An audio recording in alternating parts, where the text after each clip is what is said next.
Chapter 331. Ha ha ha, the Yi family is just a bunch of cowards. Do you think you can always win after winning once? My grandson is a genius. He practices hard every day just to defeat Yi Ruru and get revenge for last year's humiliation. If you have the guts, fight with my grandson again. My grandson Fang Yan told me that this time, the Fang family will definitely beat the Yi family. Our Fang family will regain the first place on the Qingyun list. My grandson, Fang Yan, should be the first in the Neijiang Lake, thinking about a bald old man in a wheelchair roaring in the Yi family's hall, and how the Yi family was unable to do anything to a paralyzed old man. Fang Yan's entire body trembled with anger, and he broke out in a cold sweat from the lingering fear.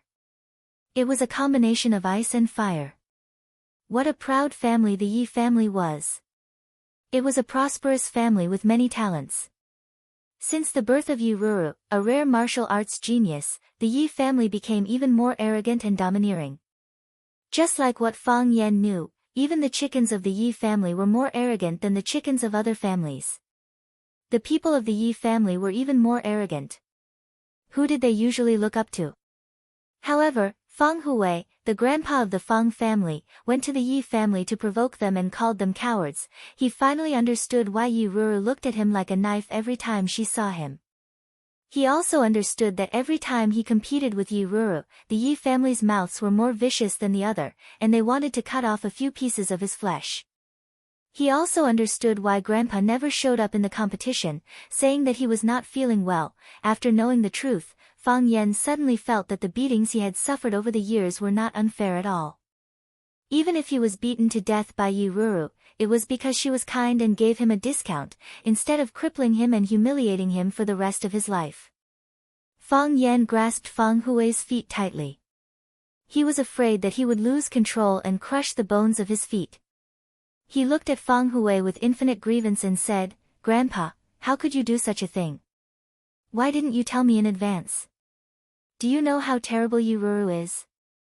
I have nightmares every night when I think of her. Of course I know that girl from the Yi clan is powerful. Otherwise, how could she be qualified to be my grandson's opponent?" Fang Hui said matter-of-factly. Then, his bright eyes were filled with a smile as he said, "If it weren't for that, we wouldn't have been able to force another genius with the heart of Tai Chi out of the Fang clan. Think about it, when did you comprehend the heart of Tai Chi?" Fang Yan pointed to his left leg and said, "This leg was broken by Yi Rou when I was recuperating in bed. Isn't that right? Pressure gives you motivation, oppression gives you resistance, and competition gives you continuous improvement. If it weren't for you and Rou, if it weren't for me begging her to beat you up every year, would you have practiced martial arts so hard?" Fang Yan opened his mouth, not knowing how to answer this question. It sounded like Grandpa was really doing it for his own good, but why did he feel that something was not quite right? It didn't take long for Fang Yan to figure out what the problem was. He looked at Fang Hui and said, "Aren't you afraid that the Fang clan will beat me to death if you provoke them like this?" Fang Hui glanced at Fang Yan and said, "I'm still alive, aren't I? The path of martial arts is like climbing a dangerous mountain or sailing a boat in the raging sea. It's very common to get injured or even lose your life in the face of hardships and obstacles. Your father, let's not talk about your father. Let's talk about underestimating your enemy.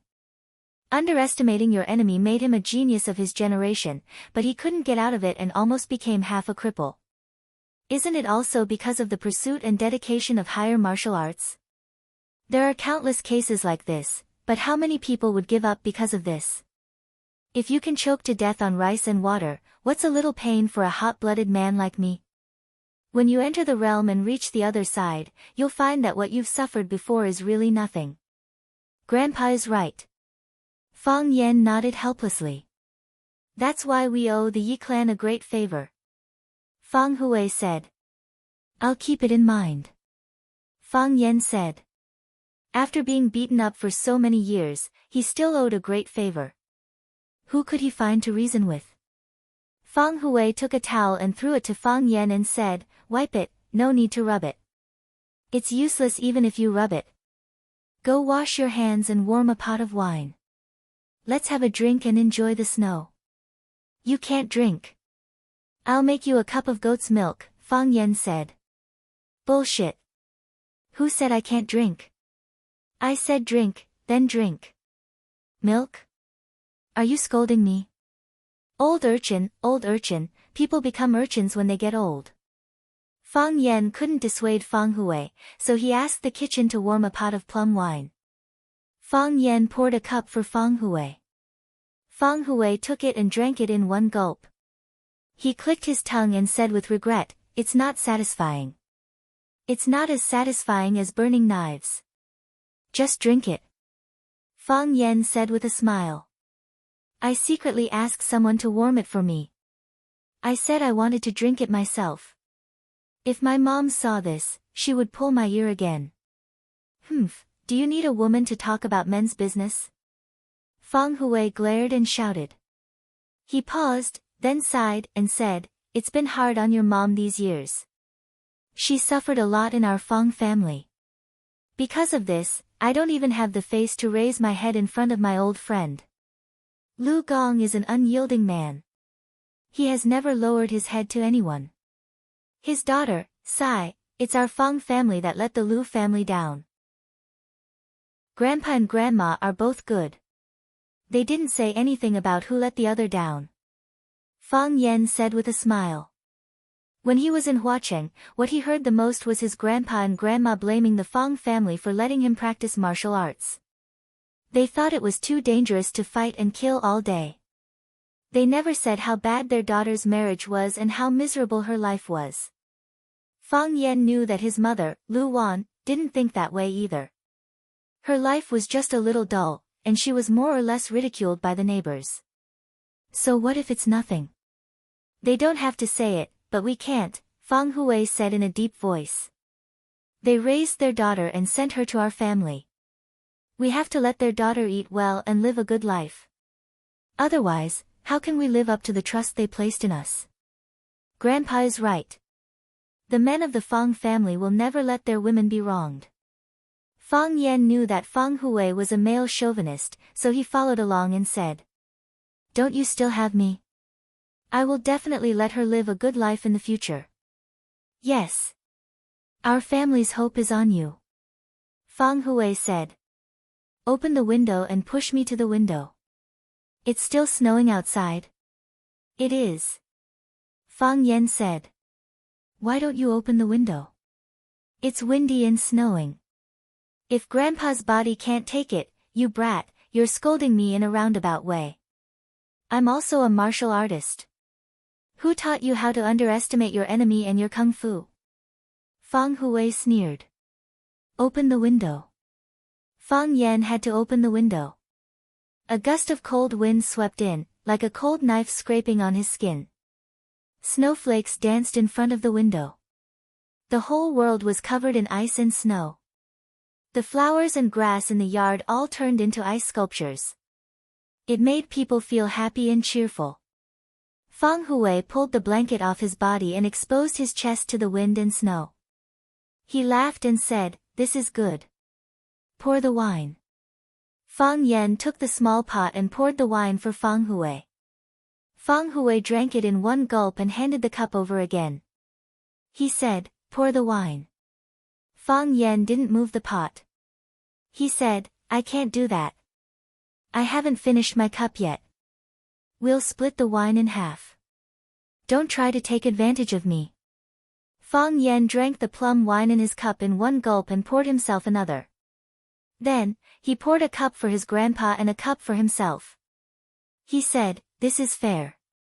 Fang Hui laughed and said, "You brat. You never want to lose in front of anyone. Of course. You can eat anything, but you can't lose." Fang Yan said with a smile. "After drinking 2 cups of wine, I finally have a little heat and blood in my body. Tell me, which bastard bullied my grandson?" Fang Hui asked. Fang Yan thought for a while and said, "Actually, I was just being a busybody. Since you intervened, then it's something you should intervene. There are 2 kinds of people, our own people and outsiders. There are also 2 kinds of things, good things and evil things. If someone does evil things, then it's something we should intervene. Otherwise, what's the point of practicing martial arts? What's the point of living? Grandpa's realm is still higher. Fang Yan flattered him and said with a smile, someone bullied a girl and wanted to rob her family property. I couldn't stand it, so I helped solve 2 small problems. But in the end, I got stuck in a quagmire and can't get out. Even the ghost fisherman came out. The someone you mentioned can't be an ordinary person, right? Fang Hui went straight to the heart of the matter. I know his name is Jiang Junling. Fang Yan said. Jiang Junling. Fang Hui's tiger eyes shone with a frightening light. His expression was slightly shocked. He said, is it the one whose son should be like Jiang Junling, Jiang Junling? Fang Yan smiled bitterly and said, even Grandpa knows this sentence. It seems that I've really offended a great person. Bah! Fang Hui scolded, you're just putting gold on your face. Who doesn't know how to do this kind of thing? I ran to the Yi family and shouted that my grandson, Fang Yan, is the #1 person in the Jianghu. You'll have to do it for real. Fang Yan felt a burning pain on his face, as if someone had slapped him several times. Chapter 332. A pot of plum wine was not enough for the 2 of them to rinse their mouths. Soon, the pot was empty.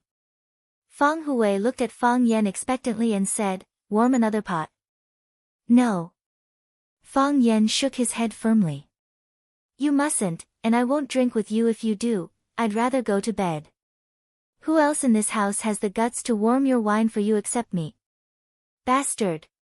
Fang Hui cursed angrily. Don't think that I can't deal with you just because my legs are paralyzed. Aren't you back now? Tomorrow, I'll go to the Yi family and scold them. I'll say that the girl from the Yi family ran to Huacheng and was beaten black and blue by my grandson and ran back crying for her parents. Do you think the Yi family will eat you up? Fang Yan's face became bitter again as he said, Grandpa, am I really your grandson?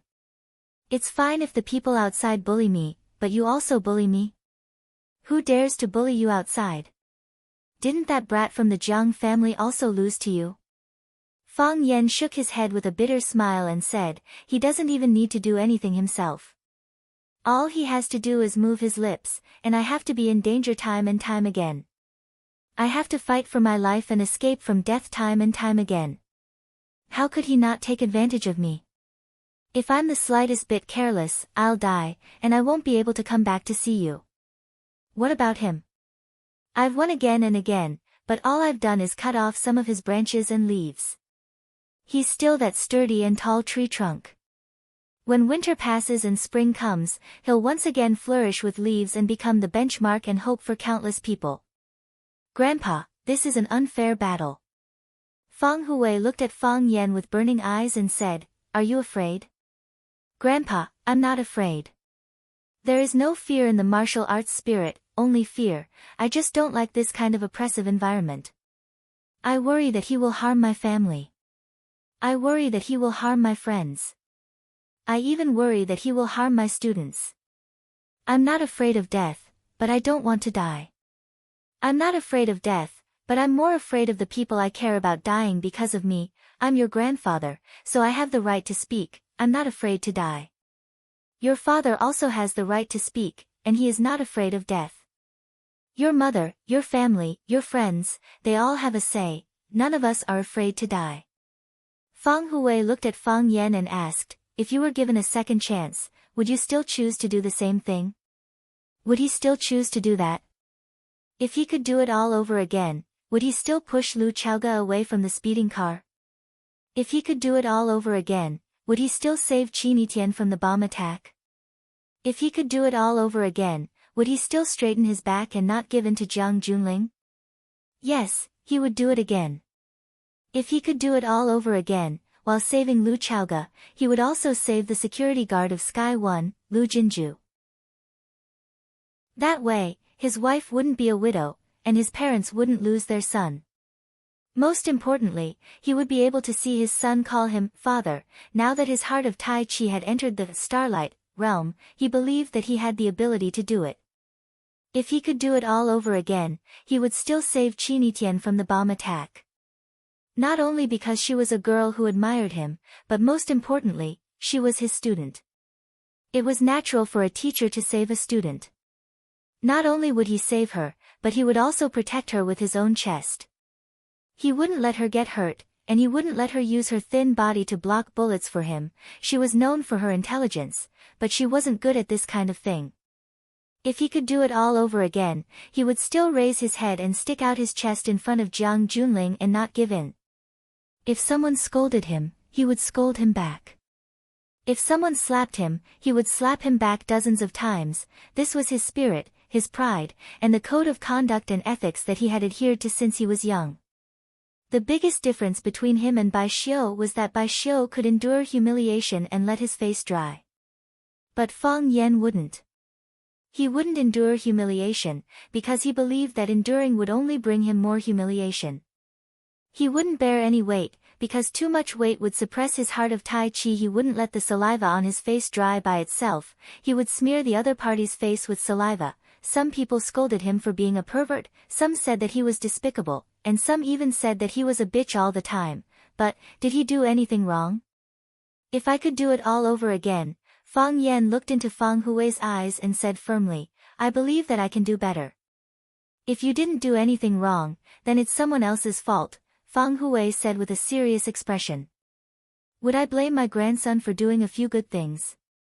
Maybe other people's parents would do that, but our Fang family doesn't have such family rules and teachings. I know what to do now, Fang Yan said with a serious expression. Be brave, be fearless, and stick to your heart, Fang Hui said. What the heart thinks is what the person wants. Only in this way, the spirit of Tai Chi will not be extinguished, and the heart of Tai Chi will be eternal. The reason why you obtained your heart at such a young age is because you have been living freely all these years and never disobeyed the laws of heaven and humanity. If anyone is retaliated against because of this, I am willing to be a martyr on the path you seek. Fang Yan stood up and bowed deeply to Fang Hui. It's not because I'm kind and selfless, Fang Hui looked at Fang Yan, his old eyes filled with joy and said, it's because you are my grandson. That's all. Fang Yan had been sitting in the Yi family's hall for half an hour, but no one from the Yi family came out to entertain the guests. The maid of the Yi family, said that she would go in to report, but there was no more news. What's more infuriating is that you should at least pour a cup of tea for the guests before you leave, right? Fang Yan was not in a hurry. He knew that the Fang family and the Yi family had not been on good terms over the years, and it was not an exaggeration to say that they had a deep hatred. Because of Grandpa Fang's manipulation and instigation, every time Fang Yan and Yi Rou fought, it was like adding fuel to the fire in the hearts of the two families. If what Grandpa said was true, then the Fang family, or Fang Yan, did indeed owe the Yi family a huge favor. Most importantly, on the eve of his battle with the Japanese sword god Chiba, Yi Rou rushed thousands of miles to help. Although it was said that she was entrusted by the old drunkard, she still rushed to Huacheng and gave Fang Yan the greatest support with her own strength. Fang Yan was grateful to the Yi family, and even more grateful to Yi Rou. After parting in Huacheng, the two of them had not seen each other for a long time. Fang Yan really wanted to talk to Yi Rou. His Taiji heart had entered the starlight realm, how to develop in the future, which direction to cultivate in, these were all difficult problems for him to solve. Yi Rou was known as the #1 genius of the younger generation in the inner pugilistic world, and also a pioneer on the path of cultivation. She would definitely be able to give him a lot of suggestions and solutions. Clang clang clang, Fang Yan knew that this was the sound of shoes stepping on the floor. However, if someone didn't know better, they would definitely think that a big monster had come out from some deep forest to harm people. As expected, Yi Fengsheng, who looked the least like a member of the Yi family, walked out casually. He glanced at Fang Yan from the corner of his eyes and said while gritting his teeth, "You're here to see my cousin."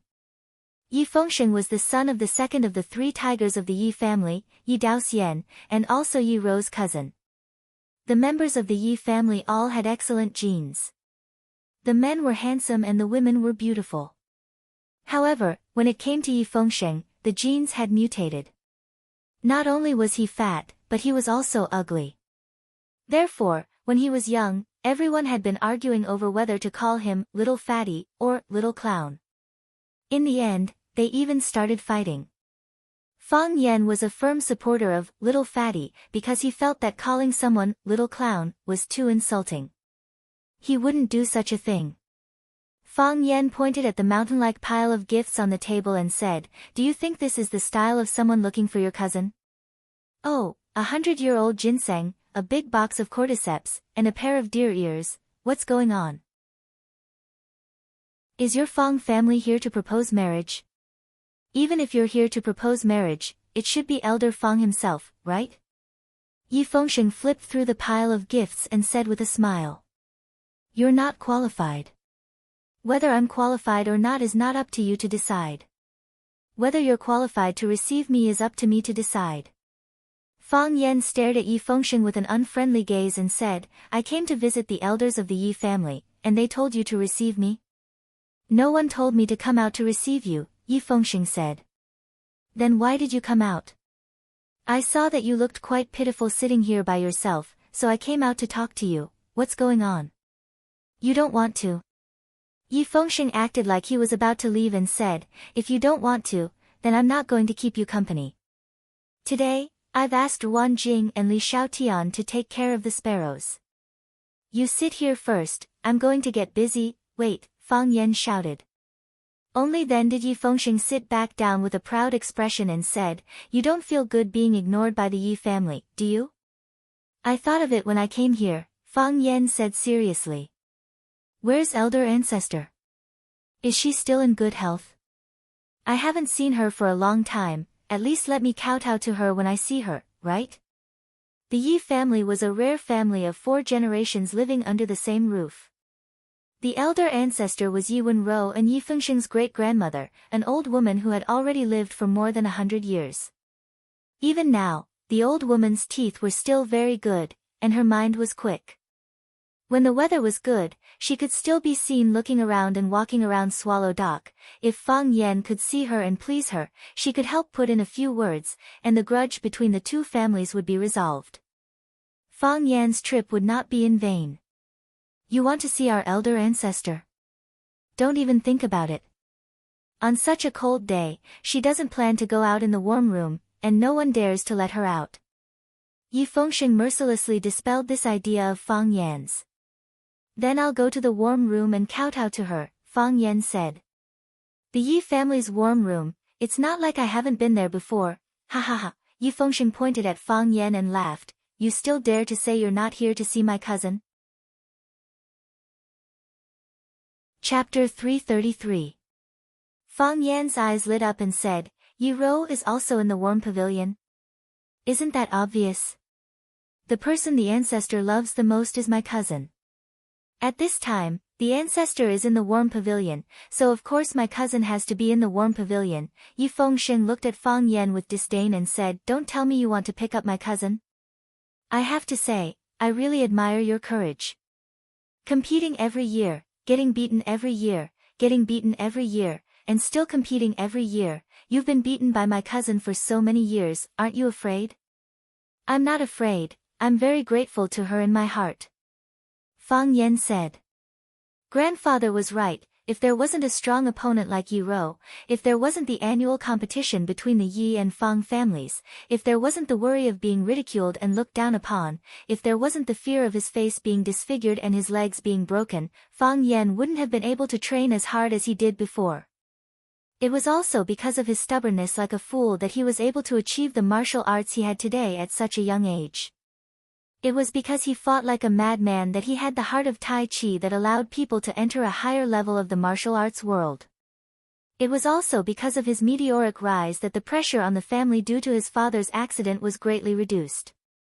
Because of his rapid growth, no matter who scolded his grandfather as a cripple or who scolded his father as trash, the Fang family only needed to refute with, "My grandson is stronger than you." The Yi family had given the Fang family too much, and the Fang family owed Yi Rou too much.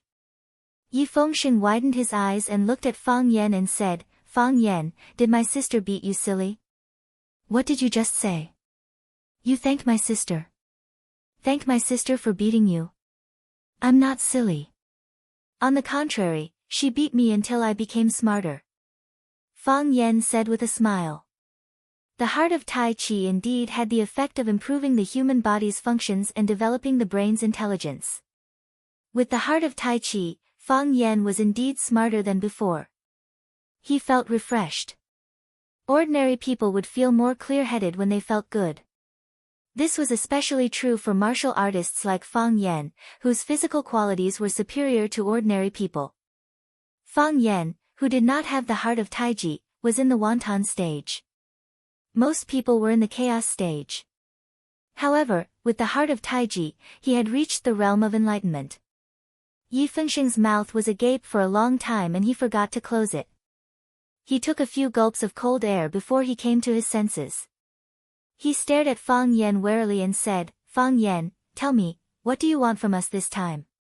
Based on his understanding of Fang Yan, he was a fellow who refused to be taken advantage of, be it in words or actions. It would be like cutting a mosquito's leg if you tried to take advantage of him. Today, he gave gifts and expressed his gratitude. His attitude was so humble. What bad intentions did he have? Fang Yan looked at Yi Fengsheng helplessly and said, it's almost the new year, so I just wanted to visit the old man and have a chat with Yi Ruru. Pfft, Yi Fengsheng sneered again and said, you still want to chase after my sister. I'll say the same thing, you can't see my sister. No one in the Yi clan will object to you, except for me. Fang Yan looked at Yi Fengsheng and said tenderly, Fengsheng, are we good friends? Yi Fengsheng's hair suddenly stood up. He stared at Fang Yan carefully and said, you used to call me little fatty. Friend? Forget it, I guess. What do you want? I want to talk to your family. Can you help me tell them? It's useless. No one wants to object. If you wanted to see them, you would have seen them already. Why did you have to wait here for so long? Then why are you taking me to the warm pavilion? Would I dare to take you to the warm pavilion without the ancestors' permission? Would I still want to live? As a friend, are you going to watch me come here for nothing? Are you not willing to help me with anything? I'm willing to close my eyes for you. Yi Fengsheng said. After saying this joke that he thought was very funny, he noticed that Fang Yan was looking at him with a playful gaze. Yi Fengsheng's heart jumped again and said, Little Fang, don't look at me like that. I feel like you see me as a prey in your cage. You know, I can't help you with anything. Who told me to speak so lightly in the Yi clan? You can obviously help. Fang Yan said. How? I owe you a favor. Fang Yan said. Yi Fengsheng, this big fatso who weighed almost 200 pounds, suddenly jumped up from the rosewood chair and ran out of the hall without looking back. His two fat legs spun in the air, as if he was performing some kind of magical footwork. He was indeed using the Yi clan's colorful fallen leaves, which was also a great footwork technique in the inner Jianghu. It wasn't ranked below the Fang clan's plum blossom steps. Moreover, the name of the other's footwork was better and sounded more pretentious. Colorful fallen leaves had the surname Yi in it, but the plum blossom steps didn't have the word Fang in it. However, he was still one step too slow. As soon as he jumped, Fang Yan had already started his attack. He used autumn wind sweeping fallen leaves to slow down Yi Fengsheng's escape, then he attacked Yi Fengsheng from behind like a hungry tiger. Yi Fengsheng, I brought a gift as a guest, what right do you have to insult me? Fang Yan kicked Yi Fengsheng's butt. Yi Fengsheng, you despicable person, you dare to hurt people. Don't think that just because this is the Yi clan, I'm afraid of you. Fang Yan's fist landed on Yi Fengsheng's back, causing him to stumble forward and then fall headfirst into the courtyard's snowy ground. Yi Fengsheng, if you don't give me an explanation today, I'll fight you to the death. When Fang Yan was about to step on Yi Fengsheng's back, he felt that this action was a bit too much, so he quickly lay down beside Yi Fengsheng and punched him in the back. Yi Fengsheng's mouth was filled with ice and snow, and he cried out in pain. Fang Yan hugged Yi Fengsheng's fat body and punched him in the chest again and again. He shouted hoarsely, Yi Fengsheng, you must give me an explanation today. Your Yi clan must give me an explanation. When Fang Yan was satisfied, a thunderous shout exploded, "Stop!" Fang Yan really stopped. Yi Fengsheng, who had broken free, punched Fang Yan in the chest, then pressed his fat body onto Fang Yan's body and grabbed his neck. He shouted, "Fang Yan, I'm going to kill you today." "Pull him away," Yi Daowen said with a frown. Thus, the servants behind him rushed over and pulled Yi Fengsheng away from Fang Yan's body. Fang Yan crawled up from the ground, brushed off the ice and snow on his body, and smoothed out the wrinkles on his clothes. He glared at Yi Daowen and said, "Is this how your Yi clan treats its guests? I came to visit with a generous gift, but you refused to see me, not even giving me a cup of hot tea." Fang Yan pointed at Yi Fengsheng and sneered, "Letting a despicable person come and mock me, and then attack me. Is this how your Yi clan treats its guests? Is this how your Yi clan treats its guests? Am I wrong? Aren't you a coward? Running away from home and refusing to fight? Everyone in Swallow Dock told you to run away, so why can't I? How about I hit you? Are you asking for it? You want to flirt with my cousin? Why don't you take a piss and look at yourself? You dare to insult me? I'll fight you to the death today. Who's afraid of who? When have the men of the Yi clan been afraid of anyone? Shut up!"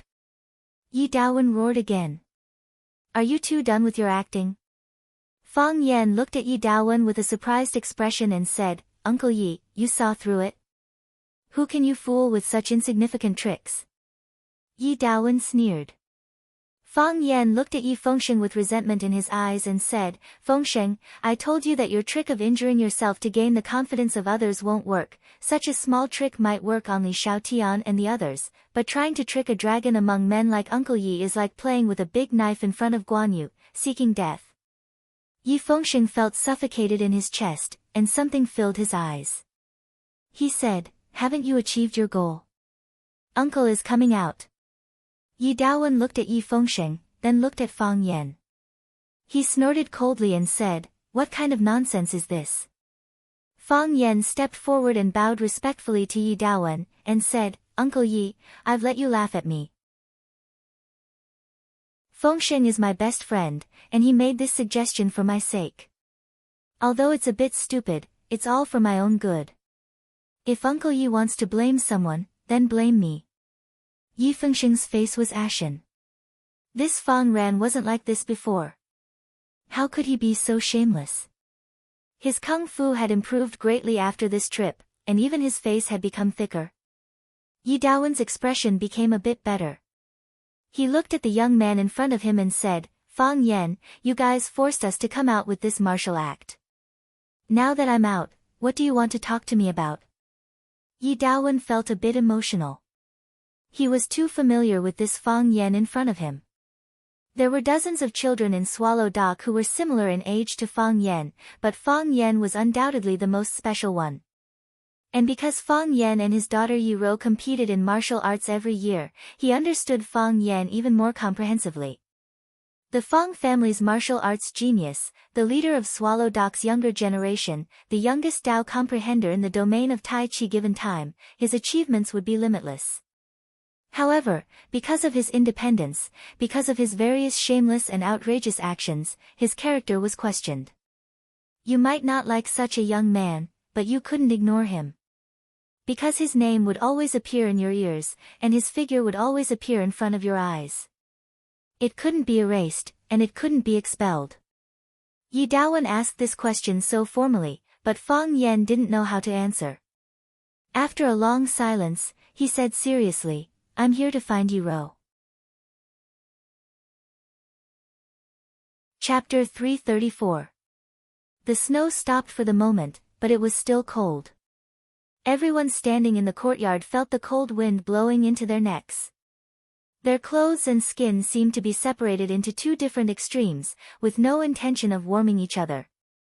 Logically speaking, whether it was Yi Daowen, Fang Yan, Yi Fengsheng, or the Yi family servants, everyone here practiced martial arts and had strong resistance to the cold. There was no reason for them to feel so cold.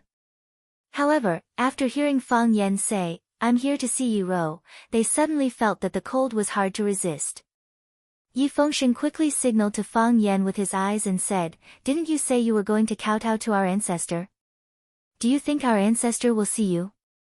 Hurry up and go back. It's snowing heavily right now, and our ancestor won't see outsiders." Yi Daowen frowned slightly. His sharp eyes swept across Fang Yan's face, and he didn't say anything for a long time. This arrogant and conceited guy said he was here to see his daughter in front of his father. Isn't he afraid that I'll beat him to death and bury him in the courtyard as fertilizer? What's his relationship with Yi Rou? Did something unpredictable happen in Yi Rou's trip to the City of Flowers?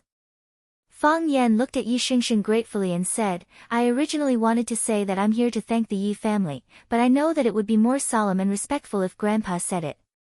In Uncle Ye's eyes, I'm still a child, just a junior. I do want to kowtow to the ancestor. After going out for so long, it's natural for me to kowtow and say some blessings to the old man after coming back. It's also a courtesy that a junior should perform. However, I came to the Yi family to see Yi Rou. I didn't come to challenge her, nor did I come to fight her. We've been fighting for more than 10 years, and I've also been beaten by her for more than 10 years. I just want to say thank you. I really am very grateful to her." Fang Yan chose to tell the truth. Fang Yan was a smart person, so he knew from a young age that it was best to be frank and direct when talking to smart people. Most importantly, do not think that you are the smartest person in the world, because you do not know who is smarter than you. He didn't think that Yi Daowen was more stupid than him, so he didn't dare to lie in the slightest. If he said that he was here to thank the Yi clan for their kindness, then Yi Daowen would have waved his hand and sent him back. He couldn't see Yi Rou at all. Why? Yi Daowen's brows knit together, and the worry in his heart grew even stronger. His daughter was at the most critical stage of her life, and he did not want to be affected by a love entanglement with a young boy. Most importantly, he didn't want that person to be Fang Yan. Fang Yan looked at Yi Daowen with a calm expression. There was no inferiority complex, no shame, no complacency, and no embarrassment. His expression was calm, his eyes pure, as if this matter was reasonable. A person who is willing to continuously beat his defeated opponent for 10 years, Fang Yan said with a smile. I don't think it's easy. It's also something to remember and be grateful for. Yi Daowen's brows relaxed, and a rare smile appeared at the corner of his mouth. He said, "Do you understand?" "I understand." Fang Yan said. "The Fang clan has produced an amazing talent," Yi Daowen said with emotion. He turned around to look at Yi Fengsheng, and said, "Go to the warm pavilion and ask the ancestor if she is willing to let the Fang clan's boy go in and kowtow to her." Yi Daowen glanced at Fang Yan, then turned around and left. Yi Fengsheng quickly walked in front of Fang Yan, punched Fang Yan's chest, and scolded, "You bastard, I was almost beaten to death by you just now. Didn't I also lie still and let you punch me a few times to vent your anger?" Fang Yan said with a smile. "At least you still have some conscience. This was clearly your plan, why did you put it on me? What do you mean by stupid? Would I come up with such a stupid plan?" Yi Fengsheng said in annoyance. "It's also to increase credibility. Besides, if I said I came up with this plan, what would Uncle Yi think of me? He would think you're a despicable person." Yi Fengsheng said. "If you say I came up with this plan, what would he think of me? He would think that there's something wrong with your IQ. But it shouldn't be because of your character. So you're more suitable than me to take this blame." Yi Fengsheng rubbed the sore part of his face and angrily said, "Are we really good friends? Why do I feel like I'm the one who treats you as a friend, but you don't treat me as a friend at all? If I didn't treat you as a good friend, would I trick you?" Fang Yan softly comforted, "Of course not. Those who aren't my good friends don't have the right to be tricked by me. You tricked Bai Xiu. You tricked Bai Li Lu. You tricked Lu Jing. You tricked Li Xiaotian. Don't tell me you treat them as good friends. Everything has two sides, you're different from them," Fang Yan hurriedly explained. You're the fatso with the most sense of justice in my heart. Yi Fengxing sighed and said, wait here, I'll go to the warm pavilion and ask for you. Wait! Fang Yan shouted. He ran to the living room and took out the large pile of gifts from the table, stuffed them all into Yi Fengxing's arms, and said, tell the ancestor, just say that this is my filial gift to her, be more subtle, don't say it too bluntly, it's like we're showing off. Yi Fengxing helplessly shook his head and said, how could she refuse you like this? Then don't refuse, Fang Yan said with a smile. The warm pavilion was very large, made up of several connected rooms. There was a fire dragon burning under the room, so the room was as warm as spring, very comfortable. And because the ground heating was very dry, there were many green plants planted on the left and right sides of the main room. Red peppers, green cucumbers, and a ground full of big watermelons, looking red and green alternating, growing delightfully. In one of the rooms, an old lady was picking cucumbers on her toes. Yi Ro was carrying a small basket next to her. The basket was already half full of tender cucumbers. Wash them with snow water, take a bite, or mix them with sauce. They were all excellent dishes to go with wine. The maid, was standing on the side, chattering, reporting what she had just seen to the ancestor and the eldest Mississippi. Originally, no one paid attention to him. I also thought he would feel bored after a while and leave by himself. I didn't expect young Master Fengxing to leave. Young Master Fengxing chatted with him for a while. I don't know what they said, but Fang Paopai and young Master Fengxing started to fight. It seems that young Master Fengxing insulted him, and also scolded him. Isn't he Fang Paopai? People in Swallow Dock all call him that. Later, the eldest master came out. He asked Sichuan and Yiming to separate them, and now he is talking with Fang Paopai. I saw Fang Paopai glanced at me, and then he ran away quickly. The ancestor picked a cucumber with a small flower and put it in the basket, glanced at Yi Ro who was carrying the basket, and said, in order to force his grandson to work hard, Grandpa provoked our Yi family for 10 years. Since you defeated him for the first time, your father and the others were ready to ignore this matter, but you couldn't stand the provocation, so you competed with him for 10 years. In this way, you got yourself a bad reputation of barbarism and violence, but you were still entangled with the Fang family and couldn't get away. When people talked about the Yi family, they would inevitably mention the Fang family.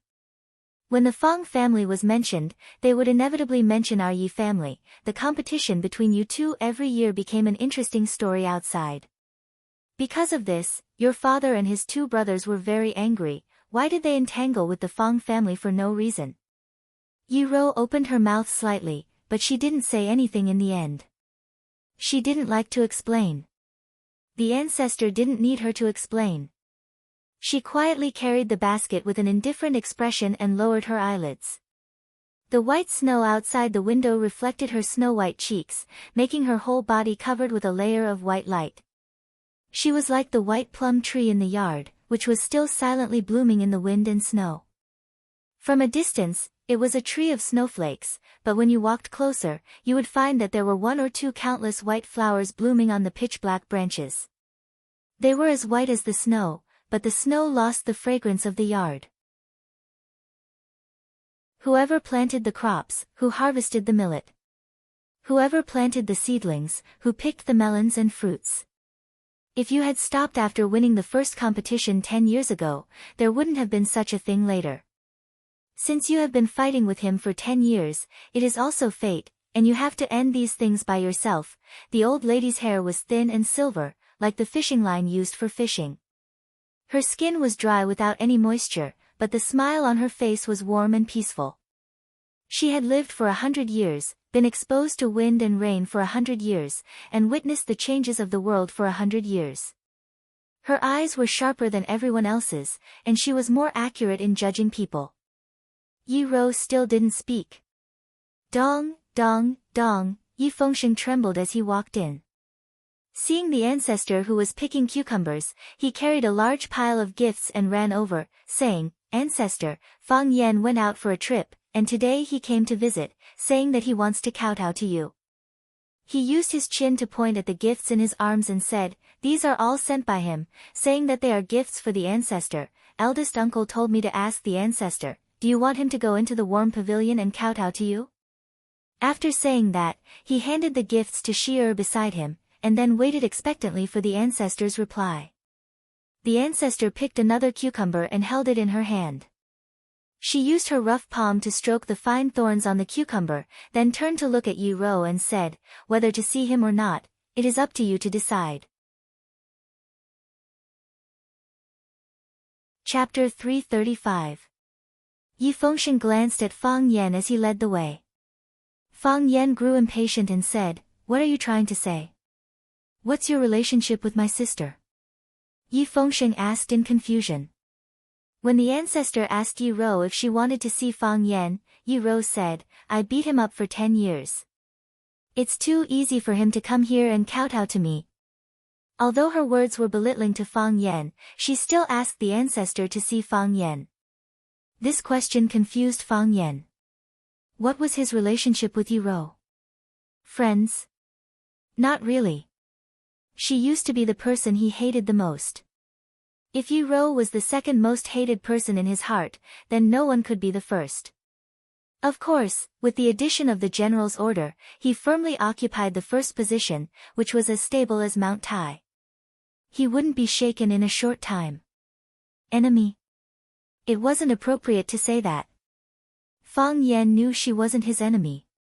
Which enemy would risk their life to save the other when they were in danger? Strangers? No, Yi Ro was definitely the person and woman Fang Yan was most familiar with in the world. Fang Yan hesitated for a long time and said with certainty, comrades. We are comrades. Comrades? Yi Fengshen opened his mouth and said, what comrades?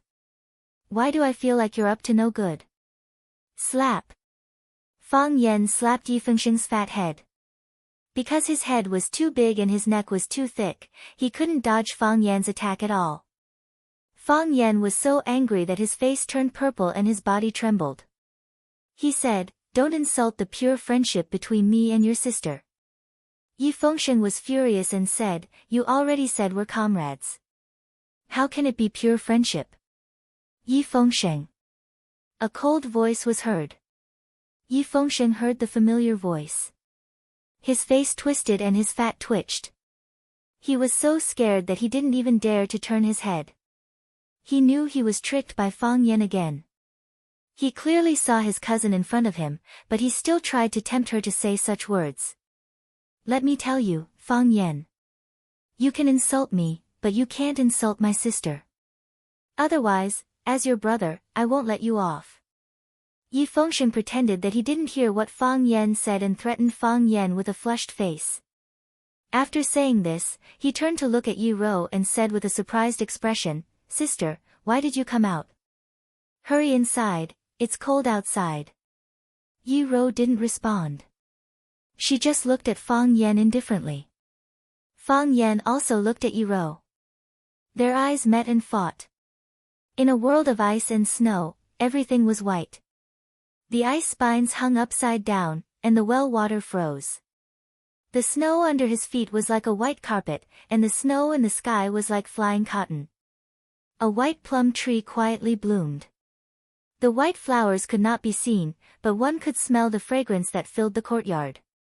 One was a handsome young man, and the other was a beautiful girl. A great battle could break out at any moment, and the atmosphere was oppressive to the extreme. Fang Yan threw a, I haven't seen your eyes for a long time, but it was sent flying by Yi Ro's, I hate your eyes when I see you. Fang Yan didn't give up and used, beautiful eyes, again. Yi Ro was furious and directly used, get out of here eyes, to cut him into pieces. Fang Yan didn't want to be outdone. He used his ultimate skill, how will I live without you, and silently sent it over. Yi Ro used, go to hell eyes, blind your dog eyes, you despicable, dirty, shameless bastard eyes, and other killer moves, but still couldn't defeat Fang Yan's ultimate skill. This round, Fang Yan won. Yi Fengshen looked at Fang Yan, then looked at Yi Ro and asked with confusion, what are you two doing? Fang Yan glanced at him with disdain and didn't waste time to explain anything to him. His level was too low, so he didn't know that an earth-shattering battle had just happened in front of him. Fang Yan looked at Yi Ro and said, "You came to pick me up?" Yi Ro's expression was slightly stiff. She didn't know how to answer his question. She did come out to welcome Fang Yan. Fang Yan came to kowtow to the ancestor with generous gifts. The ancestor didn't need to come out to welcome him, but as a junior, she had to come out to show her acceptance and gratitude. However, Fang Yan said, "Receive," instead of "welcome." If she nodded, it would feel like a little wife coming to take her husband home. Fang Yan strode toward Yi Ro and said with a smile, "We're family, no need to be so polite." "Long time no see, how are you?" "I'm fine," Yi Ro said. "As long as you're fine," Fang Yan said. "I have a lot to say to you, a lot of questions to ask." Yi Ro blushed, then instantly returned to her original indifference. She was annoyed and thought, "What's wrong with this guy? This is the Yi clan, how dare he say something like this? Isn't he afraid that the Yi clan will beat him to death and bury him as fertilizer for the flowers?" She clenched and unclenched her fists, feeling a little uneasy. In the past, she didn't know what uneasiness was because there was nothing worth her uneasiness. However, at that moment, she understood. "I'll go kowtow to the ancestor first, then we'll go for a walk," Fang Yan said. "Shihezi is frozen, let's go skating, okay?" Fang Yan knew she wouldn't agree, but she didn't refuse. Yi Fengsheng's eyes widened, looking at Fang Yan as if he had seen a ghost. "My cousin beat up Fang Yan like that, and he still wants to hit on my cousin? Didn't he see that my cousin's face was red with anger? Didn't he know that my cousin's fists were clenched?" Fang Yan glanced at Yi Fengsheng and said, "Fengsheng, let's go kowtow to the ancestor." "Ah. Okay." Yi Fengsheng finally reacted and carefully looked at his cousin. Then, he took Fang Yan around where his cousin was standing and went into the pavilion to kowtow to the ancestor. Fang Yan saw the white-haired old man sitting on the pit eating cucumber and fell to his knees. After kowtowing 3 times, he got up and said, "Ancestor, Fang Yan kowtows to you. Your complexion is getting better and younger than the last time I saw you. Ancestor should be 80 years old this year, right?" "Kacha." The ancestor took a bite of cucumber and chewed it with the 2 remaining teeth in her mouth. She looked at Fang Yan and said, "The Fang clan's boy is thoughtful, but his flattery isn't good. If I was only 80 years old, would Wenro's grandfather call me sister or mother?" Puff. Yi Ro, who was standing beside the ancestor, couldn't help laughing. She originally wanted to endure it, but she really couldn't. A beauty's smile was like a flower, and all flowers were colorless. It was the first time that Fang Yan saw Yi Ro smile, so happily and joyfully. She tried hard to control it, but she couldn't. That embarrassed and angry expression added a touch of cuteness to her. At this moment, Yi Ro was really cute. Thus, for the first time, Fang Yan found Yi Ro quite cute. Fang Yan looked at Yi Ro with a dull expression, and the others also looked at Fang Yan with dull expressions. This guy, didn't he know what restraint was? Yi Fengsheng snorted twice and reminded, "Fang Yan, the ancestor is asking you." He somewhat regretted bringing Fang Yan to see the ancestor. The ancestor usually treasured his cousin the most. If she saw Fang Yan's perverted appearance, she only needed to complain, and it was estimated that Fang Yan and the Fang clan would not be able to enter the Yi clan in the future. If he wanted to pick up girls, he could do it anywhere. Why did he come to the house? Ask me what? Fang Yan turned around and asked blankly. Thus, this time, not only Yi Ro was laughing, but even the ancestor was laughing from ear to ear. Sheer, who was sitting by the bed and massaging the ancestor's legs, also laughed, and Yi Fengsheng laughed so hard that his eyes couldn't be found. The ancestor pointed at Fang Yan, panted and said, "You hairy monkey, you just came to make me laugh, right?" Fang Yan also laughed and said, "When you laugh, you look 10 years younger.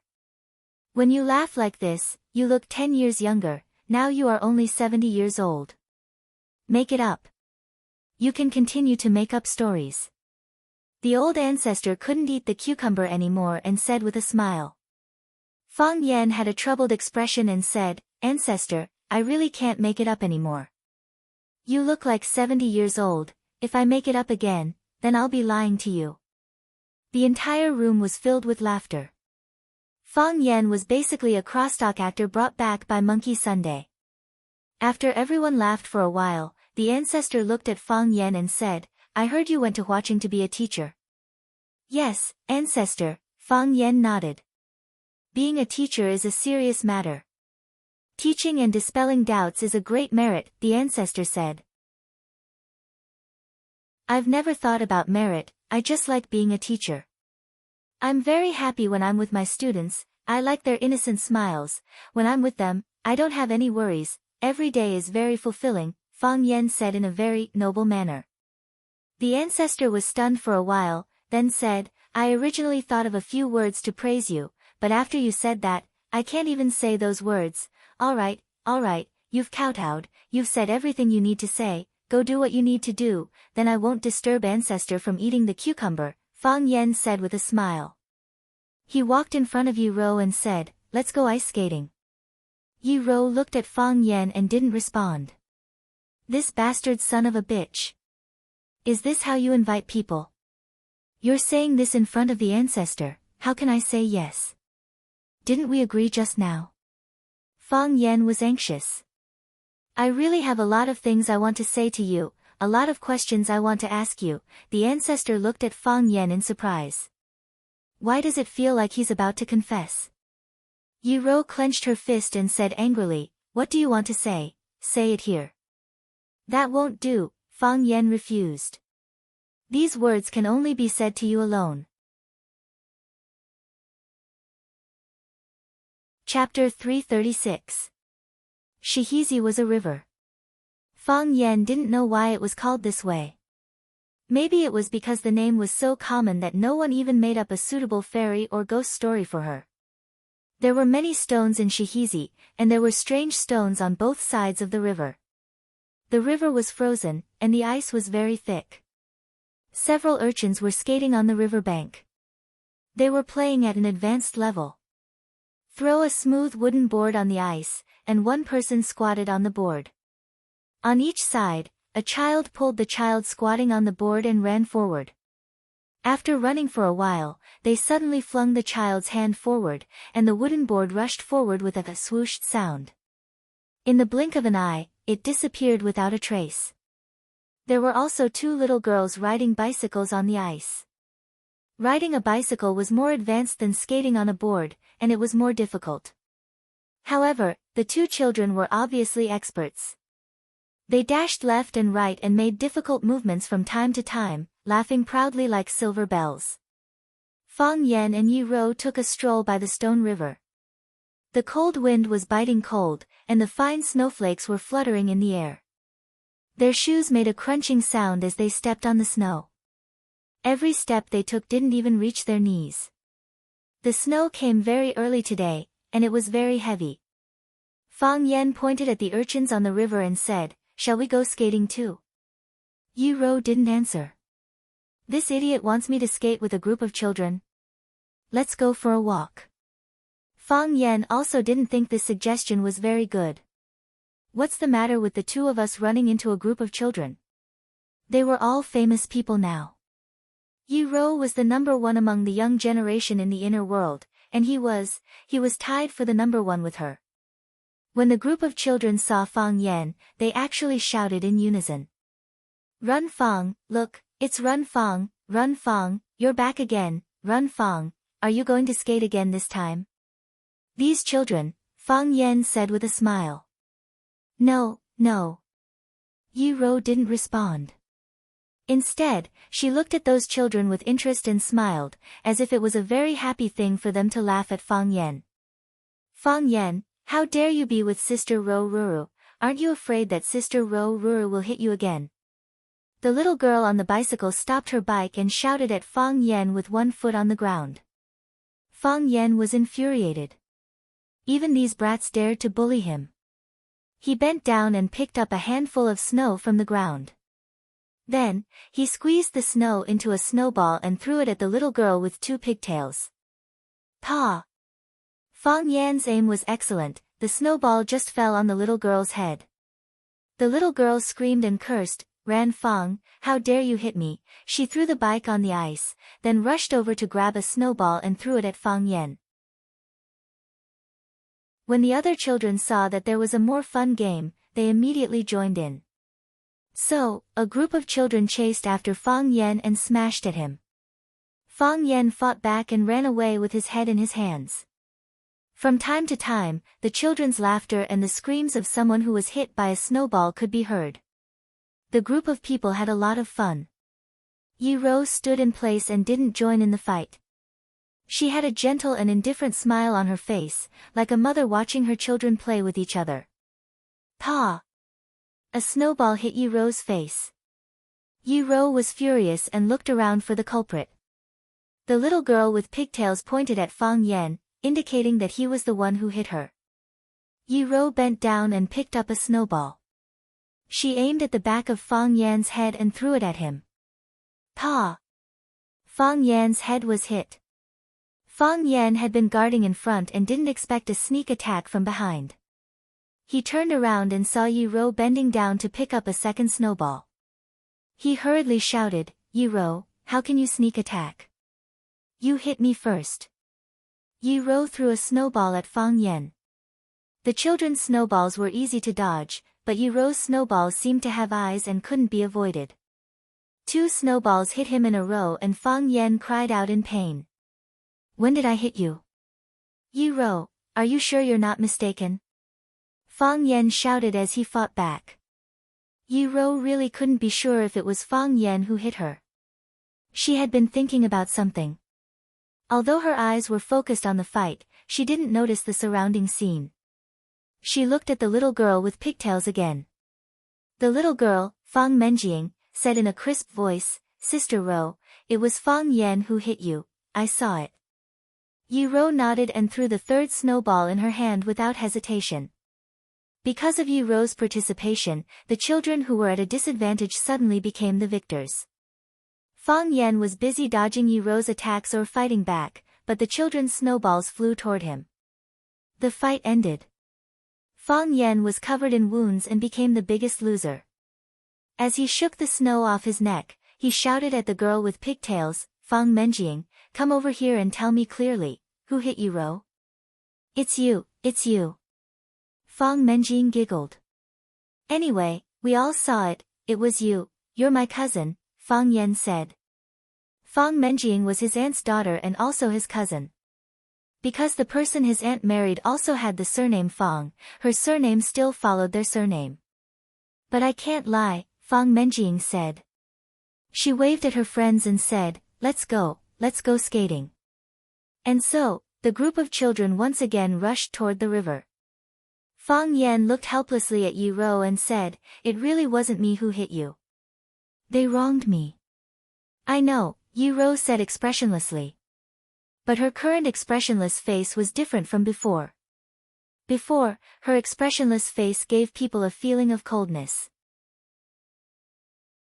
Now, her expressionless face gave people a feeling of joy. She didn't smile on her face, but Fang Yan felt that she must be smiling in her heart. You knew. Fang Yan had a face of astonishment. You knew and you still hit me so hard. Those children and you, Yi Rou said. It's easier to hit you. It's easier to hit me. You can't bully me like this, right? Yi Rou started walking again. She wore a white casual outfit.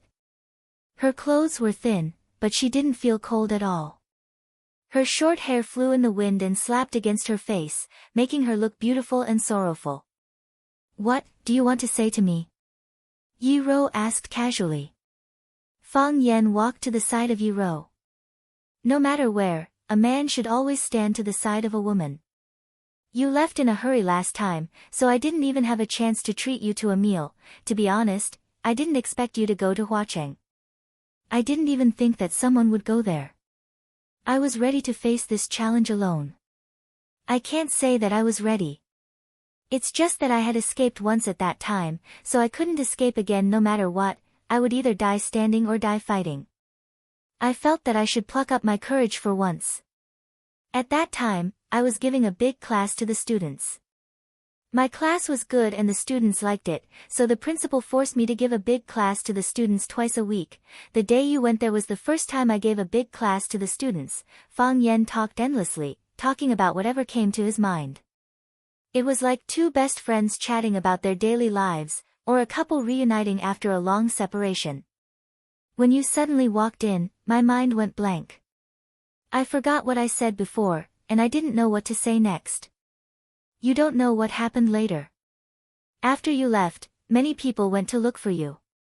There were also many boys who regarded you as their crush, and they gave you the nickname, Queen in Black. Yi Rou glanced at Fang Yan and didn't answer, waiting for him to continue. The two idiots, Fang Yingying and Fang Haohan, thought that I would be no match for the Chiba army, so they came up with such a stupid way to expel the Chiba army. They didn't know that even if they succeeded, we would still lose the battle. It was even worse than when I was beaten up by the Chiba army in person. I didn't expect that you would also appear that night.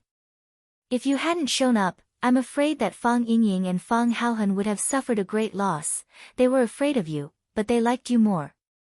I showed up because I wanted to, Yi Rou said. No one said that I couldn't challenge the Chiba army. And no one said that I couldn't challenge the Chiba army before your final battle. I just happened to meet those two idiots. I know. Fang Yan nodded repeatedly. I know you won't admit that you actually care about me, and I can pretend that I don't understand. Don't mess with me. Yi Rou stared at Fang Yan and said. I didn't mess with you, Fang Yan said seriously. I used to mess with you a lot, but that's because I hated you. I hated that you were too powerful, I hated that you were merciless, and I hated that you made me lose every time we competed. I just want to say thank you. Thank you for beating me up for 10 years and forcing me to improve. Thank you for allowing me to possess the heart of Taiji. Thank you for coming all the way to Huaqin to help me. Thank you even more, for making the Fang family different from before. Yi Rou was silent and didn't speak. What's wrong? Fang Yan looked at Yi Rou and asked. He felt that her expression was very strange. Shouldn't she say something when he thanked her so deeply and sincerely? Fang Yan, Yi Rou said softly. It seemed that she had finally made up her mind. Okay, Fang Yan replied happily. Go on, Yi Rou said. What? I'm not used to you being like this, Yi Rou said. Chapter 337. Yi Rou's expression was very serious, as if she was talking about the fact that she was a woman. It proved that she was not joking. Fang Yan's change really troubled her. She thought he was good before. Fang Yan habitually acted lowly, and she habitually beat up the lowly Fang Yan. Then, a matter was perfectly resolved through the interaction between the two of them. Fang Yan suddenly stopped being cheap and started to express his feelings. She didn't know how to communicate with him. However, they still needed to communicate. If they didn't say or do anything, wouldn't that be too disrespectful? She was not a person who liked to change. The winter wind blew, the snowflakes drifted, the birds flew over, and countless horses ran by. Fang Yan trembled in the wind for a long time, and then he said in a hoarse voice, I'm not very good at what you said. Well, Yi Rou thought for a while and said, you were good before. Good. Then why did you beat me? Except beating you, Yi Rou felt embarrassed to answer such a question, because the truth was actually very hurtful. I don't know what I should do. Fang Yan used to think that he was the one who ended the conversation. But after meeting Yi Rou, he realized that there was a big gap between him and Yi Rou. Then, there was a long silence. Fang Yan didn't know what to say to Yi Rou, and Yi Rou certainly wouldn't take the initiative to talk to Fang Yan. Crack, crack, their shoes stepped on the snow, making a clear and melodious sound. Behind them, there were two lines of footprints of different sizes on the white mirror-like snow.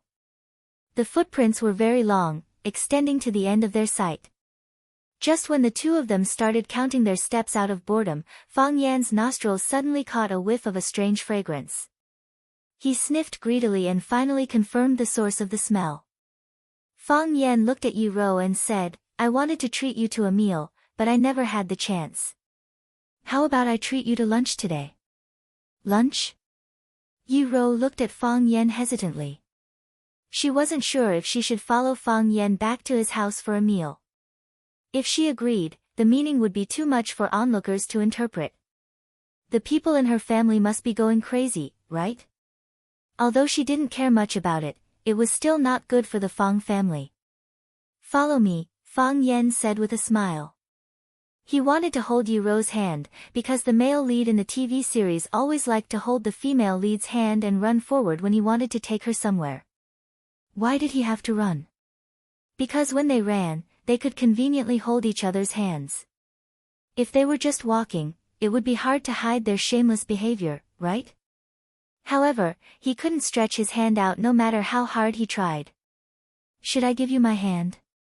Yi Rou asked coldly. Ah, of course not, Fang Yan said. He was a little disappointed.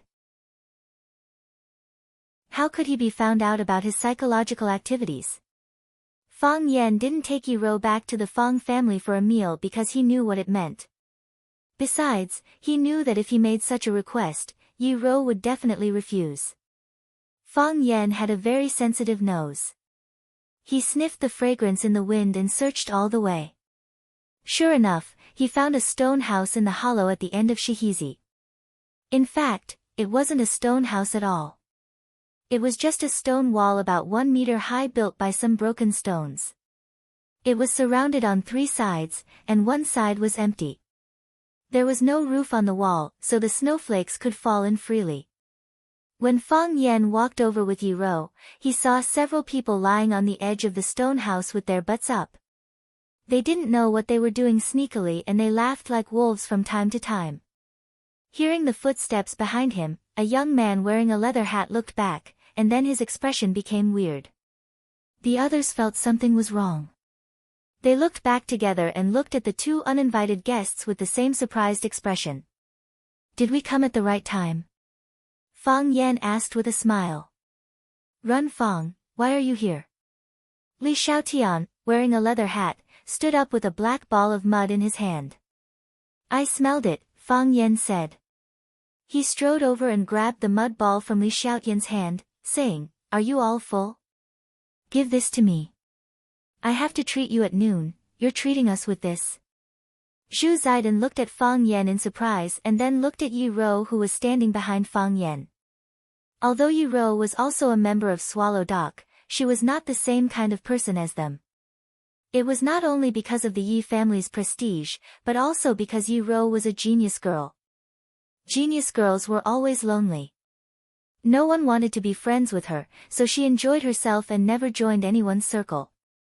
As a result, everyone in Swallow Dock knew Yi Rou's name.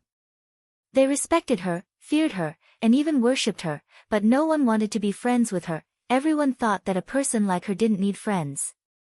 However, if Yi Rou agreed to accept someone's invitation, then any young man of the right age in Swallow Dock would have to dress up, book a private room on the first floor of Yanjing, or invite the top chef of Swallow Dock, Madame Hua, to prepare a feast. How could they be so casual? This is good. It's natural. Fang Yan said with a smile. He knocked open the mud ball and took out a small round ball wrapped in lotus leaves. Before the lotus leaves were opened, a rich fragrance of meat and lotus wafted out. When Fang Yan peeled off the outer layer of lotus leaves, a bird with its feathers plucked appeared in front of everyone. Its skin and flesh were yellow, smooth and tender. It was not scorched or tough, just right.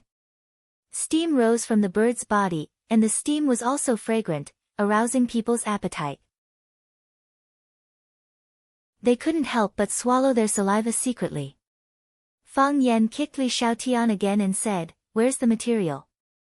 You must have prepared it. Give it to me. Li Xiaotian had no choice but to hand over a glass jar in the stone house. Inside the glass jar was the chili sauce made by Grandma Wang. It was spicy and fragrant. A little bit of it could make people sweat and shout with satisfaction. It was a must for barbecue, and Fang Yan and the others had eaten it many times before.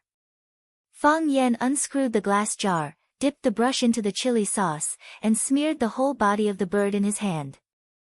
After completing the whole process, Fang Yan handed the bird on the lotus leaf to Yi-Ro. "Try it," Fang Yan said with a smile. "I'll treat you to lunch." Yi-Ro frowned. She looked at the bird in Fang Yan's hand but didn't reach out to take it. "We used to eat like this," said Fang Yan. "Don't worry. It's very clean." Li Xiaotian said hurriedly, "Yes, we were going to eat it ourselves. We washed it many times." Yi-Ro took it, tore a piece of meat with her fingers, and put it in her mouth. Spicy. Her first reaction was that it was spicy.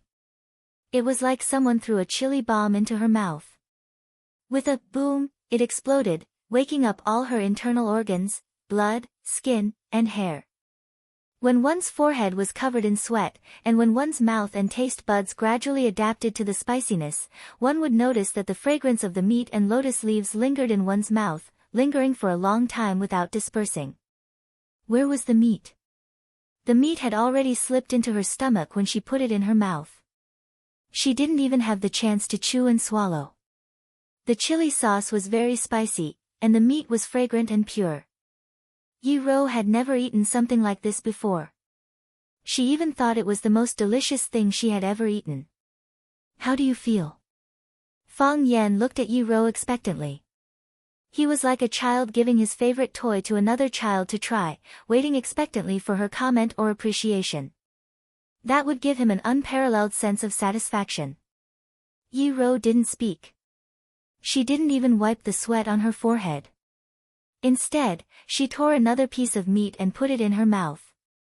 Therefore, the excitement and enjoyment from just now repeated again. Li Xiaotian also had a rare opportunity to get in touch with the goddess of Swallow Dock. He rummaged in the stone house with his butt up and found a warm bottle of Shadaozi. He wiped the dust off the bottle with his sleeve, unscrewed the cap, and handed it to Yi-Ro, saying, "Another bottle of Shadaozi. I wouldn't trade it for a god." Yi-Ro loved wine. Not only did she like it, but she also had a great capacity for it. After carefully tasting the taste of the bird in her mouth, she raised the bottle and gulped it down. She drank more than half of the bottle in one gulp. Everyone was stunned. Fang Yan didn't bother to tell them that Yi-Ro was fine after drinking a couple of caddies of Shadaozi when she competed with the old drunkard. Fang Yan looked at Li Xiaotian and said, "Is there any more? Give me a ball." "Any more?" Li Xiaotian turned around and asked. Ruan Jing rummaged in the fire pit for a while and said, "There's only one left. The snow is so heavy that I don't know where the sparrows have gone. I didn't catch many." Fang Yan took the lump of soil, knocked off the soil skillfully, peeled off the lotus leaves, and smeared the chili sauce on it. Then he started to eat it. Spicy. Fragrant. A familiar taste. He took the bottle from Yi-Ro and said, "Leave some for me." Then he raised his head and poured the rest of the Shadaozi into his mouth. Yi-Ro was stunned when she saw him drinking. She was drinking it into her mouth, and he was drinking it into his mouth, too. That was to say, they were both drinking it into their mouths. What a coincidence. Yi-Ro didn't say anything in the end, because it would only make her more embarrassed. After eating the skin and flesh of the bird, she found that the internal organs were still intact, and there were some herbs and spices beside the organs. These guys are really good at eating. Yi-Ro also ate the internal organs and greedily licked the minced meat and oil on her fingers. She looked at Fang Yan with sparkling eyes and said, "If you want to treat me, you should at least let me eat my fill, right?" Chapter 338. In a world of ice and snow, eating beggar's sparrow and drinking Shadaozi was indeed one of the greatest pleasures in life. Yi-Ro's lips were rosy and shiny. She was like a hungry puppy, looking at her master pitifully. "I have to fill my stomach, right?" "Yes, I have to fill my stomach, right?" Isn't it too insincere to treat people without filling their stomachs? Yi-Ro's question really embarrassed Fang Yan. He turned to Li Xiaotian, who shook his head and pointed at the half-sparrow in Fang Yan's hand, saying, "That's the last one." To prove that he didn't hide it, Li Xiaotian openly ran to the stone house and dug out the grass ashes. He kicked out the burning firewood and charcoal ashes. It was empty inside, and there were no more lumps of mud. Fang Yan handed the half-sparrow to Yi Rou. Yi Rou shook her head. There was only a small part of the sparrow left in Fang Yan's hand, and Fang Yan ate it carelessly. Others tore the meat with their hands, but he bit the meat with his mouth. Who would want to eat such a bird? Fang Yan quickly stuffed the remaining half of the sparrow into his mouth. After wiping his hands with snow, he pulled Li Xiaotian and Zhu Ziden aside for a secret talk. "Brothers, do me a favor," Fang Yan said with a bitter face. "She's not full." "Of course," Li Xiaotian said. "You invited Miss Yi to dinner, and this is what you want? She's rejected by a bird? Isn't that too much?" "That's right. If she accepts my invitation, I'll treat her to the best hotel in Yanjing, the state guest house." Zhu Ziden was also very dissatisfied with Fang Yan's behavior. Yi Rou was their goddess. How could she be insulted like this? "If I were Yi Rou, I would turn around and leave." "Who would want to eat your bird?" Wan Jing sighed. They not only looked down on Fang Yan, but also on Fang Yan's bird. All right, don't fight for her." What is primitive? What was fun? This was the original ecology, this was the interest. What do you old virgins know? Can't you see how much she likes to eat? This proves that my choice is correct. Fang Yan said angrily. When a friend is in trouble, you have to help him. She's not full. You guys have to help her find a way to fill her stomach. What else can we do? Li Xiaotian said with a smile. It's not like we can conjure a few birds for her to roast. Hearing Li Xiaotian's words, Fang Yan's eyes lit up and he asked, "Where did your bird come from?" "Nonsense, of course it's to capture." "You're talking like you've never done it before." "Then let's go catch it," Fang Yan said. He looked at the bamboo poles and the big net on the side and said, "The tools are already made. Shall we go and fish the net now?" Li Xiaotian, Zhu Ziden, and the others stared at Fang Yan and said, "Little Yanzi, are you kidding me? Catch birds now? With beauty Yi? Clean them up after capturing them? Roast it after washing it? How long will it take? I'm afraid it'll be time for dinner." "I don't care how long it takes," Fang Yan said excitedly. "Anyway, I've just eaten a bird, so I won't be too hungry. Let's go to the bamboo forest with the tools and fish some birds back to make dishes.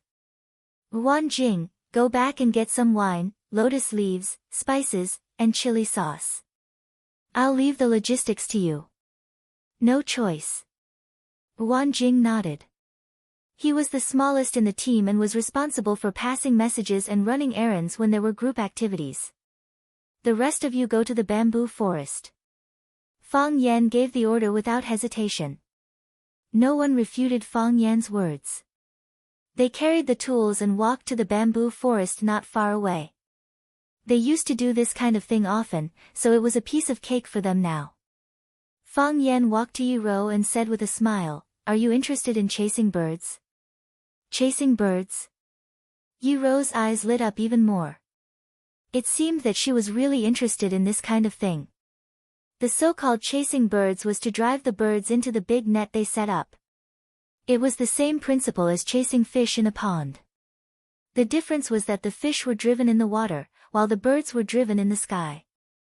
They set up a huge net on one side of the forest and fixed it with 2 huge bamboo poles.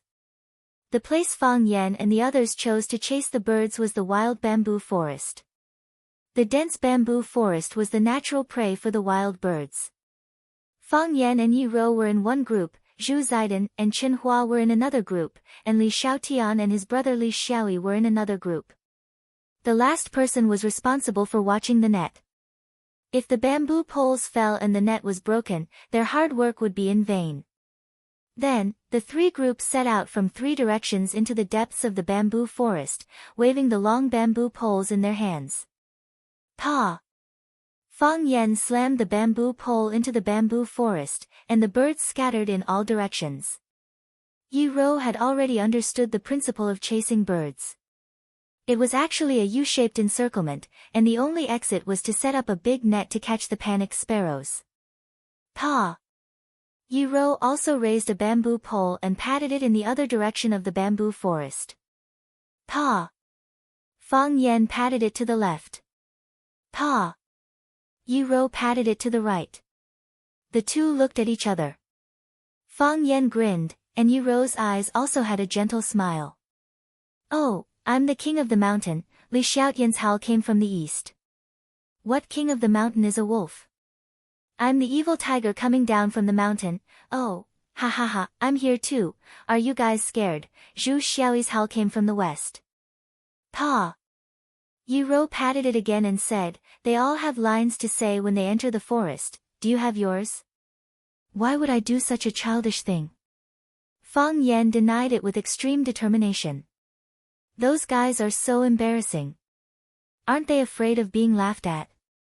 Really? Yi Rou pursed her lips and chuckled. I think Zhu Zaidan and the others will be happy to tell me that. I have one too. Fang Yen said with a sad face, but it's more high-end than theirs. It's not as idiotic as their animal names. Is that so? What's your line? Pa! Fang Yen patted it with his pole and shouted, Autobots, start the engines, transform, let's go, boom boom boom. Yi Rou laughed and fell to the ground. With three quick attacks, the wild birds in the bamboo forest screamed and rushed toward the only exit. Gua! Then they let out even more panicked screams. Because they suddenly found that their movements were restricted. They crawled into the transparent holes. Their heads went out, but their wings couldn't break through the grid. The harder they struggled, the stiffer their bodies became. Some of them strangled themselves to death. Today's luck was pretty good. This net was quite rewarding. With Fang Yan's eyes, there were hundreds of birds in the net. If they cleaned up all of them, they could probably eat for a few days. A group of people stood under the net, admiring the fruits of their labor. Zhu Zaidan and Li Xiaotian were ecstatic, saying, we're so lucky this net, we only caught a few dozen birds on the previous attempt. That idiot Li Xiaoyi accidentally opened a corner of the net when he retracted his pole, and more than half of them escaped. Otherwise, that net would have been enough for us to eat. This net is enough for us to eat for a few days, until Chinese New Year's Eve. Li Xiaotian laughed. Brothers, let's get to work, chirp chirp chirp. The sparrows couldn't do anything else and could only call out urgently. Quack, quack, quack. The cries of the colorful forest birds were also getting more and more miserable. Some of the birds managed to escape, only to find that their parents were trapped in the net. They circled around their mothers and screamed, unwilling to fly away by themselves. Brothers, retract the net, Li Xiaotian waved his hand and shouted, then ran towards the pole. These birds gathered together with great momentum. If they didn't put down the pole and retract the net in time, they might have gotten a chance to escape. Yi Rou looked at the birds circling around the net, unwilling to leave, with a hint of pity in her eyes. She cultivated her body, her mind, and her Tao. In her eyes, all joy could be magnified infinitely, and all sorrow could also be magnified infinitely. Every cry of these young birds tore a deep hole in her heart. She felt pain. Fang Yan, Yi Rou suddenly shouted. Fang Yan had been standing next to Yi Rou, asking, what is it? Can you give them to me? Yi Rou asked. Fang Yan smiled and said, they were originally meant for you. Just wait until they're done, you don't have to worry about them, although you're a woman, they're better at this than you are. Once they're cooked, you'll be in charge of wiping them out. I mean, give them to me now. Yi Rou said. Fang Yan was a little surprised, since he knew Yi Rou when he was very young. This proud woman had never asked him for anything. Of course, she didn't ask anyone for anything either. But Fang Yan often asked her for something, such as when Yi Rou pressed him to the ground with the dragon spine lock, he would ask Yi Rou to be lenient. Fang Yan's expression also became serious, saying, "Okay. I can give them to you now, you can do whatever you want with them." The pole was still put down, and the net was retracted. Unfortunately, all of the wild birds had been released. Looking at the birds circling in the sky or flying away, Yi Rou's face bloomed with a happy smile. She raised her slender and delicate neck, her soft short hair automatically slanted to the back. Her eyebrows were beautiful and her facial features were delicate and flawless. She was as beautiful as the ice spirit in this snow mountain. She waved her hand and said, "Goodbye. Goodbye." Zhu Zaidan waved her arms and yelled, "Goodbye." Li Xiaotian yelled with his teeth clenched. Although he said goodbye, he showed a ferocious look that said, "Don't run away, let me bite you if you have the guts, goodbye." Fang Yan looked at Yi Rou's beautiful side profile and said quietly in his heart. The violent Yi Rou in his heart was gone.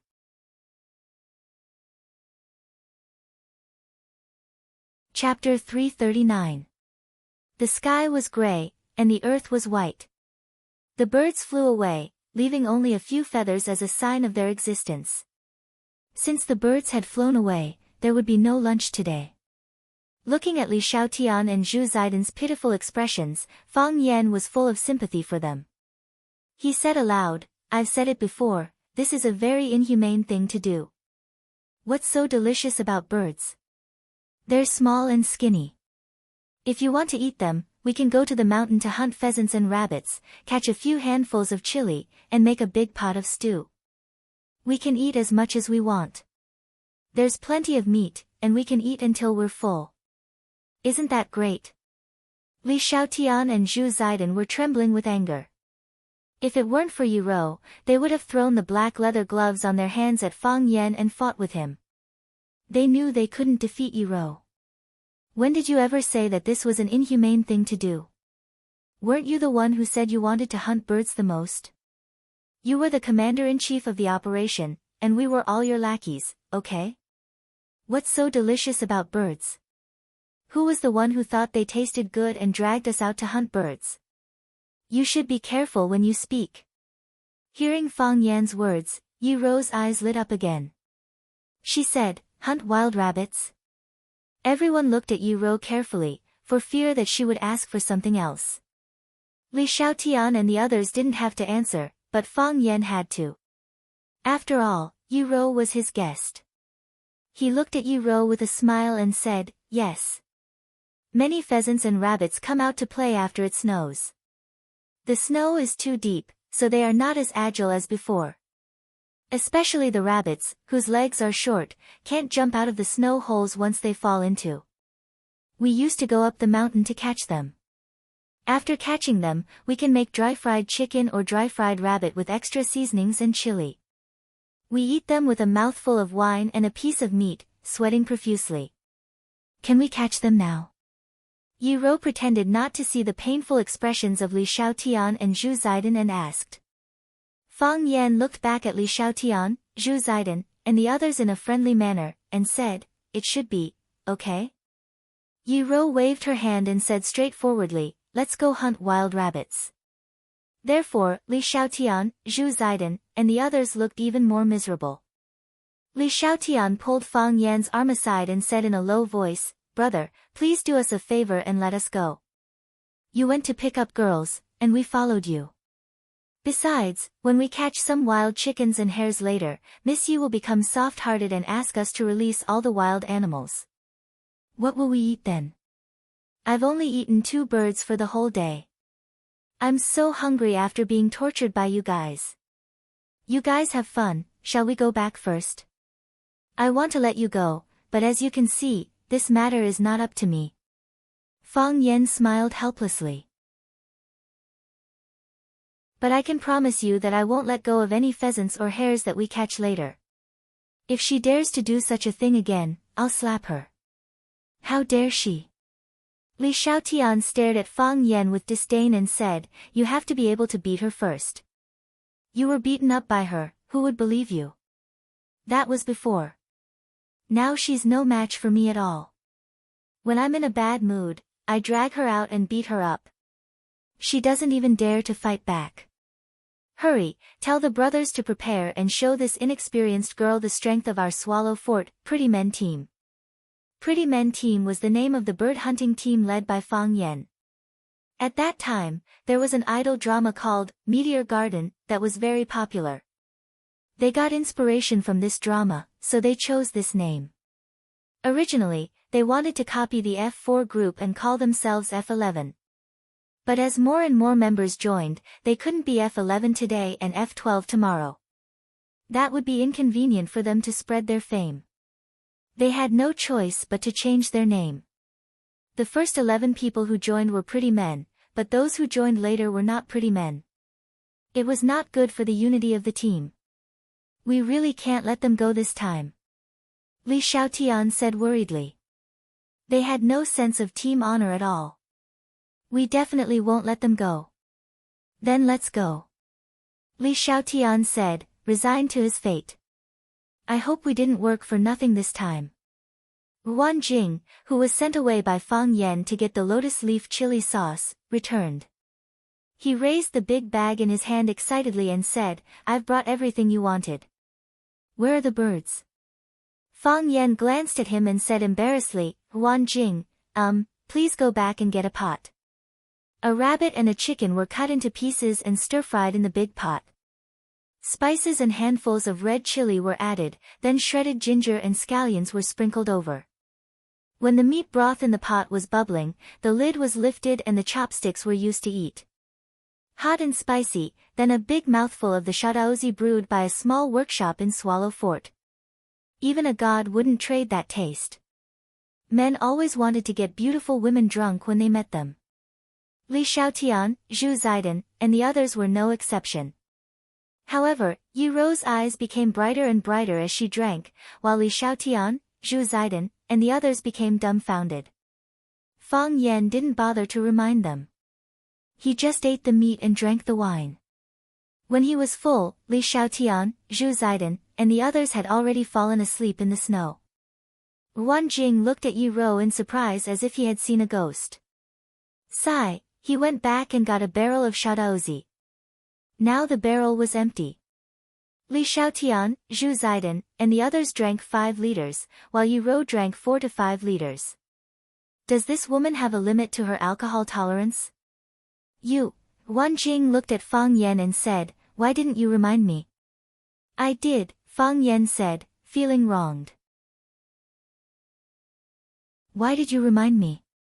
I didn't even dare to drink with her, Fang Yan said. You won't die if you don't ask for it. Puff, Wan Jing also threw up on the ground.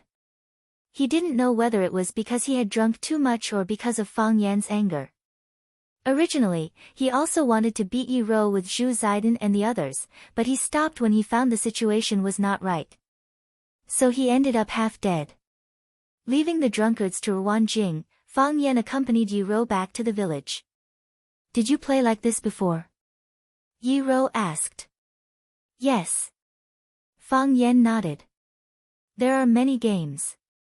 You only saw the tip of the iceberg today. It seems, you had a good life before. Yi Rou said with emotion. Compared with Fang Yan, there was nothing to say about her childhood. It was okay. Before I met you, Fang Yan realized he said something wrong. He quickly changed the topic and said, is the game good today? If you want to eat, we can come over anytime. It tastes good. Yi Rou nodded and said. Before you met me, what about after you met me? Before I met you, my life was very happy. After I met you, my life is very fulfilling. Fang Yan said seriously.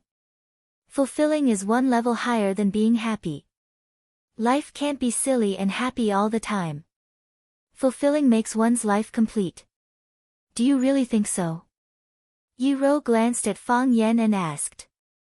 She didn't believe Fang Yan's nonsense. Of course. Fang Yan nodded very seriously. If I didn't meet you, would I have the heart of Tai Chi?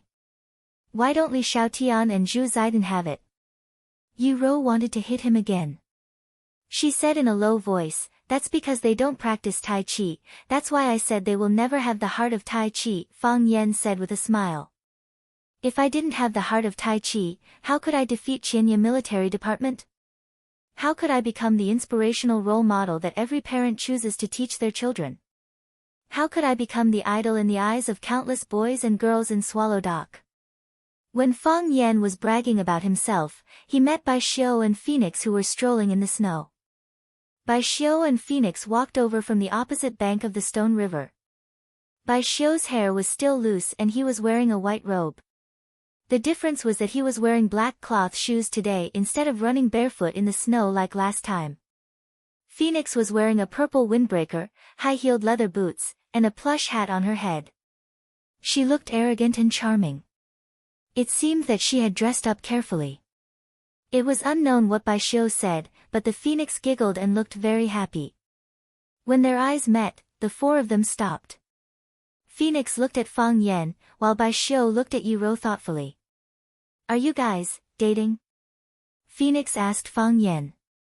"Guess?" Fang Yan said. He didn't dare to say yes and didn't want to say no, so he could only use this kind of rhetorical question. After all, he couldn't act like a loser in front of his first love. Phoenix looked Fang Yan up and down, then looked at Yuro and said with a smile, "I guess not." "Why not?" "No reason," Phoenix said.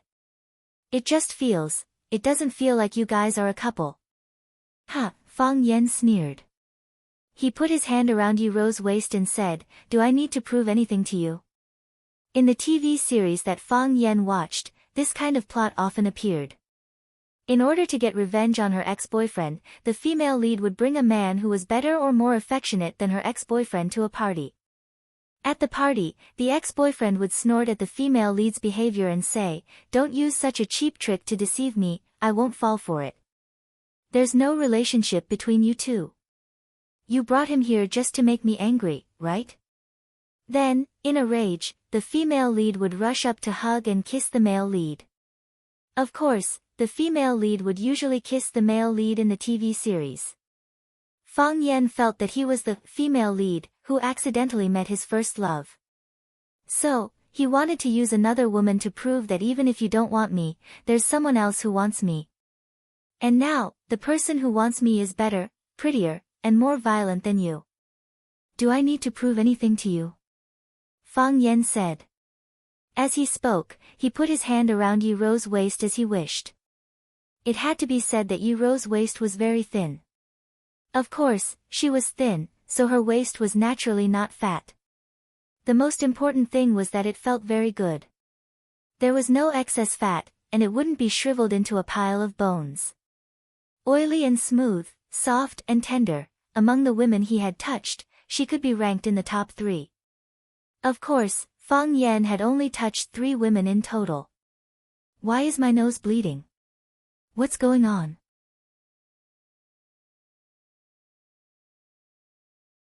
Chapter 340. A smear of bright red sprayed out. It was so unique and dazzling in the snow. When Fang Yan saw that his nose was bleeding, his body also flew up. He flew backward in the air, only then did he realize that he had been hit. Bang! His body fell heavily onto the ground, creating a V-shaped pit on the flat snowy ground. The snowflakes splashed and then returned to the snowy plain. Fang Yan stared blankly at the vast and lonely sky, thinking that the plot shouldn't have developed like this. According to the story extension in the TV series, Yuro should be slightly surprised and full of expectation at this moment. When he kissed her, her eyes widened and she fell into a state of stupor. Usually, when this scene appeared, the picture would freeze and the story of the episode would end. Start singing and calling out subtitles. At the beginning of the next episode, the male lead would pull the female lead and run.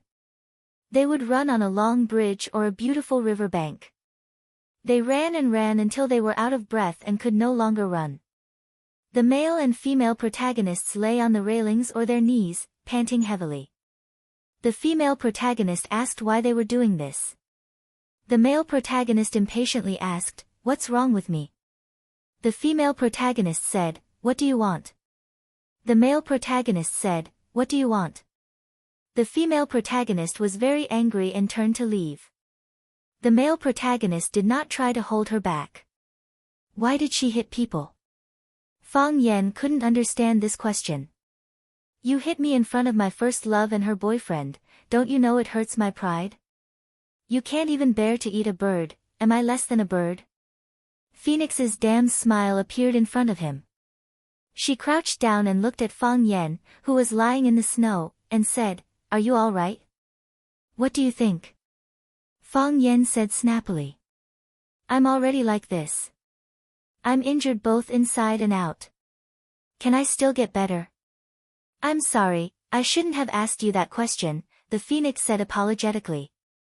The question she was referring to was, "Are you guys on a date?" If she didn't ask, Fang Yan wouldn't have to deliberately prove anything to her. If Fang Yan didn't prove anything, he wouldn't have been beaten. Fang Yan felt as if someone had stabbed him in the chest again. Wouldn't such an apology be another slap in the face? He grimaced in pain and grabbed a snowball to wipe the blood off his nose. "What does this have to do with you?"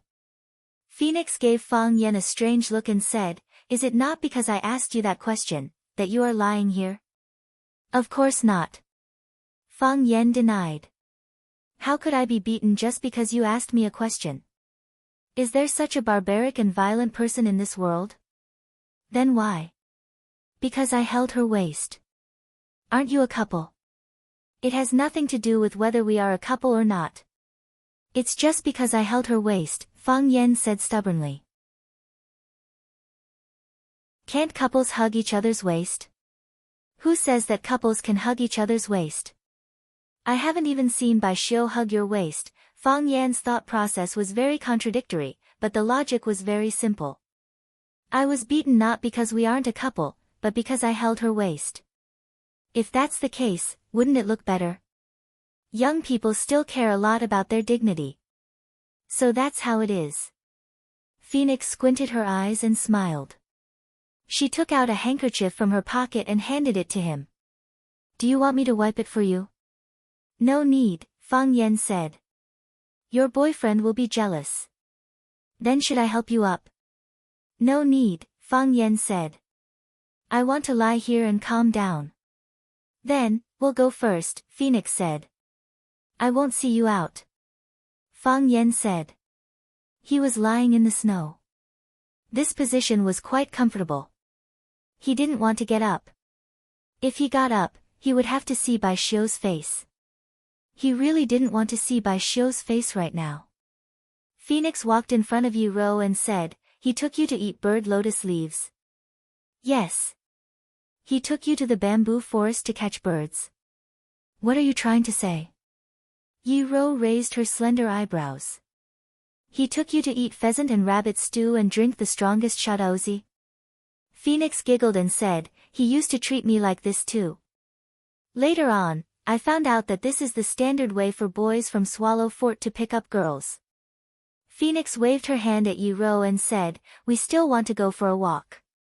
Your boyfriend, we'll leave him to you." And so, Phoenix and Bai Xiu continued to stroll towards their destination.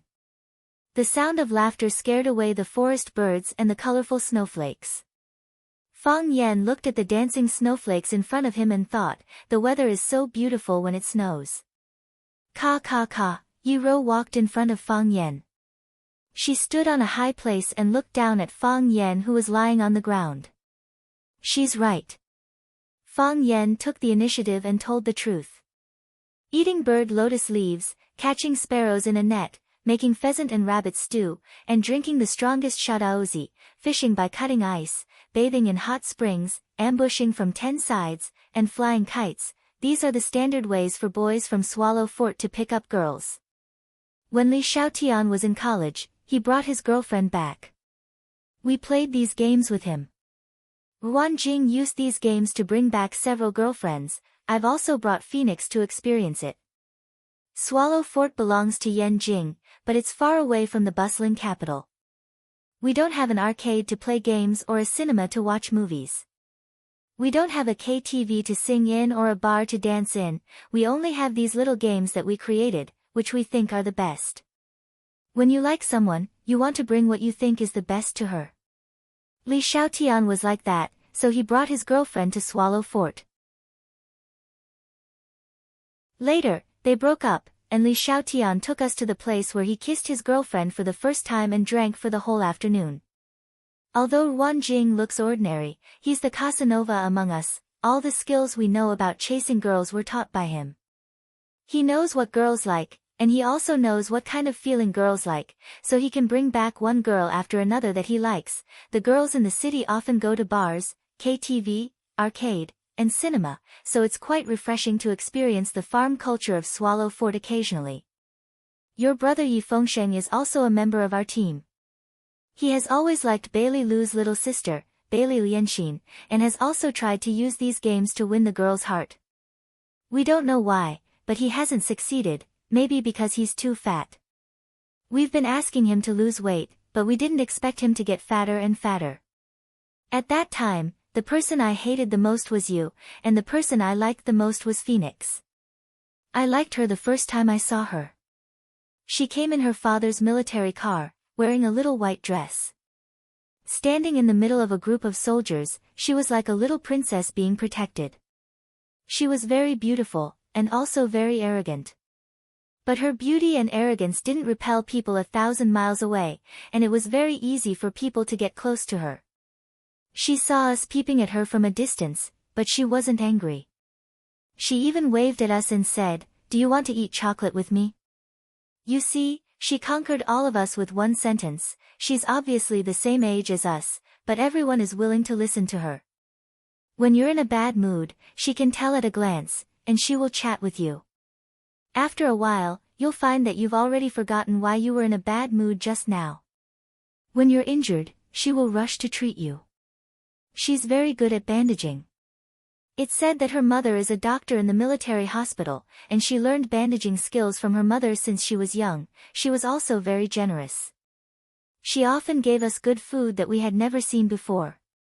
She even gave us all kinds of guns, bows and arrows, as well as the good cigarettes that people gave to her father and the good wine that her grandfather kept in his private collection. She treated us very well. The weather was cold, and the snow was extremely warm. Fang Yan was lost in some kind of thoughts, and he didn't even notice the change in Yi Rou's eyes. At that time, I often fought with people. I also often fought with you. Every time I was injured or defeated by you, I would go to her for help to treat. Even sometimes when I won, I would try to find some wounds on my body. That way, I could listen to her comforting words and watch her bandage me. She was never impatient, and I also think that was the happiest time of my life. I wasn't the only one who liked her. Bai Xiu liked her, Bailey Lu liked her, and Yi Fengsheng used to like her. A group of boys around us all liked her. So the competition was particularly fierce, and each of us exhausted our efforts and used all our means. For us at that time, it might be the most important thing in our lives. Fang Yan felt a little sour in his nose, and his chest was depressed and uncomfortable. He was lying on the snow, and in addition to the thin layer of clothes on his body, there were only the tiny snowflakes and the distant sky on his body. However, Fang Yan just felt very uncomfortable in his heart, as if something was going to tear his chest and break out of his body. He wouldn't understand that it was an emotion. That emotion had a very common name, lovelorn.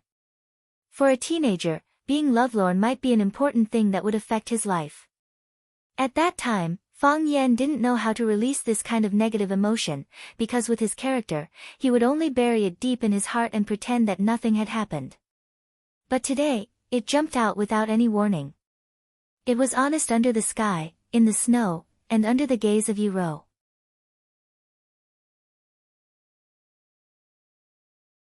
Chapter 341. He always talked about the things he was afraid of in a joking tone and always did the things he cared about in a free and easy manner.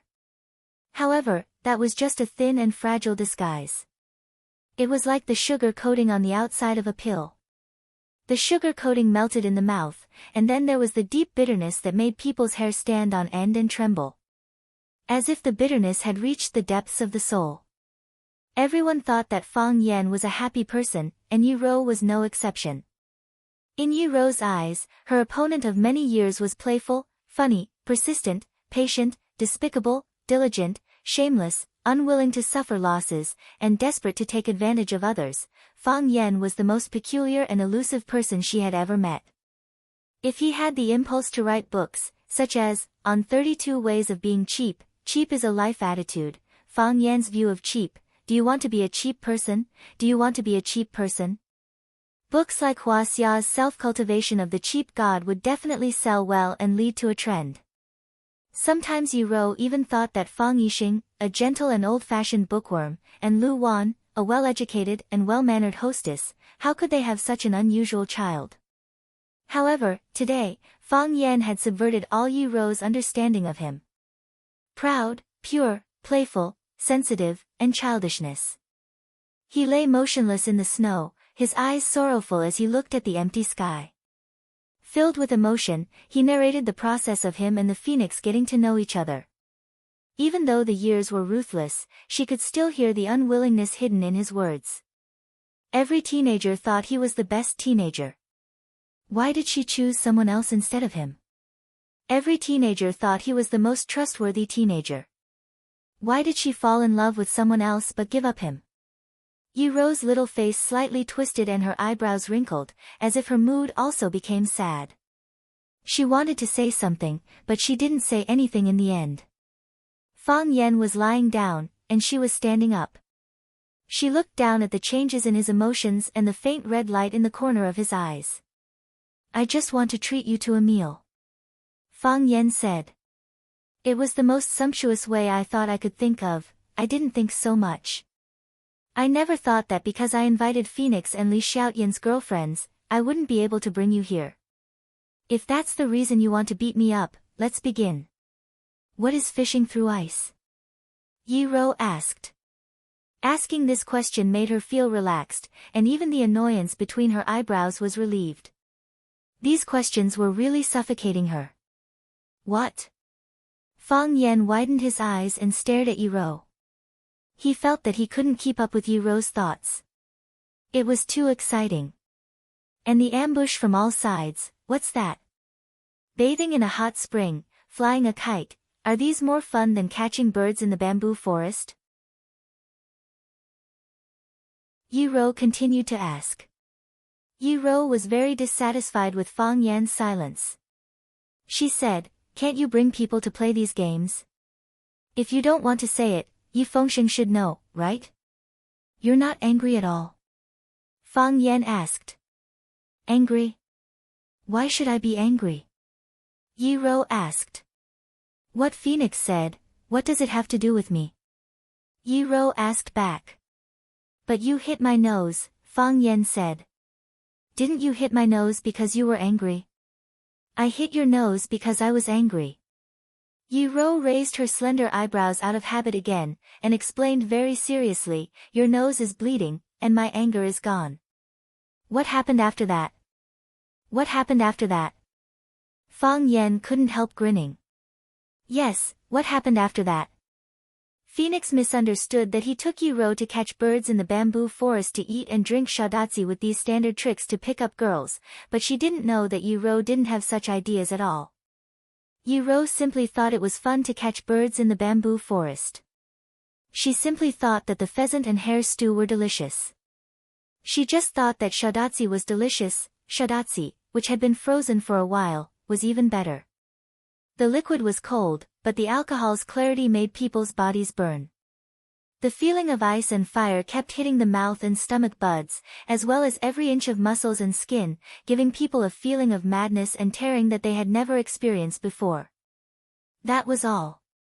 What did it have to do with love between men and women? How could such a proud woman like Yi Ro fall in love with a man like him? As she said, she was angry because Fang Yan touched her waist. She punched Fang Yan, and when she saw Fang Yan's nose was bleeding, her anger disappeared. Just like before, when Fang Yan offended her and she hit Fang Yan, this punch was no different from the punch before. Just because Fang Yan did something wrong, this was Fang Yan's punishment. As for the words spoken by the phoenix wanted to incite a conflict and emotional rift between the two of them. This was truly a huge joke. Without feelings, how could there be conflict? No love. Where was the crack? Phoenix spent a lot of effort, only to do such a useless thing. It was really ridiculous. Fang Yan laughed loudly, and his mouth was full of laughter. Wind poured in, snow fell, and an emotion more sorrowful than heartbreak also drilled in. They don't love me. Fang Yan climbed out of the snow, patted the snow off his body, and said, ambush on all sides is also a kind of food. Big fish and tofu are stewed in the pot, and then there are pot stickers on the edge of the pot. Generally, one pot can stick 8 pot stickers, so it looks like an ambush on all sides. 8 pieces of dough lying there, if not called ambush on all sides, what else can it be called? Kite in the sky is more fun. Make a big kite, tie it to the kite, and jump down from the back of the mountain. This game is more dangerous, and only the children of our swallow dock can play it. Children from other places can't learn it at all. If they jump down, they will probably die. The most fun is to soak wine in the hot spring. You lie in the hot spring in the middle of the snow, and soak the plum wine in the spring. When you want to drink it, you will find that the temperature of the plum wine is just right, and I heard that this way of drinking is very nutritious. Fang Yan took Yi Ro out from the Yi family, so he naturally had the responsibility to send her back. They talked and laughed as they walked to the Yi family's mansion. Most of the time, it was Fang Yan who talked and explained the various games he mentioned. Yi Ro listened quietly, and from time to time, she asked a very technical question. When they passed by the Pebble River, the children who were skating on the river had disappeared. It seemed that they were tired of this game and went to find a new world that belonged to them. There were simply too many fun things to do in the snowy lands of the north. Yi Fengsheng just came out of the courtyard and saw Fang Yan and Yi Ro, who were talking and laughing. His face was full of shock. He secretly gave a thumbs up to Fang Yan, then looked at Yi Ro and said in an ingratiating manner, "Sis, I heard that you went to hunt birds today." Yi Ro glanced at Yi Fengsheng and said, "How did you know?" "Hey, how could I not know about the activities of our Pretty Boys team?" "No matter what, I'm the spokesperson of the Pretty Boys team. Wan Jing called me and said that you drank them all by yourself, and also scolded me for not telling them in advance. See, I was just about to go over and teach them a lesson. My sister is giving them face by drinking with them. What else can they be dissatisfied with?" Yi Fengsheng looked at Yi Ro, then looked at Fang Yan, and said, Is it time for the farewell scene? This is the highlight. You guys chat, I'm leaving first. After saying that, he twisted his plump butt and rushed into the snowstorm. After the day's activities ended, it was necessary to make a conclusion. Originally, Fang Yan had already thought of the farewell words, and there was even a hug scene. However, the bastard Yi Fengsheng exposed them on the spot, so both of them were a little embarrassed. Fang Yan wanted to say something but stopped. After hesitating for a while, he said, "Let's go back." Yi Ro glanced at Fang Yan and said, "Thank you." She turned around and left, neat and tidy. Fang Yan stood at the Yi family's gate for a while, then he also turned around and walked in the direction of the Fang family. Today's interaction with Yi Ro could be considered satisfactory.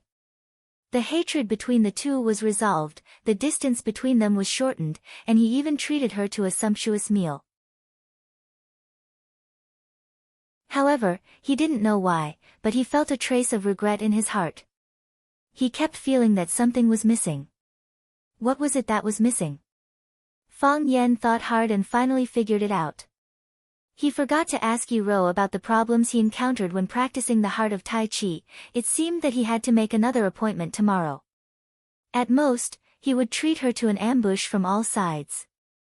Based on today's experience, she was quite easy to bribe. Yi Ro walked straight into the warm room in the backyard without being stained by the snow. After the arrival of winter, she lived in the warm room to accompany the elder ancestor. The elder ancestor was sitting on the pit and taking a nap. Seeing Yi Ro coming back, he squinted his eyes and smiled, saying, "Did you have fun with the boy from the Fang family?" "No," Yi Rou said.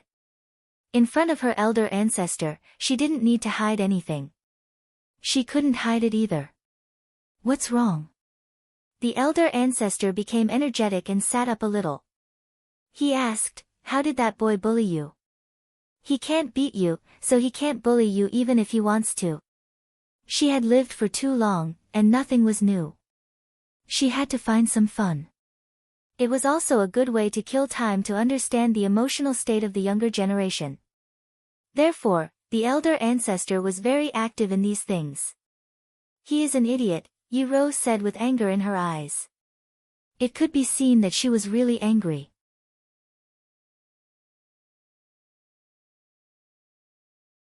Chapter 342. Old Ancestor also knew that Yi Rou was really angry. Because when she was angry, and when she was not angry, she was not angry. She disliked disguise and hiding the most, so she didn't need to do this kind of boring thing. Seeing that Yi Rou was angry, Old Ancestor felt it was more interesting. She patted the place next to her and said, "Come on, tell me why that guy is an idiot." Yi Rou hesitated and didn't know whether she should tell the reason why she was angry. Old Ancestor was a little unhappy and said, "You have no conscience. How do I usually treat you? Why do you treat me like this? Can't you even listen to my words?"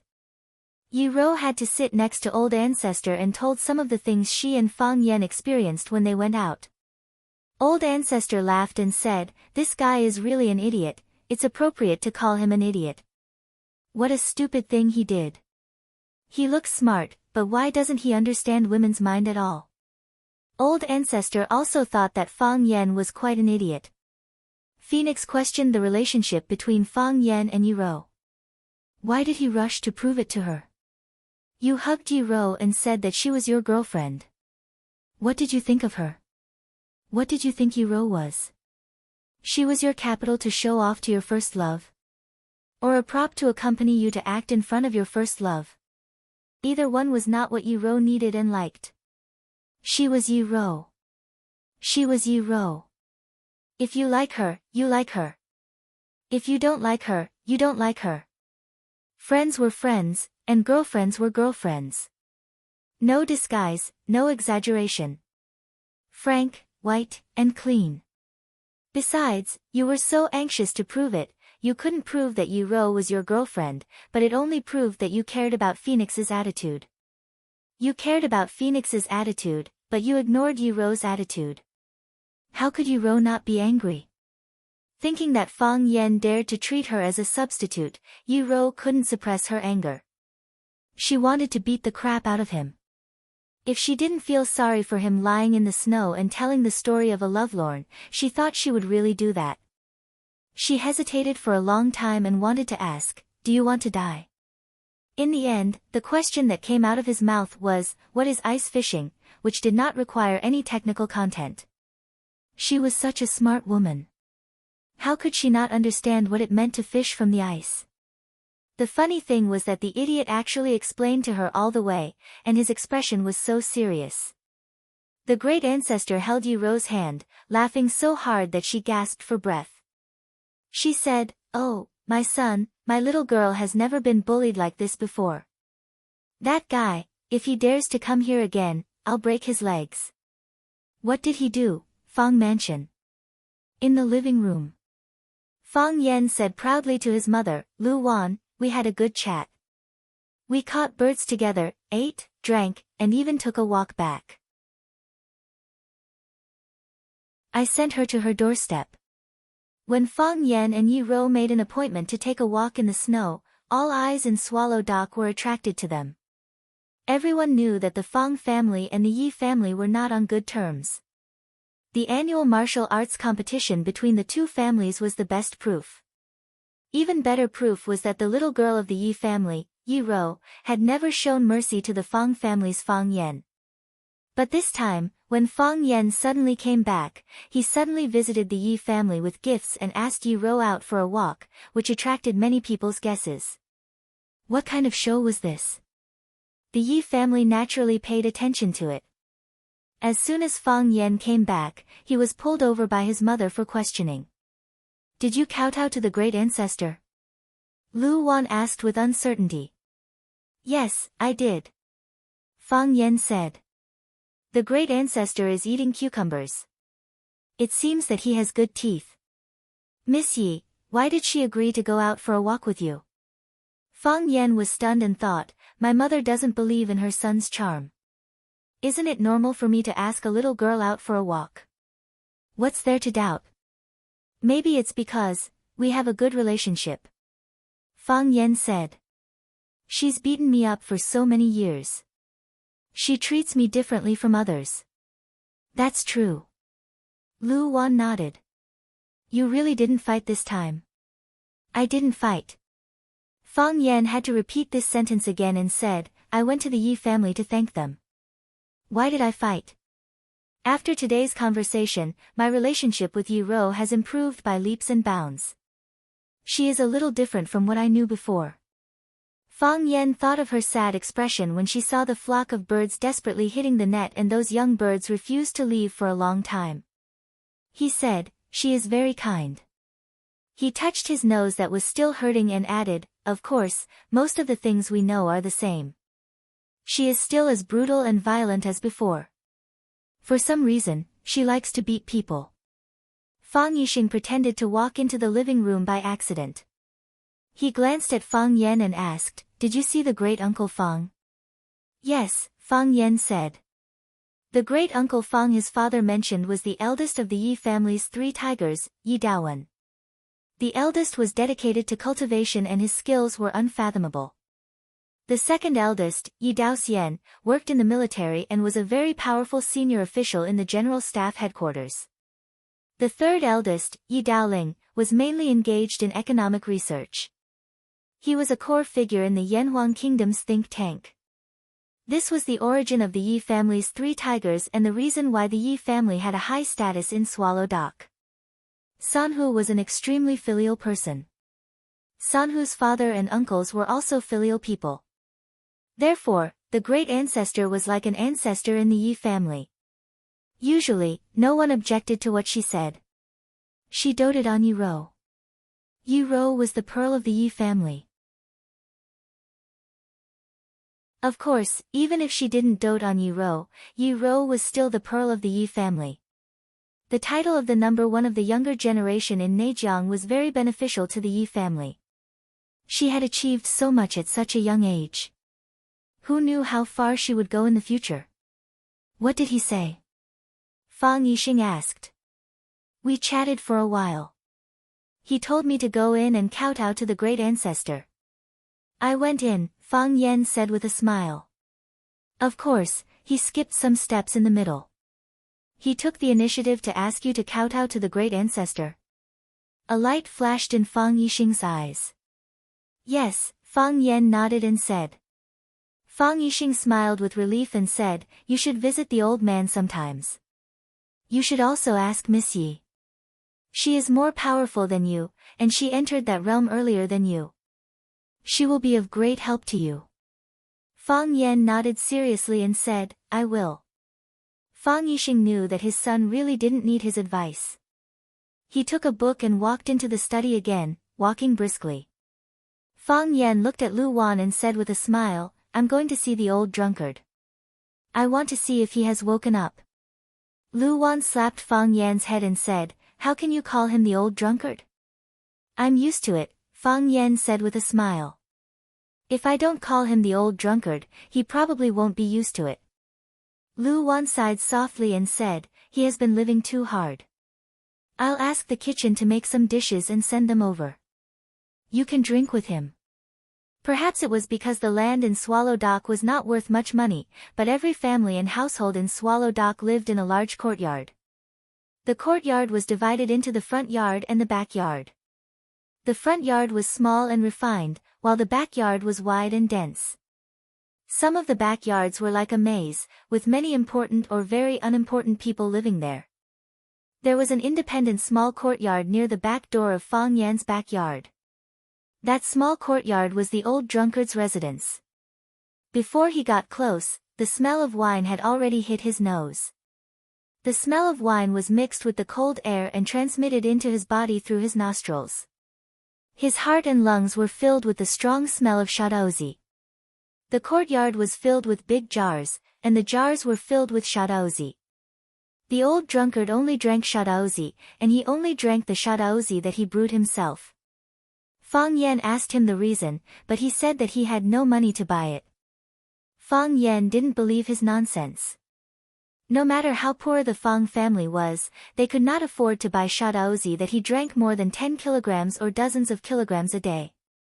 He must be afraid that the shadaozi outside was formaldehyde mixed with water, which would cause his body to be poisoned. Fang Yan once again realized that the problem of food safety could not be ignored. Even these martial arts masters were afraid of being poisoned.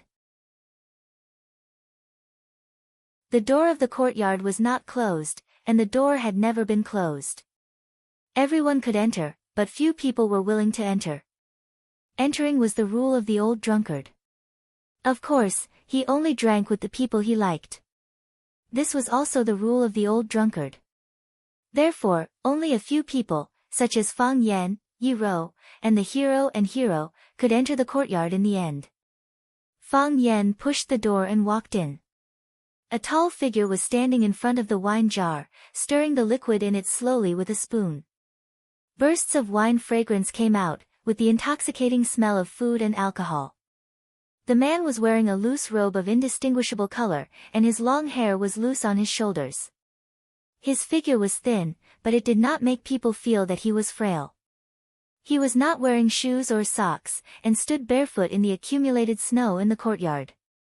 The loose robe with big sleeves, the barefoot drinking wine, the long hair draped over his shoulders, and the cultured and refined man. These were the iconic characteristics of the inner Jianghu's number 1, Mo Qingdi. The people of Swallow Dock all knew that the reason why Bai Xiu dressed like that was to imitate Mo Qingdi. Because Mo Qingdi was Bai Xiu's idol. Many people said that Bai Xiu had already grasped 70% of Mo Qingdi's essence, but Fang Yan, who understood Mo Qingdi, felt that Bai Xiu only had the appearance, but not the spirit. Mo Qingdi's every move was casual and natural, but Bai Xiu's words and actions always gave people a feeling of bashfulness and stiffness. Of course, this could not be ruled out because Fang Yan had always been hostile to Bai Xiu. "You're here?" the old drunkard asked. "I'm coming," Fang Yan answered. This was the usual question and answer he would have with the old drunkard every time he came. "I'll treat you to a drink," the old drunkard said. He lifted the spoon in his hand, and a silver river rose from the big jar, rushing toward Fang Yan. The wine fragrance was heavy, and the knife intent was heavy. Sometimes, he really was as sharp as a knife. Fang Yan's expression became solemn.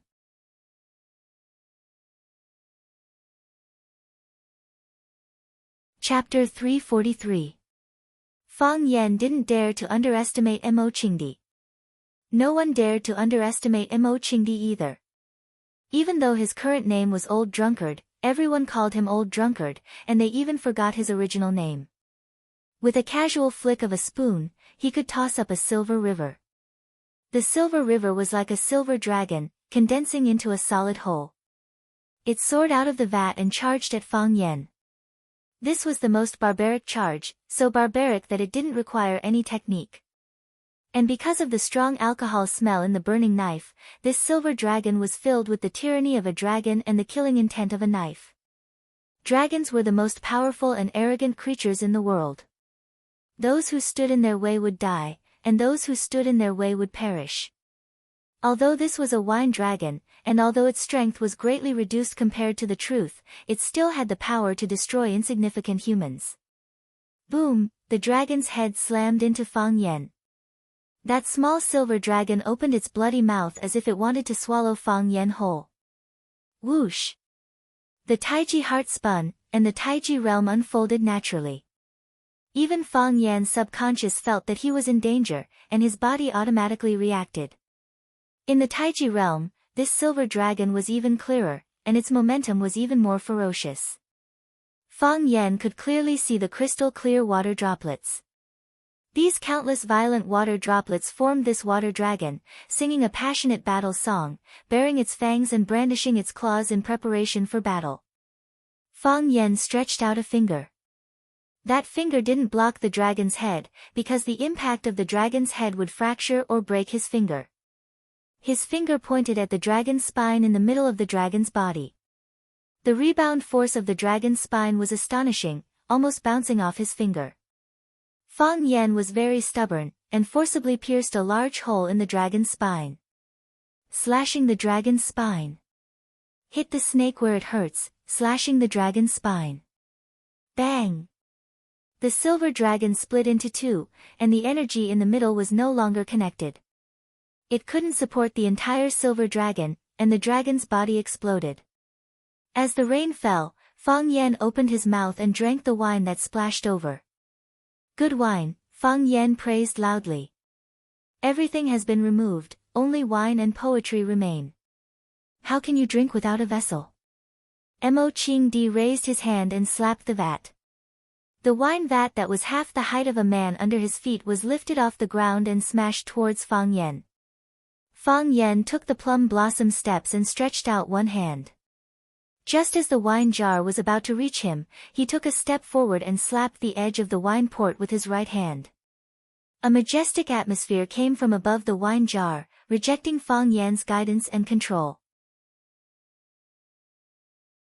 This was not the gravity of the wine jar, but the residual flow of qi from Mo Qingdi's slap.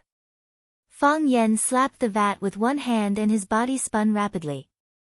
His feet stepped on the 12 plum blossom palaces, and he spun the wine jar around like a spinning top. Hoo hoo hoo, the wind howled, and the snow swirled. The green-robed youth carried the wine jar to show off his skills, heroic and unrestrained. When he felt that the old drunkard's slap on the wine jar had completely dissipated, Fang Yen had gained full control of the wine jar. Boom! Fang Yen suddenly raised the wine jar with one hand, and the wine inside the jar poured out like a sudden waterfall. Fang Yen opened his mouth and gulped. The wine flew out quickly, and so did Fang Yen. No matter how fast he drank, it was not as fast as pouring the wine out of the jar. Thus, a large amount of wine was poured over Fang Yan's face, head, clothes, and neck. His entire person became a drunkard. Who? After taking a big gulp, Fang Yen finally felt satisfied, and casually threw the huge jar that weighed hundreds of pounds to the old drunkard. The old drunkard caught the jar and also took a big gulp. The difference was that he poured slowly, and drank boldly. Not a single drop of wine spilled out, and not a single drop was wasted. The old drunkard drank for a very, very long time.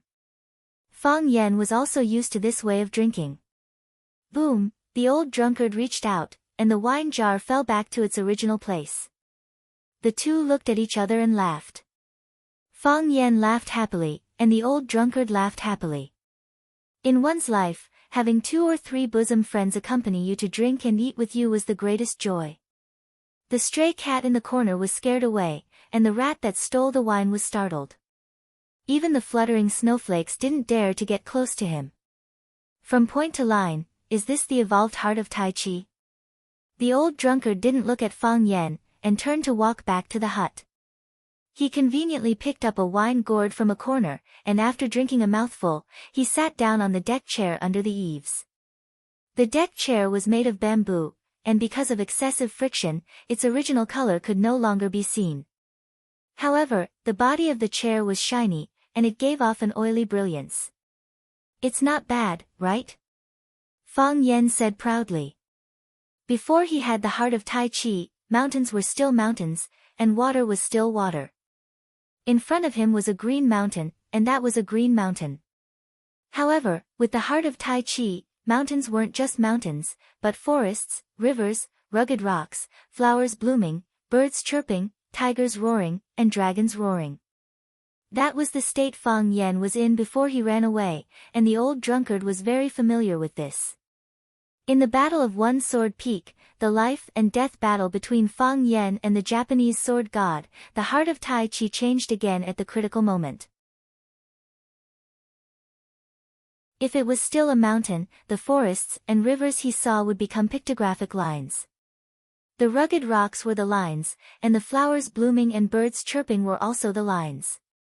The lines were dynamic, like an electronic map, from the beginning to the end, allowing Fang Yan to clearly see the process of flowers blooming and withering. This was the upgraded heart of Tai Chi. The heart of Tai Chi had already developed to this stage. What was the next change? What would the next step of its upgrade be? Fang Yan didn't know. My heart of Tai Chi has improved, but my drinking capacity hasn't. The old drunkard took another sip of wine and said aloud. He could go without food for 3 days now, but he couldn't go without wine for a day. His heart was trapped in a mental barrier, and his life was unbearable, which made him look very sad. It depends on who I'm competing with, Fang Yan said. Of course I can't compare with you and Yi Ro, but compared with those people outside, I'm also a general who always wins in drinking. It was impossible for the old drunkard to entertain him, so he ran into the house alone, found a 4-legged stool, and put it next to the old drunkard. The two sat under the eaves, drinking, admiring the snow, and talking about Fang Yan's heart of Tai Chi. You're ahead of us. The old drunkard said softly. If he didn't quickly put his voice into his ears, it was very likely to be blown away by the wind. My heart of Tai Chi is a wasteland, like a barren land. Not even a blade of grass grows, withered and cracked. The cracks are like mocking smiling faces. Apart from receiving mockery and despair, there is nothing to be gained. What you've experienced is something I've never experienced, and in the Fang family, there are only 2 people who can have the heart of Tai Chi. I don't have any experience to teach you, so you can only rely on yourself to explore. It's very difficult and dangerous. But I'm not worried about you at all. You think I'm talented? Fang Yan said with a smile. I mean, you're really lucky, the old drunkard said. After being beaten for 10 years, you were actually able to comprehend the heart of Tai Chi because of the sudden upgrade of the heart of Tai Chi. Such a humiliating thing like skipping class and running away became the object of praise and praise by countless people after coming back. They said that you've taken a different path. It really makes me blush to hear it. Fang Yan chuckled. No matter how the old drunkard attacked him, he felt that it was a compliment. Their relationship was like that of a teacher and a friend, and there were almost no secrets between them. Luck is also a kind of strength, Fang Yan said with a smile. Even the Japanese sword god was defeated by me. Who dares to say that I'm not strong enough? In the past, every time Yi Ro saw me, she wanted to beat me up. Today, I directly went to the Yi family to challenge them. Hey, guess what? No one in such a big Yi family dared to come out and fight me. Fang Yan shook his head gently and said, I'm lonely and seeking defeat. It's hard to find an opponent in Swallow Dock. The old drunkard knew what Fang Yan was thinking. He said this deliberately to provoke him. Unfortunately, if this kind of stimulation could make him regain his strength, why would he be so decadent? The heart of Tai Chi not only relied on hard practice, but also enlightenment. 10 years of practice was not as good as 1 night of enlightenment. This was the saying of Tai Chi. Success came from the heart of Tai Chi, and failure came from the heart of Tai Chi. The old drunkard continued to drink and didn't take Fang Yan's words seriously. He said, you can talk to Yi Ro about this matter. Maybe she can help you. I was going to talk to her about it today, but I forgot, Fang Yan said. I heard that you asked her to take a walk to see the snow. Yes.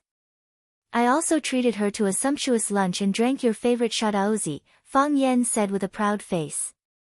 We've now buried the hatchet, turned enemies into friends, and let go of the hatred with a smile. Buried the hatchet? Turned enemies into friends? The old drunkard glanced at Fang Yan with his drunken eyes and said, the hatred is gone, but the kindness is still there. I understand, Fang Yan said. I didn't know about this until I came back this time. It turns out that my grandfather went to the Yi family to provoke me every year when I competed with Yi Ro. What he said was too much. Who else would he hit if not you? She patiently beat me for 10 years. I naturally have to remember this 10 years of kindness. It's not patience. The old drunkard said. It's holding back the disgust. It's disgusting for anyone to do the same thing for 10 years, how could it be disgusting to witness the rise of a genius? I think she should be filled with a sense of accomplishment. Every time you're beaten to the point of crying for your mom and dad, crawling under tables and chairs, hugging your opponent's legs and begging for mercy, who would be filled with a sense of accomplishment from conquering such an opponent? I feel like you're insulting me, Fang Yan said. You're right, the old drunkard said. If it wasn't because I have something to ask of you, I would definitely challenge you, Fang Yan said fiercely.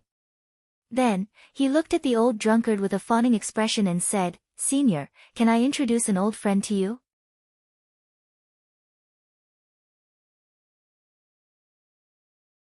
Chapter 344.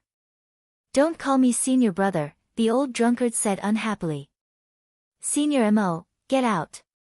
Fine, old drunkard, do me a favor. Only you can do me this favor. I'll bring someone to see you. Fang Yan made his request directly. Who? Chiba Bin, Fang Yan said. Fang Yan was a lucky guy, so Chiba Bin was a very unlucky guy.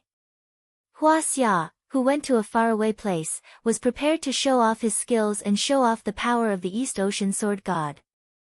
No one would have thought that the person he had inadvertently challenged, a young man who was originally unknown, would actually defeat him.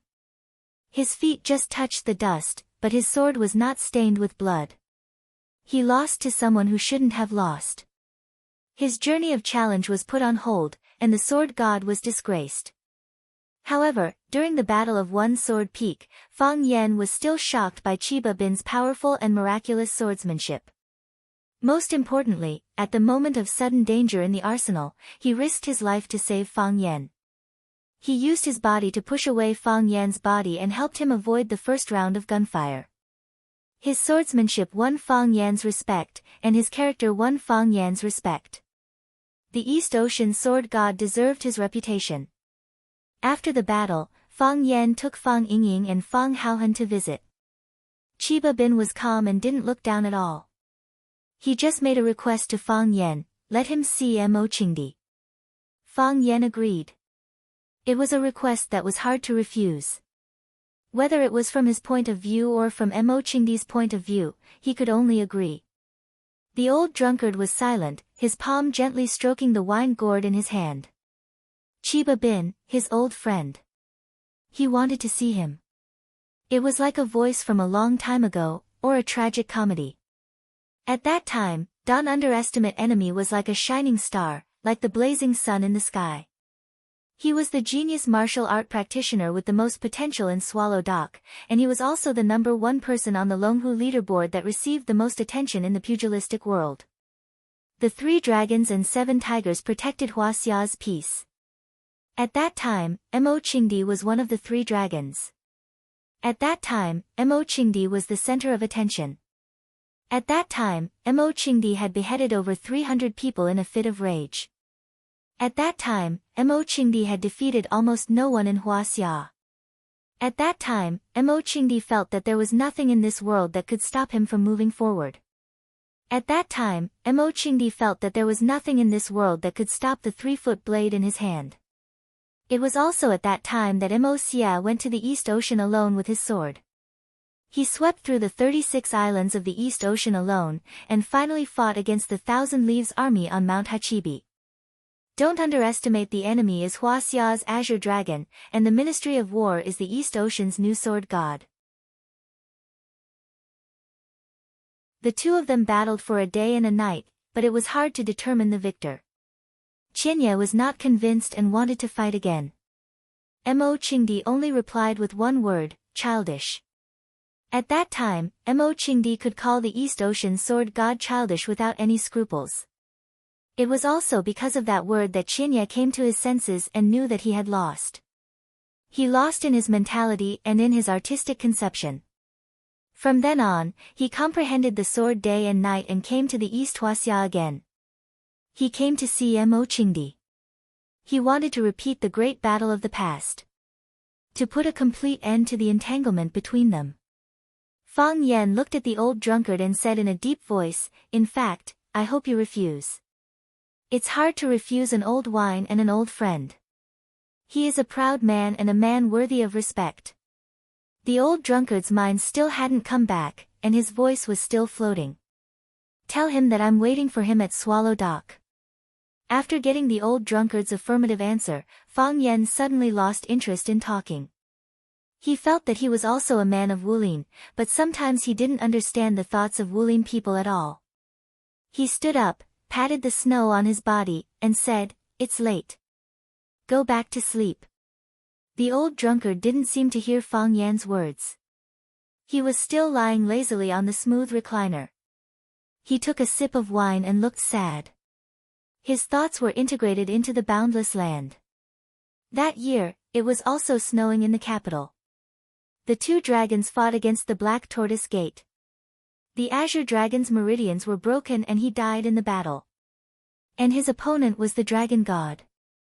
With the strong and turbulent burning knife in his mouth, he felt sad and bitter. He was no different from Qianye. They were both the waves in the Yangtze River that pushed the waves in front. Outside the courtyard wall, Fang Yan's tuneless singing came, hot blood surged like the waves in the river, like the waves in the sea, often stirred in my heart just because the shame hasn't been cleared, indignation can't be dispelled, hot blood melted like a flamer, like the rising sun, often surged in my heart. Get up quickly to get rid of evil for yourself, be loyal to the country. Get up quickly to get rid of evil for yourself and be loyal to the country. Get up quickly to get rid of evil for yourself and be loyal to the country. Get up quickly to get rid of evil for yourself and be loyal to the country. No one knew whether it was intentional or not, but Fang Yen sang the last sentence over and over again. Every time he sang it, it was more passionate and hot-blooded than before. This voice was frozen by the heavy snow and blown away by the strong wind. It went straight to the sky and reached the 9 provinces. The old drunkard's body was curled up on the recliner. His eyes were closed and he didn't move. Once again, he was drunk and passed out. Every day was a new day. Every time he opened his eyes, there would be a surprise. When Fang Yen opened his eyes, he saw Fang Yingying's fat face right in front of him. He resisted the urge to punch him and said angrily, "Can you please brush your teeth the next time you wake up? Don't you know that your tone is very heavy? Junior Marshal Uncle, did you go for a walk with Miss Yi yesterday?" Fang Yingying asked with a surprised expression. This surprised expression was very good. It showed that he was surprised about this matter and also expressed his infinite admiration for Junior Marshal Uncle Fang Yen. Acting was really a technical job. So what? Fang Yen felt that Fang Yingying's face was a little more amiable. Isn't this a very normal thing? You can't say that. Other than Junior Marshal Uncle, who else in Swallow Dock is qualified to go for a walk with Miss Yi? We've been in Swallow Dock for so many years, but we've never heard of Miss Yi going for a walk with a man hand in hand. Fang Yingying said with a proud expression. Yesterday, Fang Haohan and I went to the city to buy some New Year's goods. When we came back today, we heard about this, so we specially came over to congratulate Junior Marshal Uncle. Just for this? You really don't know much. Could you please move your head back a little? Fang Yen pushed Fang Yingying's head away, lifted the quilt, and jumped out of bed. It's not just this. Fang Yingying said with a smile. Jiang Qin called me and said that she couldn't get through to your phone. She's looking for you quite urgently, and wants you to call her back. Jiang Qin. Fang Yen just remembered that he had promised Jiang Qin that he would contact her after the winter break.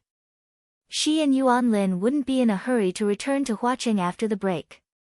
They would wait for him in Yanjing, and he would accompany them for a walk around Yanjing city.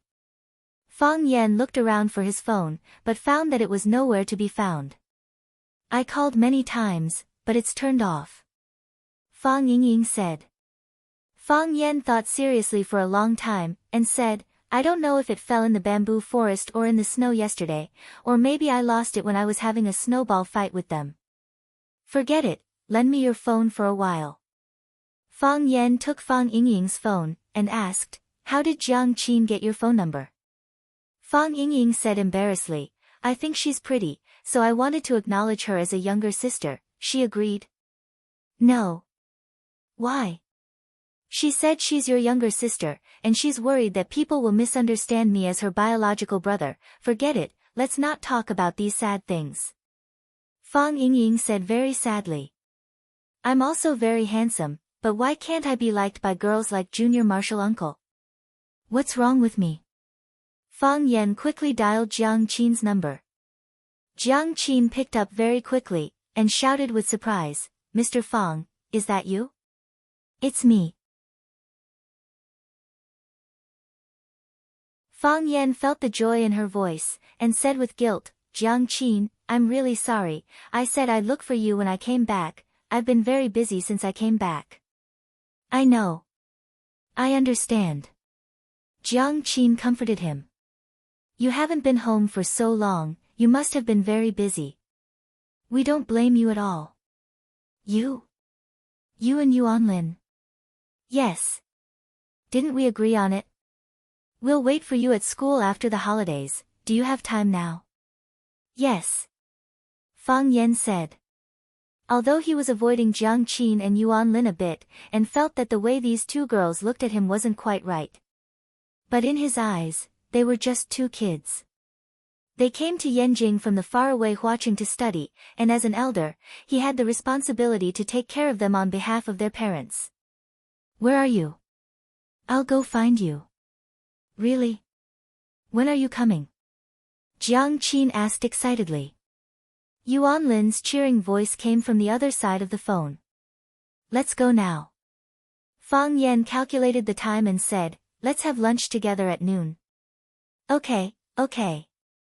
Yuanlin and I will wait for you at school. Call me when you're almost there, and we'll pick you up at the school gate. See you later. Fang Yan said. After hanging up the phone, Fang Yan saw Fang Yingying looking at him pitifully. Hero, lend me your phone for a day. I'll return it after I buy a new one. Fang Yan directly put Fang Yingying's phone into his pocket. No problem. Junior Marshall Uncle, you can use it whenever you want, it doesn't matter how long you use it, Junior Marshall Uncle, actually I don't have any plans today. Fang Yingying looked at Fang Yan with a face full of smiles, his meaning was quite obvious. You don't have any plans? Fang Yan thought for a moment and said, then you can sweep the snow at home. Sweep the snow in the front and backyard so it's not inconvenient to walk.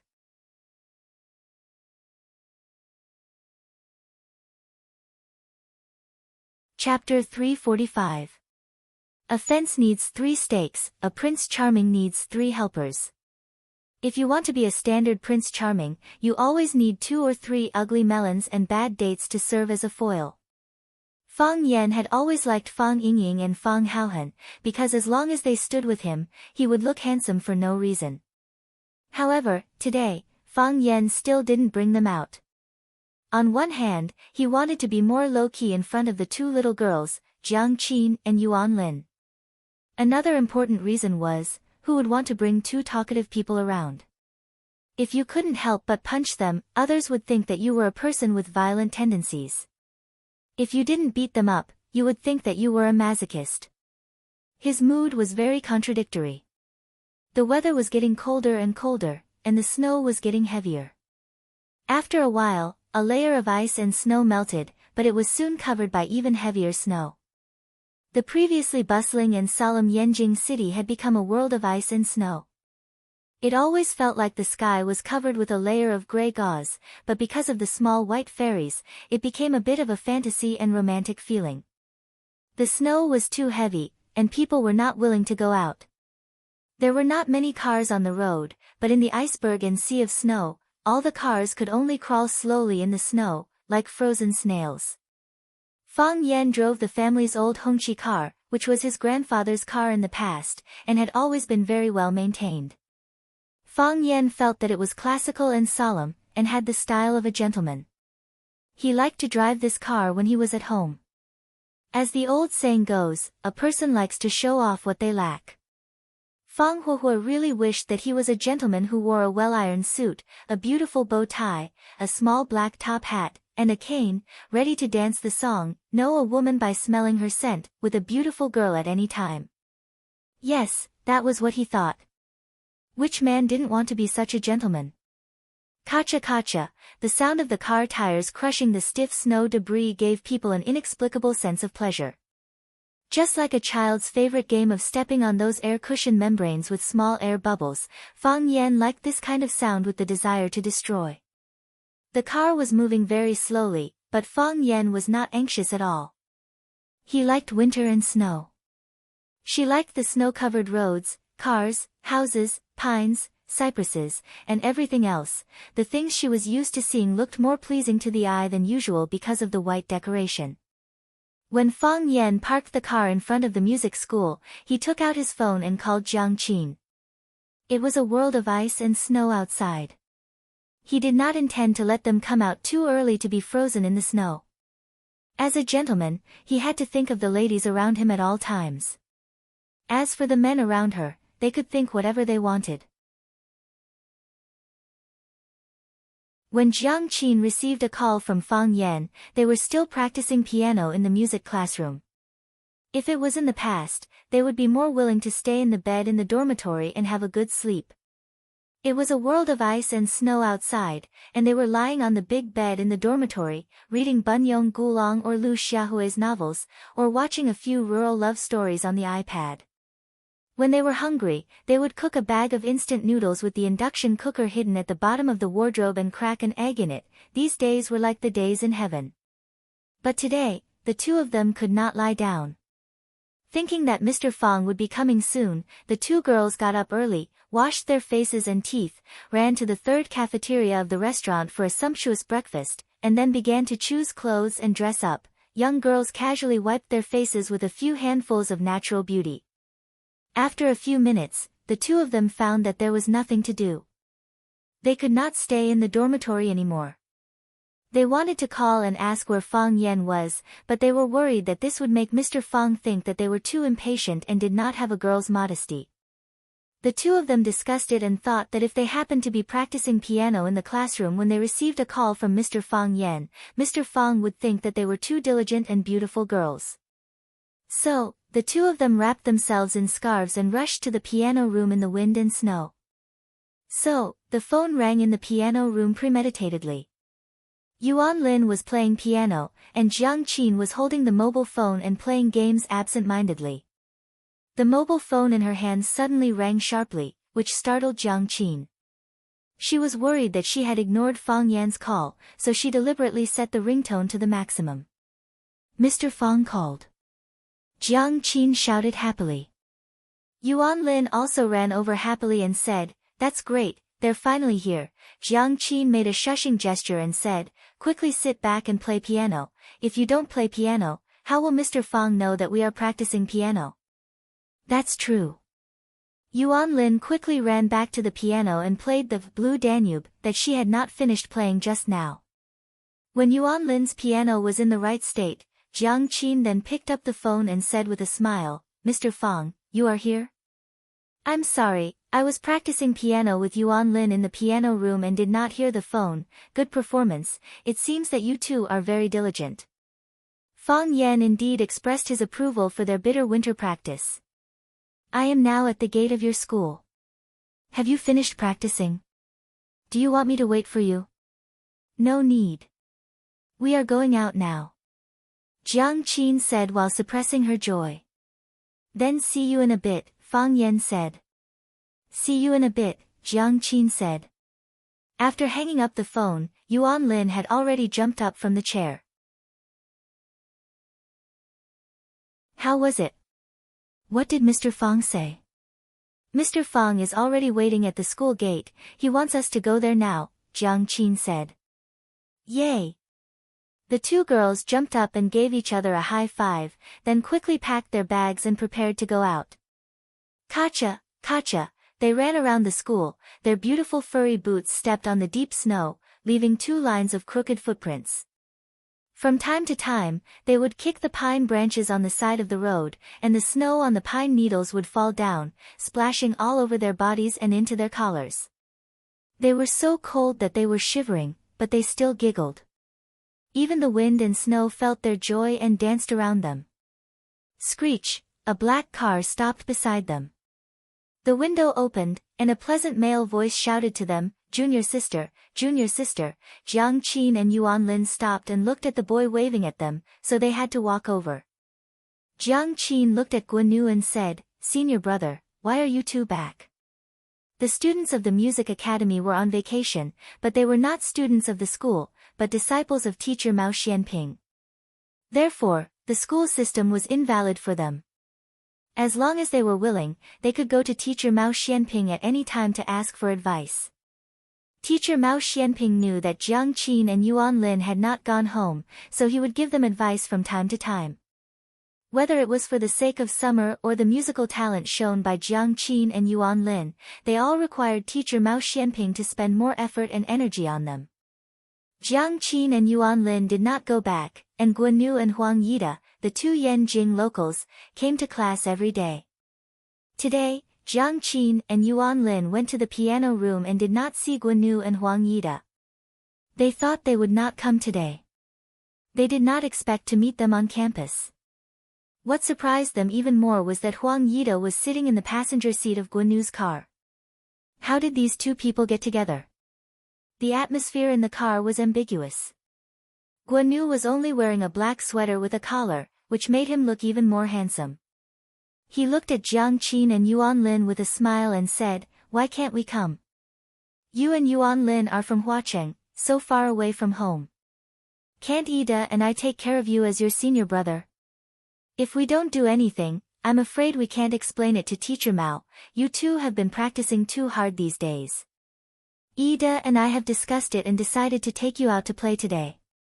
I'll take you to eat the most authentic roast duck in Yanjing City. Didn't Yuan Lin say she wanted to eat it last time?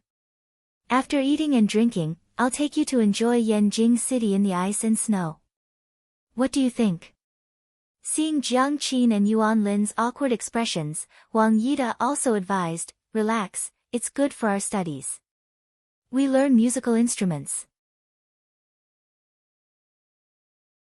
First, we have a sense of music, then we can express that feeling through the instruments. This is relaxing and also looking for inspiration."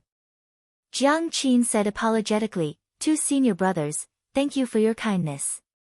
But today is really not suitable, we already have an appointment." "An appointment?" Guanyu and Huang Yida's expression immediately became serious, and then quickly relaxed. Guanyu asked with a smile, "Who did you make an appointment with? I've never heard that you have friends in Yanjing before. Is it senior sister Xia Tian? If it's her, then it's even better. We haven't seen her for a long time, today we can play and learn from her, not sister Xia Tian." Yuan Lin said. "It's our friend, a very good friend." Yuan Lin didn't say that Fang Yan was their teacher. She was worried that Guanyu and Huang Yida would misunderstand. They didn't care much, but they didn't want to bring any bad influence to teacher Fang Yan. The incident with Brother Wolf in Huacheng had already left them with lingering fears.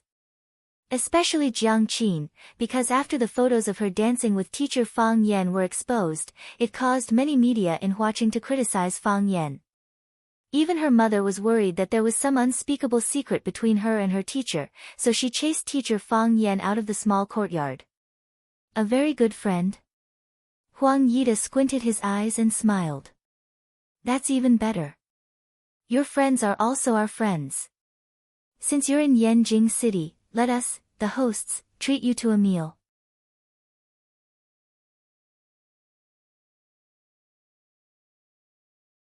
Chapter 346. Yuan Lin was Huang Yida's, and Jiang Qin was Guanyu's. This was a tacit understanding between the two of them. It was precisely because the two of them liked different people and had the same direction of effort that the relationship between the two of them was getting better and better. It was no longer like before the arrival of Jiang Qin and Yuan Lin, who looked down on each other and secretly fought with each other. They were both the personal disciples of teacher Mao Xianping. With this relationship alone, they had an advantage over others. The most important thing was that Guanyu's father was Guo Qingyun, a famous domestic film and television star, and his mother was Li Xiaoying, a folk singer. Huang Yida didn't know where he came from, but he usually didn't put Guanyu in his eyes. Obviously, his family background was not simple. They were talented, good-looking, born in a famous family, and had a famous teacher. Wasn't it natural for such a boy to be a little proud? They had confidence in themselves, and they knew that they would eventually be able to win the girl's heart. If a relationship happened between a fellow apprentice and a sister, wouldn't it be a good story? However, Jiang Qin and Yuan Lin were very vigilant. They maintained a respectful but not close friendship with them. The two of them had asked Jiang Qin and Yuan Lin countless times to eat together, go shopping together, and watch a movie together, but they were all rejected. The only time they succeeded was when they went to the concert of the famous Italian band Forest, which was led by teacher Mao Xianping. Of course, after the concert, they also tried to invite them to eat crayfish and drink beer alone. Jiang Qin said that she didn't like crayfish, so she refused. They also suspected that Jiang Qin and Yuan Lin had a boyfriend, but after careful observation and analysis, they found that there was no sign of a relationship at all. First, the phone did not ring for a long time, and there would not be frequent messages. Second, the two of them were alone after school and on weekends, and they didn't see any suspicious people. Third, they were still virgins. This was a smell of femininity. Ordinary people didn't understand, but they understood. Now that they heard that a good friend was coming, they didn't take the good friend too seriously. If only one of Jiang Qin and Yuan Lin was happy, then either Guanyu or Huang Yida would be worried. But they were both so happy at the same time that they were not worried at all. It was impossible for two people to fall in love with the same man, right? The reason why they insisted on treating was not because of jealousy, but simply because they wanted to show their superiority in front of their good friend. Huang Yida looked at Jiang Qin and Yuan Lin and said, "We're all on the same side. Is there any inconvenience?" Jiang Qin was very embarrassed and said, "My friend, he's a bit shy and doesn't know how to talk in front of strangers. We didn't tell him that we're bringing new friends. What if he's unhappy? Senior brother, why don't we meet again next time?" Guanyu laughed and said, "First time is new, second time is familiar. How about this, we'll treat the both of you to a meal. After the meal, if he's still not familiar with us, Ida and I will leave first. We definitely won't disturb the reunion between your friends. What do you think? That's not good, is it?" There's nothing wrong." Huang Yida interrupted Jiang Qin's words and said, "We'll listen to senior brother this time. Your friend is here, how can we, as big brothers, not help to entertain him? Don't feel embarrassed, just do it this way. Where is that friend? Let's go and greet him first, then treat him to the best roast duck in Yanjing. Of course, if you have better recommendations, you can tell me. Don't think about saving money for senior brother." Fang Yan sat in the car and listened to music. He didn't pay much attention to a black Mercedes-Benz parked beside him. When he saw Jiang Qin and Yuan Lin get out of the car, he smiled and opened the window. He said with a smile, "The treatment in school is not bad. You even have a luxury car." Jiang Qin was worried that Fang Yan would be angry. He carefully looked at Fang Yan and said, "Mr. Fang, they are our senior brothers, they said they want to treat you to a meal." Looking at Guanyu and Huang Yida who opened the door and got out of the car, Fang Yan waved at them and said to Jiang Qin with a smile, "When did my character become so good?" Guanyu walked in front of Fang Yan and looked at the logo on Fang Yan's car, as well as the plain license plate number. His confidence increased a lot again. He said, "I'm Guanyu. Jiang Qin and I are both teacher Mao Xuanping's students. What's your name?" He could see that Fang Yan was older than him and Huang Yida. Naturally, he was much older than Jiang Qin and Yuan Lin. It seemed that this person was Jiang Qin and Yuan Lin's brother. Fang Yan. Fang Yan reached out and shook hands with Guanyu and said, "Jiang Qin said that you want to treat me to a meal. You're too polite." "It's what we should do," Guanyu said with a smile. "We are Jiang Qin and Yuan Lin's senior brother and junior sister. We were going to take them out to play today and treat them to a big meal. We heard that you're here, so let's go together. It's more lively with more people." Fang Yan didn't care. To be honest, he could see that the two boys were interested in Jiang Qin and Yuan Lin. It was normal for such a thing to happen at this age. As the former teacher of Jiang Qin and Yuan Lin, he could only tell them not to fall in love at such a young age. But if they had their own ideas, Fang Yan couldn't force them. Besides, although he promised to take Jiang Qin and Yuan Lin around Yanjing, in fact, he hadn't been to Yanjing at all. If there were these two attentive boys leading the way, Fang Yan would feel that the burden on his shoulders would be a lot lighter. Fang Yan looked at Jiang Qin and Yuan Lin, and the two girls secretly winked at him. He understood what they meant. "Thank you for your invitation," Fang Yan said. With a kind and gentle smile on his face, he tried to use words that wouldn't hurt other people's self-esteem. "I really appreciate it. But today is not suitable. I'm going to take them home for dinner. The elders in my family have already prepared it at home.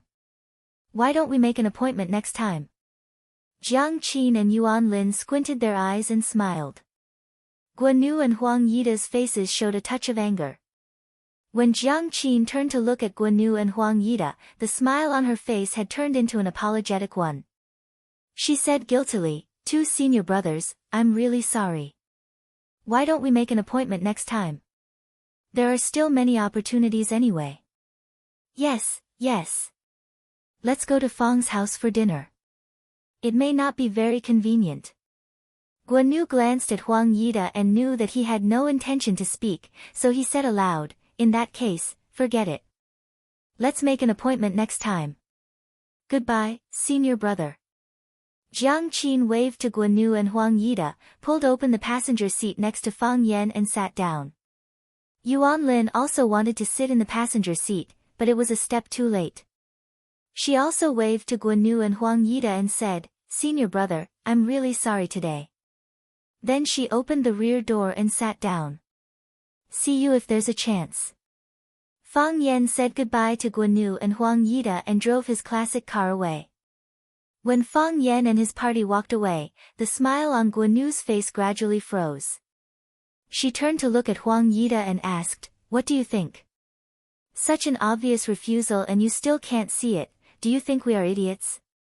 Huang Yida said coldly. "Those two bitches are deliberately playing with us. It doesn't matter if they play with us, but if they provoke us to play with them, then they will suffer."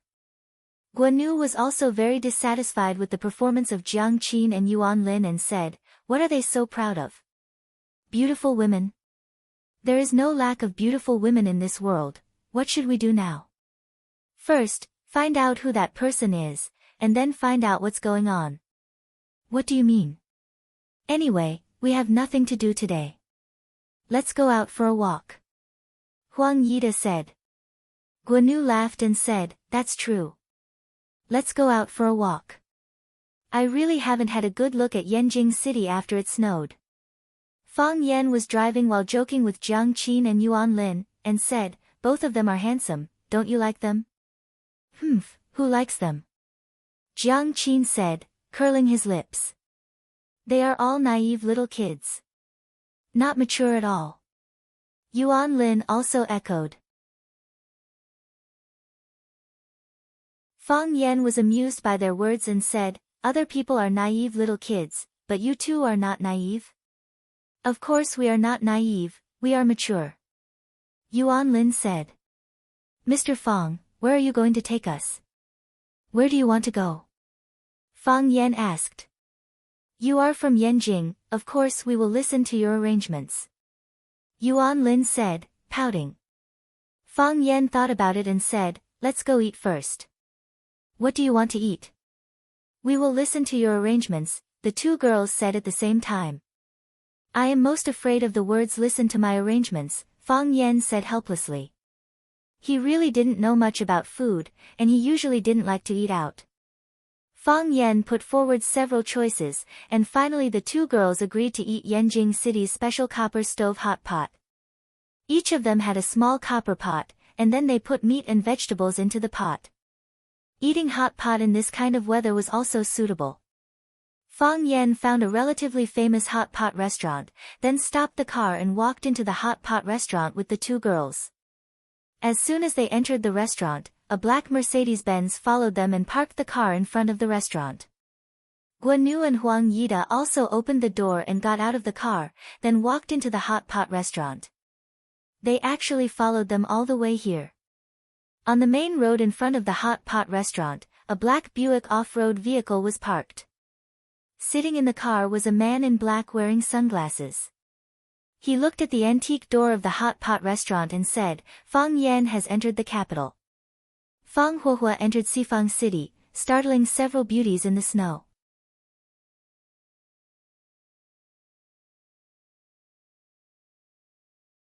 Chapter 347. In the sizzling hot pot, thin slices of mutton, duck blood, vermicelli, bean sprouts, frozen tofu, and emperor's dish were put in, accompanied by garlic soy sauce or peanut butter. The hot pot was delicious. Fang Yan, Jiang Qin, and Yuan Lin were sweating profusely. The three discussed the afternoon itinerary while eating, and the final result of the discussion was to go to Mount Tangshan to soak in the hot spring. Of course, this was decided by the two little girls, Jiang Qin and Yuan Lin. Fang Yan originally proposed to go to the zoo or aquarium, so that they could laugh for a long time. What era is it now? You still want to take girls to the zoo? Fang Yan told them very seriously that he only regarded them as children, not as girls. The two girls went crazy together and kicked Fang Yan several times under the table. This scene made Guanyu and Huang Yida in the distance even angrier. In their eyes, these three people were clearly flirting. They usually pretend to be saints, but now look at their debauchery, Guanyu sneered. It seems that their relationship is not simple. Huang Yida's eyes were also full of sparks, and he said angrily, "Previously, for the sake of the same teacher, we took care of them. Now it seems that our performance is still too gentle. Yes, we should use some different means. Otherwise, they will treat us as a poor spare tire." Guanyu said. What's the way on senior brother's side? Huang Yida came a few days earlier than Guanyu, and he was the first disciple of Mao Xianping. Guanyu came a little later than him, so he called him senior brother. There is a way, but which one to take, it depends on their performance and my mood. Huang Yida said in a sarcastic tone, now it seems that the kid has a lot of means. One dragon and two phoenixes, enjoying the happiness of the world. I have to admire him. Who said that just now? He said that he is shy in front of strangers, and I'm afraid that he can't even speak. Now it seems that he doesn't look like he can't speak in front of strangers at all. The words, one dragon and two phoenixes, completely infuriated Guanyu. He sneered and said, then I'll wait to watch a good show. This is Yanjing City, we can't be bullied by a little tramp that popped out of nowhere. Bully? I've tasted everything, but I don't know what it's like to be bullied. I really want to try it. Maybe that kid has a big background. When we go up to teach him a lesson, he suddenly reveals his identity and gives us a show of strength. Then, we brothers will have kicked an iron plate. At that time, senior brother had a taste of being bullied. The story is not bad. It's just a story, Huang Yida said confidently. In this four-corner city, his father's position was not very prominent, but it was very important. There were people who were more powerful than his father, but he was definitely not a guy who drove a red flag from decades ago to pick up girls. Guanyu had always been curious about Huang Yida's origin. He asked again, senior brother, your family, what is it? If there's any money-making business, I'll have to help junior brother out. Our family doesn't do business. We're just servants of the people. We can't compare to your parents, who are big stars. Huang Yida said lightly. Although he said that his parents couldn't compare to Guanyu's parents who were stars, there was no can't compare attitude on his face at all. Ha, the people's servants are good. The public servants are great. Guanyu said with a smile. Guanyu was still very satisfied with Huang Yida's answer.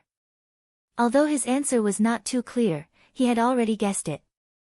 The people's servants were full of arrogance and often did not put him in their eyes. Could they be regarded as ordinary people's servants? If they didn't reach that level, they were not qualified to be shameless and arrogant in front of him. After eating and drinking to their heart's content, Fang Yan paid the bill, and the three drove to Mount Tang, which was near Yanjing. After eating and drinking to their heart's content, Fang Yan paid the bill and the three drove to Mount Tang, which was located near Yanjing. Although it was Jiang Qin and Yuan Lin who proposed to soak in the hot spring, Fang Yan also thought it was a good idea. On this snowy day, they could find a hot spring to soak in the afternoon, drink a glass of grape juice or cold plum wine, and let the two little beauties massage his back and shoulders. Thinking of this, Fang Yan was still looking forward to it. Mount Tang was full of hot springs, but the most famous one was the first-class hot spring. The first-class hot spring had a very long history. It was said that an emperor of the Ming dynasty liked to soak in the hot spring here during the summer. The first-class hot spring was also named by the emperor himself. Later, after many renovations and expansions, the first-class hot spring became the largest and most luxurious hot spring villa in the Mount Tang area. After parking the car in the parking lot of the first-class hot spring, the three walked to the reception hall. A beautiful receptionist wearing a peony cheongsam greeted them with a smile and asked if the three wanted to go to the public area to soak or a private courtyard to soak. Fang Yan thought about it and said, "Then let's get a private courtyard." He simply thought that there was no need to squeeze with a group of people in a big bathhouse. On the one hand, it made him feel that it was not very hygienic, and another important reason was that he did not want to become the object of envy or hostility again because he brought two beautiful girls in the crowd. Besides, he was now well off and had hundreds of millions of cash in his card, so he did not need to care about the extra expenses. Jiang Qin and Yuan Lin looked at Fang Yan with red faces. Obviously, they had some unnecessary misunderstanding about Fang Yan. "Please follow me." The receptionist looked at Fang Yan, and then looked at Jiang Qin and Yuan Lin who came with him. She thought that this man was really lucky. The private courtyard was actually an independent courtyard. There were rooms and a living room in the courtyard where one could wash and rest. There was also a huge hot spring pool. Three sides of the courtyard were surrounded by walls, and one side was covered by a dense bamboo forest. Outside the bamboo forest was Mount Tang. Even standing on the top of Mount Tang, one could not see the scene in the courtyard. There was still snow in the courtyard, and in the middle of the white snow lay a hot spring pool that was steaming. Lying in the pool, a person could reach out and catch a snowflake. This feeling was really wonderful. Jiang Qin reached out and touched the water in the hot spring pool. He said happily, "It's so hot. It must be very comfortable." Yuan Lin also reached out and touched it. She said, "I really want to jump in."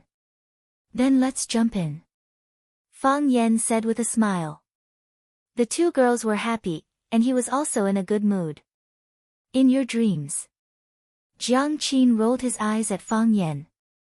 "Pervert," Yuan Lin echoed. Fang Yan did not know whether to laugh or cry. "Didn't the two of you say you want to jump in?" Jiang Qin said with a sad face, "Mr. Fang, we forgot something very important." "What is it?" "We forgot to bring swimsuits," Jiang Qin said. "Then what should we do?" Fang Yan said awkwardly. "Do you want me to buy it for you?" "There's no need," Jiang Qin said with a red face. "I saw a shop in the lobby just now. We should be able to buy swimsuits there. Yuan Lin and I will go by ourselves." Fang Yan realized that although he had always treated Jiang Qin and Yuan Lin as children, they were actually not children. These small personal items had to be bought by themselves. Fang Yan nodded and said, "Then you guys go." Jiang Qin and Yuan Lin went shopping. Fang Yan tested the water temperature. It was indeed a bit hot. But in this snowy weather, if the temperature was not high enough, it was easy to freeze. Fang Yan thought that he should quickly take off his clothes and jump into the hot spring before the two girls came back. It would save him the embarrassment of changing in front of them. Fang Yen thought of this and did it. He quickly took off his clothes, leaving only a pair of briefs. Then he found a pair of disposable shorts in the room and put them on. This should be the clothes provided by the hotel for the guests to soak in the hot spring. Just as he was about to boil a cup of water to make a pot of tea, he heard the voices of the two girls in the courtyard. He did not bother to boil the tea. He quickly ran to the backyard and jumped into the hot spring. Whoosh, water splashed everywhere. Whoosh, hot air boiled. Fang Yen let out a long sigh of relief. He felt that all the pores on his body had opened up. This feeling was quite wonderful. Hearing the sound of water in the backyard, Jiang Qin and Yuan Lin quickly ran over. Seeing Fang Yen soaking in the hot spring, they said, "Mr. Fang, you soaked in first?" "Yes." Fang Yan's body shrank in the hot spring. Only his head was exposed. He said, "I came in first to help you test the temperature. Then we'll also go and change clothes," said Jiang Qin. "Mr. Fang, don't peek," Yuan Lin said with a chuckle. "What kind of person do you think I am?" Fang Yen said angrily. "You're so young but full of mischief. What's there to see?" Fang Yen leaned his head against the stone wall at the edge of the hot spring and closed his eyes to take a nap. This was indeed a place for people to relax. After an unknown period of time, Jiang Qin's voice was heard. The girl's voice was soft and timid. She said, "Mr. Fang, can you close your eyes first?" "Close my eyes?" Fang Yen thought for a moment. He had already closed his eyes. However, after being reminded by Jiang Qin, he opened his eyes and glanced at the room. He said, "What's wrong? Why do you want me to close my eyes?" "Mr. Fang, don't peek." Yuan Lin's body was hidden behind the curtain. Only her small head was peeking out. Seeing Fang Yen open his eyes and look around, she immediately shouted mercilessly. "I didn't look. I didn't look." Fang Yen quickly explained. In order to prove his innocence, he buried his whole head in the hot spring. He held his breath for a long time. When he felt that the air in his chest had been used up, he suddenly drilled out of the pool. Then, he saw two little mermaids in swimsuits sitting on the other side of the pool and looking at him with a smile.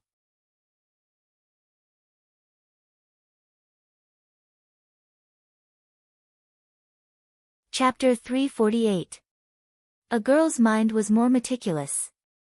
Jiang Qin not only bought a swimsuit, but also a bottle of red wine. Yuan Lin took 2 goblets from the wine cabinet and said to Fang Yen, "There are only 2 glasses. Of course, it's for me and honey, you can use the teacup." So Fang Yen held the teacup and drank the red wine. Jiang Qin and Yuan Lin clinked their glasses together and said, "Cheers." They gulped down the red wine in their glasses and giggled. "I'm so happy." Jiang Qin stretched out her body and leaned her beautiful head against the wall of the pool.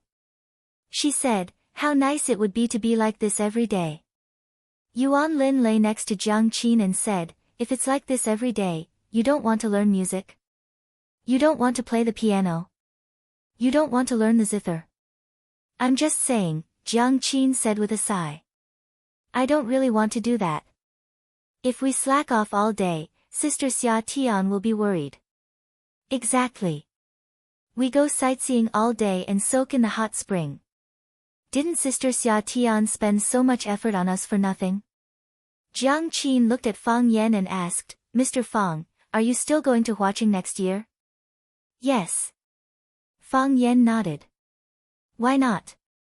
"I've always felt strange." Jiang Qin looked at Fang Yen with a puzzled look and said, "You can obviously do more things. Why do you have to be a teacher?" "Because I'm an ultimate teacher," Fang Yen said. "What else can you do if not be a teacher? You're so good at martial arts. You can be a bodyguard for a big shot. You can also open a martial arts school. There will be many people learning martial arts from you. You're good-looking and know Tai Chi. Even Sister Xia Tian wants to shoot a music video with you. You can enter the film industry. you can do many things. Fang Yan sipped the red wine in his teacup and said, since I can do a lot of things, why can't I be a teacher? Wouldn't that be a higher salary? Yuan Lin asked curiously. I can understand. Mr. Fang has great ideals and integrity. He wants to teach and educate people and have students all over the world. However, didn't Mr. Fang need to think about making money? You have to live, you have to raise a family, you will have a wife and children in the future. I'm sure you won't believe me if I say this, Fang Yan said seriously. I'm a man who treats money like dirt. Jiang Qin and Yuan Lin couldn't believe it. Especially Yuan Lin. Mr. Fang had accepted her mother's bribe to tutor her in order to save money for a meal. I'm not lying, Fang Yan said with a smile. I have hundreds of millions in my card. Tell me, if money isn't shit to me, what is it? Both of them felt that Fang Yan was bragging or going crazy. How could he have hundreds of millions?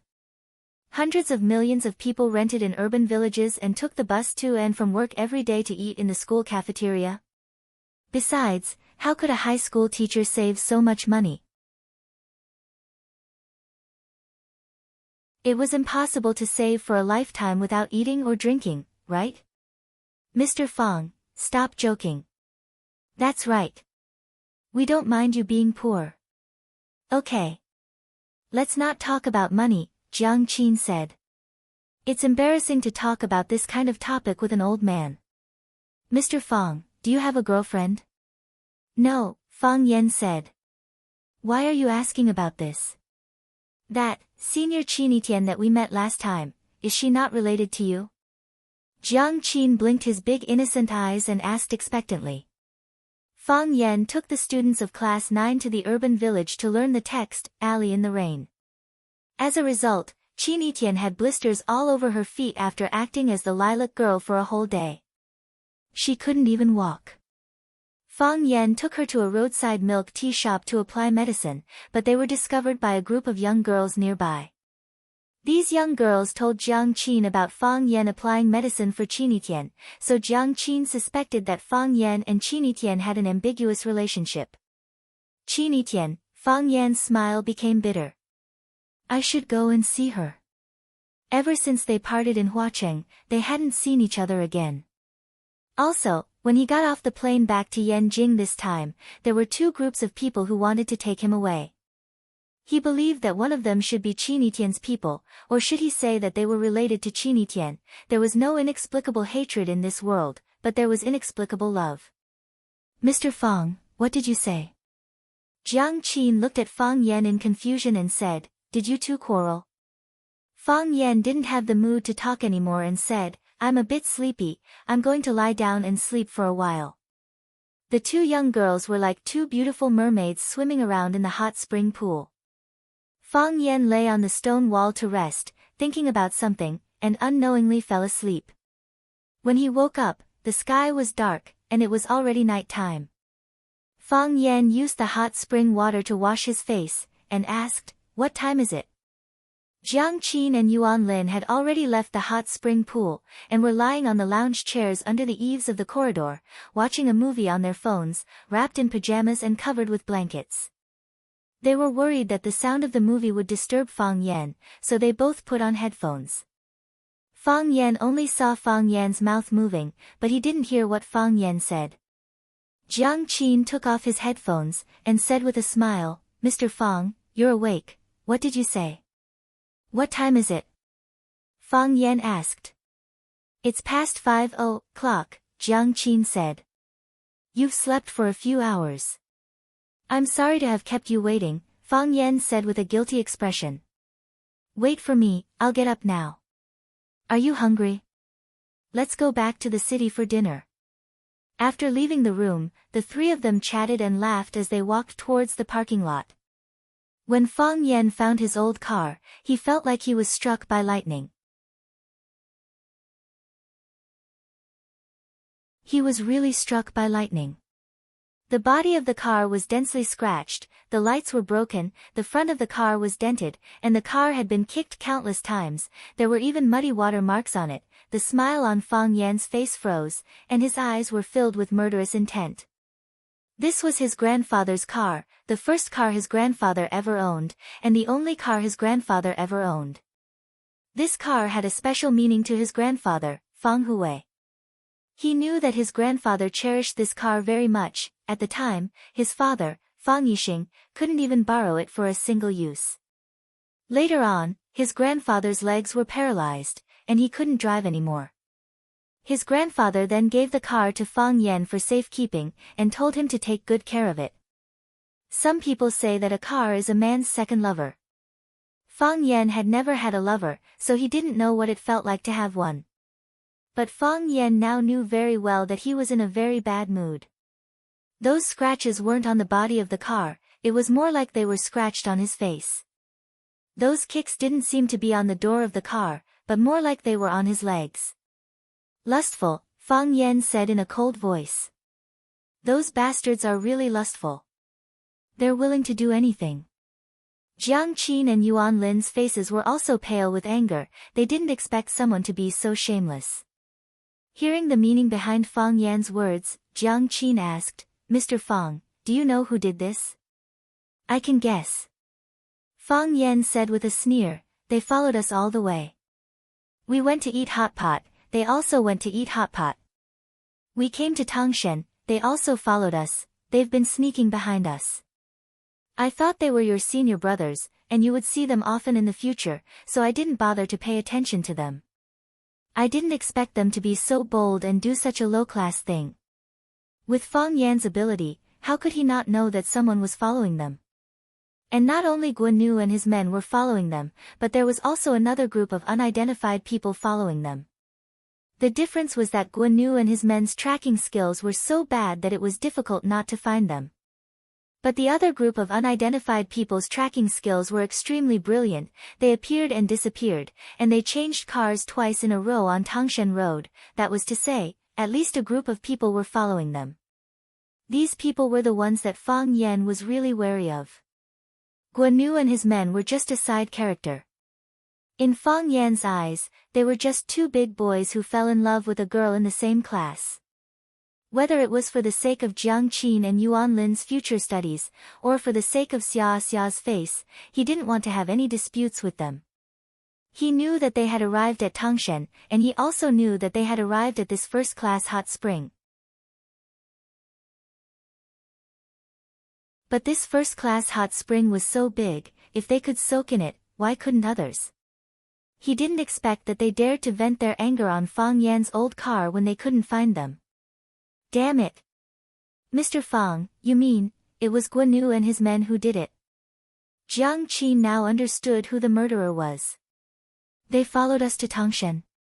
Ah! Why would they do that? They usually look quite gentle, but it turns out that they are dogs in sheep's clothing, these two people are so annoying. Yuan Lin also said angrily. Shall we call the police? Arrest them. The parking lot was huge, and it was freezing cold, so the security guards rarely patrolled outside. When encountering this kind of thing, they should naturally find the security guards of the first-class hot spring to solve it. The final solution was to pay some money. Fang Yan didn't want to let the two bastards go so easily. He squatted down to check the footprints on the ground, and then began to search forward. Jiang Qin and Yuan Lin wrapped their windbreakers tightly and followed behind. Jiang Qin couldn't help but ask, Mr. Fang, what are you looking for? There are so many footprints, and even car prints, can you find them? Would they have run away long ago? After doing such a thing, they can't help but want to see my exasperated look. They probably won't leave now. Fang Yan suppressed the anger in his heart and said, if my guess is right, they won't leave, and they are not far from us. Fang Yan walked along the messy footprints for a while, then turned a corner and found the black Mercedes-Benz he had seen at the school gate.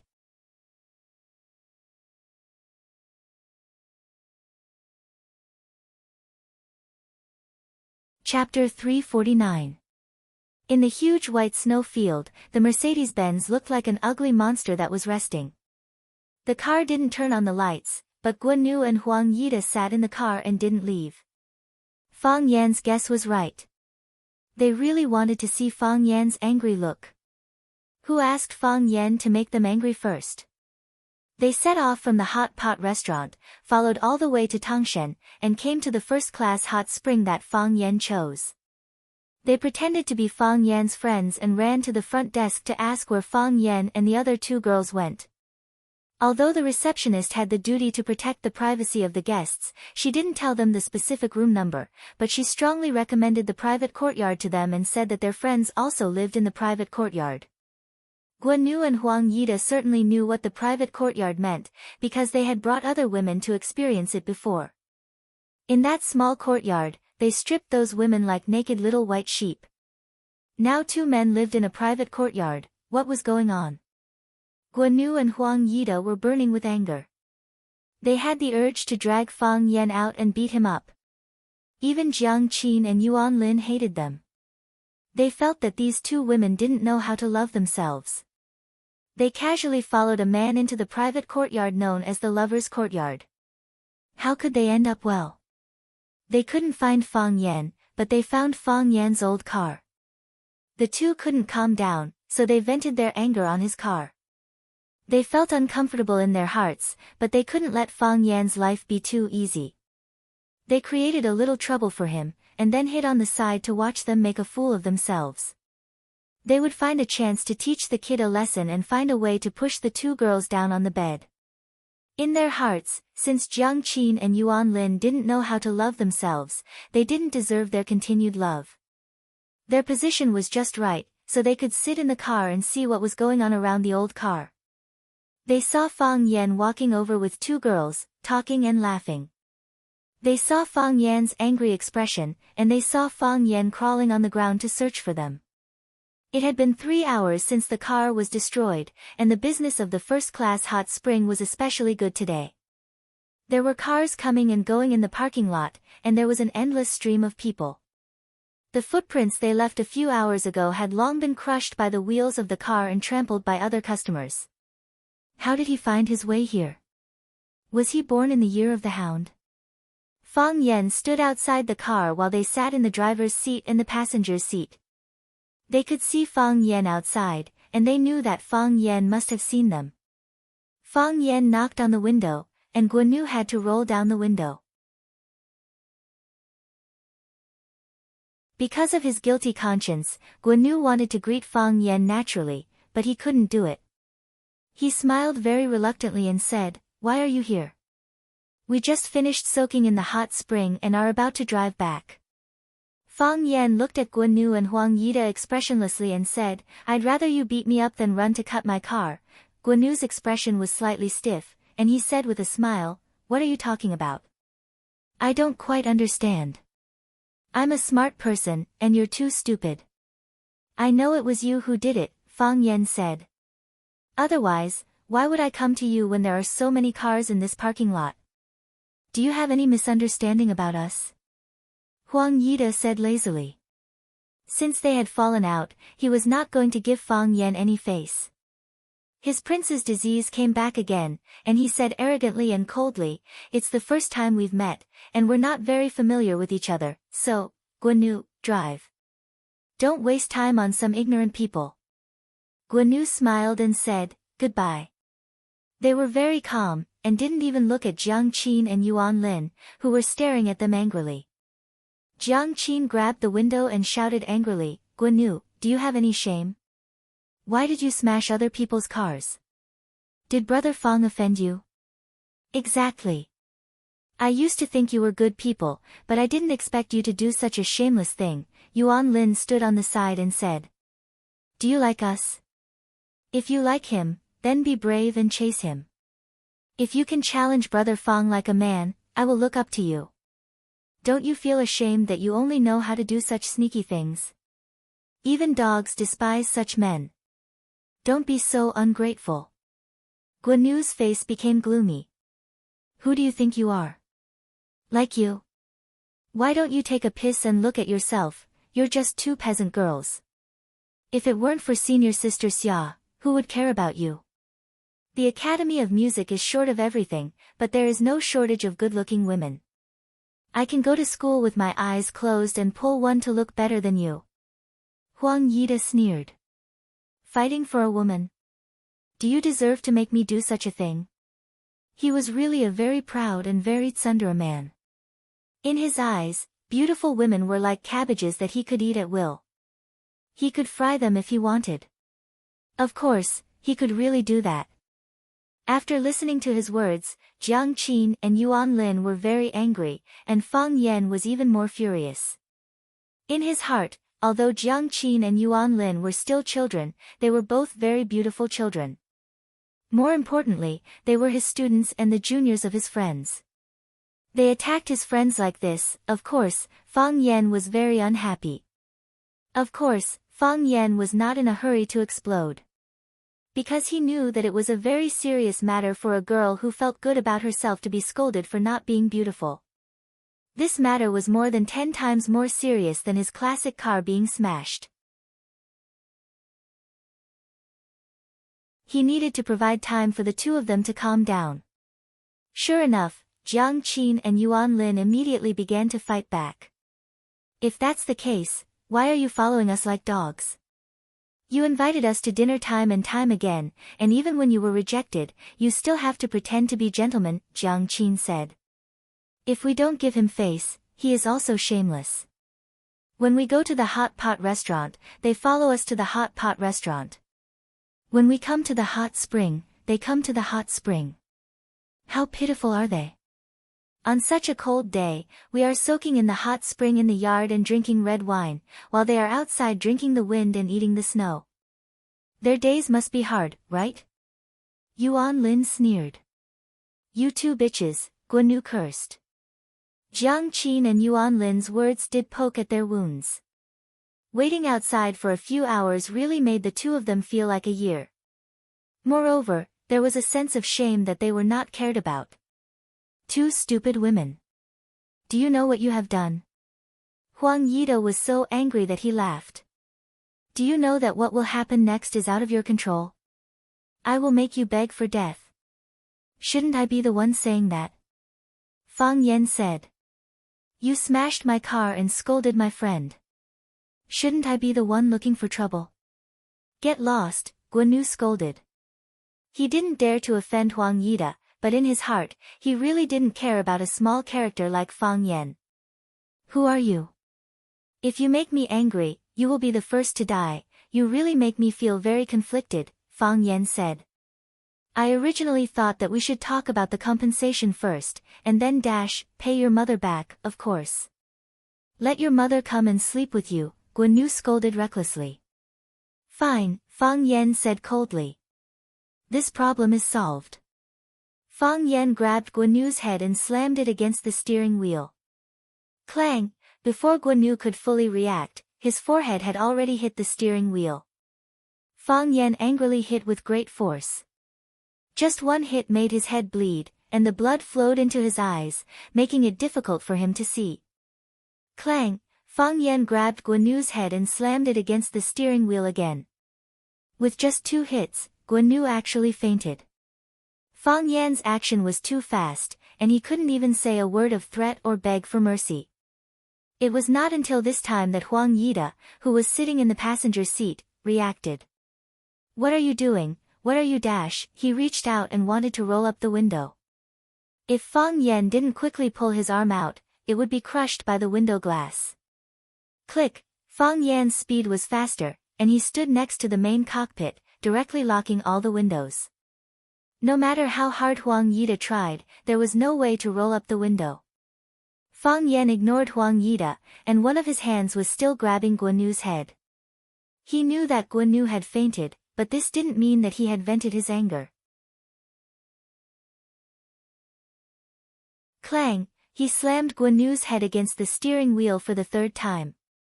Clang! The 4th time. Clang! The 5th time. As if he was addicted to doing this, Fang Yan grabbed Guan Yu's head and slammed it against the steering wheel again and again. When the steering wheel was crooked, he used his other hand to straighten it and continued to hit it. The Mercedes-Benz logo in the middle of the steering wheel was printed in the middle of Guan Yu's forehead, creating a triangular flesh hole on his forehead. Guan Yu's head was dripping with blood, and the steering wheel was also drenched with blood. Blood flowed on the ground and on Guanu's legs. It was a shocking sight. The narrow car was filled with the smell of blood, which made Huang Yida feel nauseous.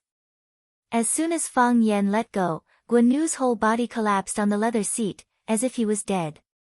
Fang Yan took a tissue from the car to wipe the blood between his fingers. He looked at Huang Yida and asked, "Do you know that the next thing is out of your control? I'm going to make you beg for death. This sentence should be said by me."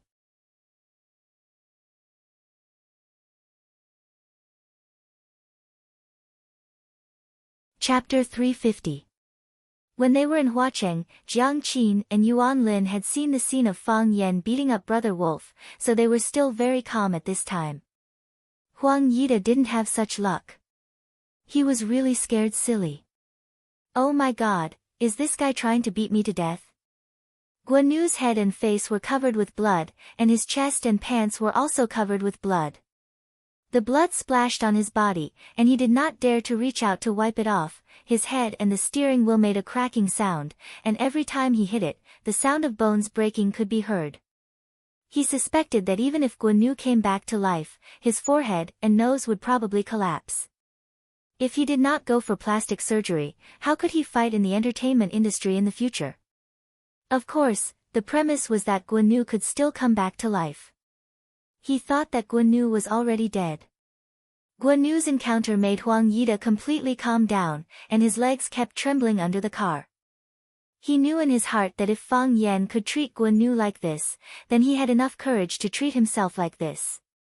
Huang Yida felt that he had to do something. He could not sit still and wait for death. "You'd better not touch me, my father is. Don't tell me who your father is," said Fang Yan. "I'm not interested in knowing him." Fang Yan wiped the gap between his fingers with a tissue. He wiped very carefully. After wiping every finger clean, he put the blood-stained tissue in his pocket and said, "Can we talk about compensation now?" "Of course, if you have a different opinion, I can also beat you up first. I accept the negotiation." Huang Yida was relieved. As long as the problem could be solved with money, it was not a big problem. How much could his old car be worth? Even if he opened his mouth wide and bit it, how much could it be? As long as he walked out safe and sound today, there would be plenty of opportunities to get back at him in the future. He was very confident about this. "Get out of the car," said Fang Yan. In the past, if Fang Yan had used a commanding tone to order him to get out of the car, he would have rolled his eyes and called him an idiot. But with the visual impact of Guanu being beaten to death in front of him, he did not have any courage to resist. He opened the door and got out of the car, but he still didn't have the guts to walk up to Fang Yan. Fang Yan looked at Huang Yida, who was standing in the wind and shivering, and said, "Since you agreed to compensate, I won't bully you. You'll pay me what the car is worth, 10 million up front. If it's not enough, I'll ask you for more." Huang Yida stared at Fang Yan with wide eyes and said, 10 million? What kind of expression is that? It's like I'm deliberately tricking you. Fang Yan said with a displeased expression. Huang Yida felt so wrong that he was about to cry. He thought to himself, "You're not deliberately tricking me. You're already prepared to bury me."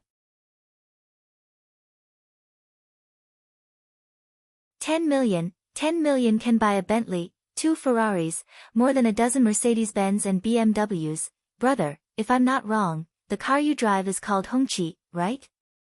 Isn't that too much? Huang Yida said cautiously. Although he had already planned to solve the problem with money, he didn't think that he would be cheated so badly. "How about this, your car is already old. I'll call to order a new car for you, a new BMW. You can pick up the car when you get back to the city and drive it home today. Do you think that's okay?" "BMW?" Fang Yan shook his head. "I also have a BMW at home, but I like this Hongqi." Huang Yida sneered in his heart. He thought to himself, "Will you die if you don't brag? You have a BMW at home, but you don't drive it. You drive such a broken Hongqi to pick up girls. Is there something wrong with your brain?" Of course, Huang Yida didn't dare to say such words. He was afraid that Fang Yan would beat him, but he didn't have the confidence to beat Fang Yan. Since you like hongqi, then I'll buy you a hongqi. Huang Yida said. That's fine too. Fang Yan said. I want the same hongqi. Of course, I'll buy you the same hongqi. Huang Yida laughed in his heart. This idiot, a BMW doesn't want a hongqi. I really like your stupid acting. Fang Yan seemed to see through Huang Yida's thoughts and said with a smile, I hope you can buy it. My hongqi is the third-generation domestic hongqi that I bought 56 years ago. It's called Victoria's Soaring Dragon. It's a car from decades ago. It's really an antique now. Huang Yida didn't respond. He took out his phone and began to search for this model of hongqi. As long as this car was sold online, he didn't believe that he couldn't buy it. Soon, the results appeared. He clicked on the link and his face became more and more ugly. The third-generation domestic hongqi, which was the Victoria's Soaring Dragon, was priced at 570,000 yuan 56 years ago. Moreover, this price was the best one. The Victoria's Soaring Dragon only had one top-tier car. Of course, this price wasn't something difficult for Huang Yida to accept. After all, his annual New Year's money and the earnings from some of the stocks he invested were enough for him to pay the compensation. The problem was that 570,000 yuan was the price 56 years ago. According to the introduction on the internet, Victoria's Soaring Dragon was produced to celebrate the coming of Huaxia. Because the price of Victoria's Soaring Dragon was relatively expensive, and its appearance was too old, it wasn't accepted by the public. The sales of this car were pitifully low. Fang Yan's grandfather, Fang Hui, was a martial artist. The rough edges and corners of Victoria's Soaring Dragon were just right for him, so he bought one as his own car.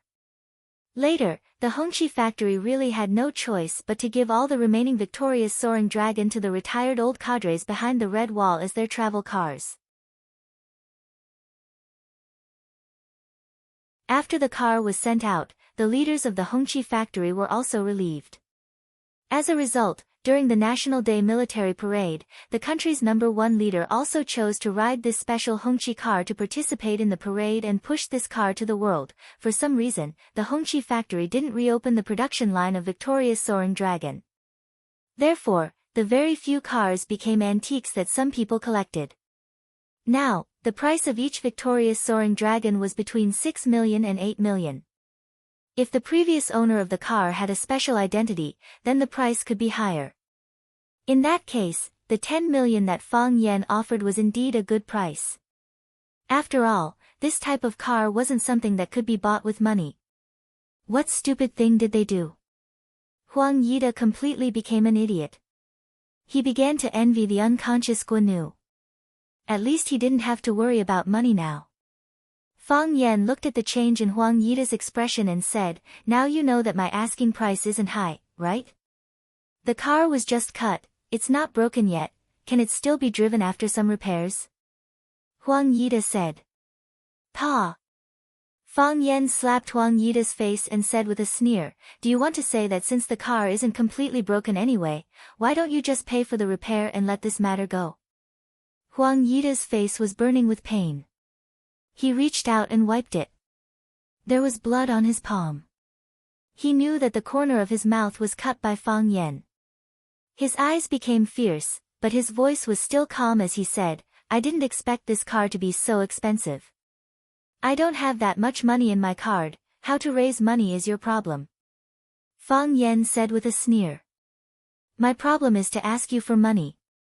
You also know that I'm just a student, Huang Yida said. Such a large sum of money, I need the support of my family. Can I call my family? Fang Yan squinted at Huang Yida and said, why? Are you ready to call for help? I didn't mean that. Huang Yida quickly denied. He was afraid that his thoughts would be misunderstood by Fang Yan. If this guy didn't care about anything and beat him up, then he would suffer a big loss. Thinking of Guanu's miserable state, he felt his legs becoming weak. I have more than 4 million in my card. I'll transfer all of this money to you and write you an IOU. After I sell the stocks in my hand, I'll give you the rest of the money. Do you think that's okay? Fang Yan thought about it and said, you did this voluntarily. Yes. I did this voluntarily. Huang Yida said. I can write you an IOU, and I can write the compensation reason on the IOU, then I'll believe you this time. Fang Yan said. Then he took out his bank card and handed it to Huang Yida.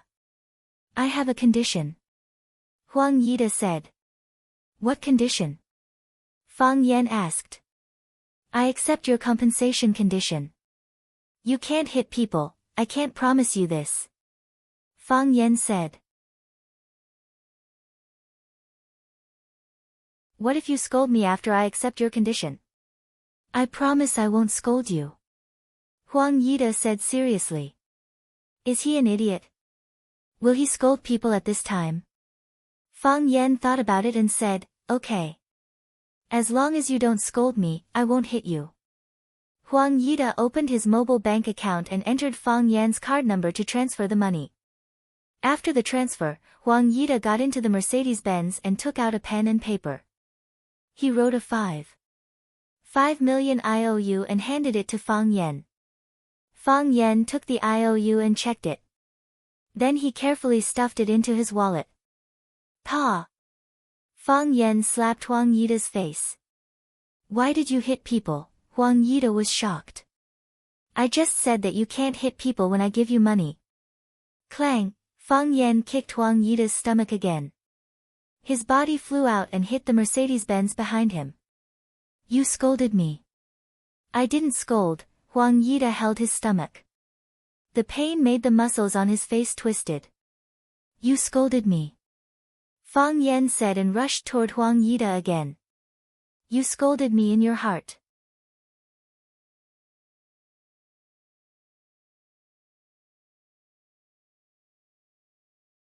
Chapter 351. Bang!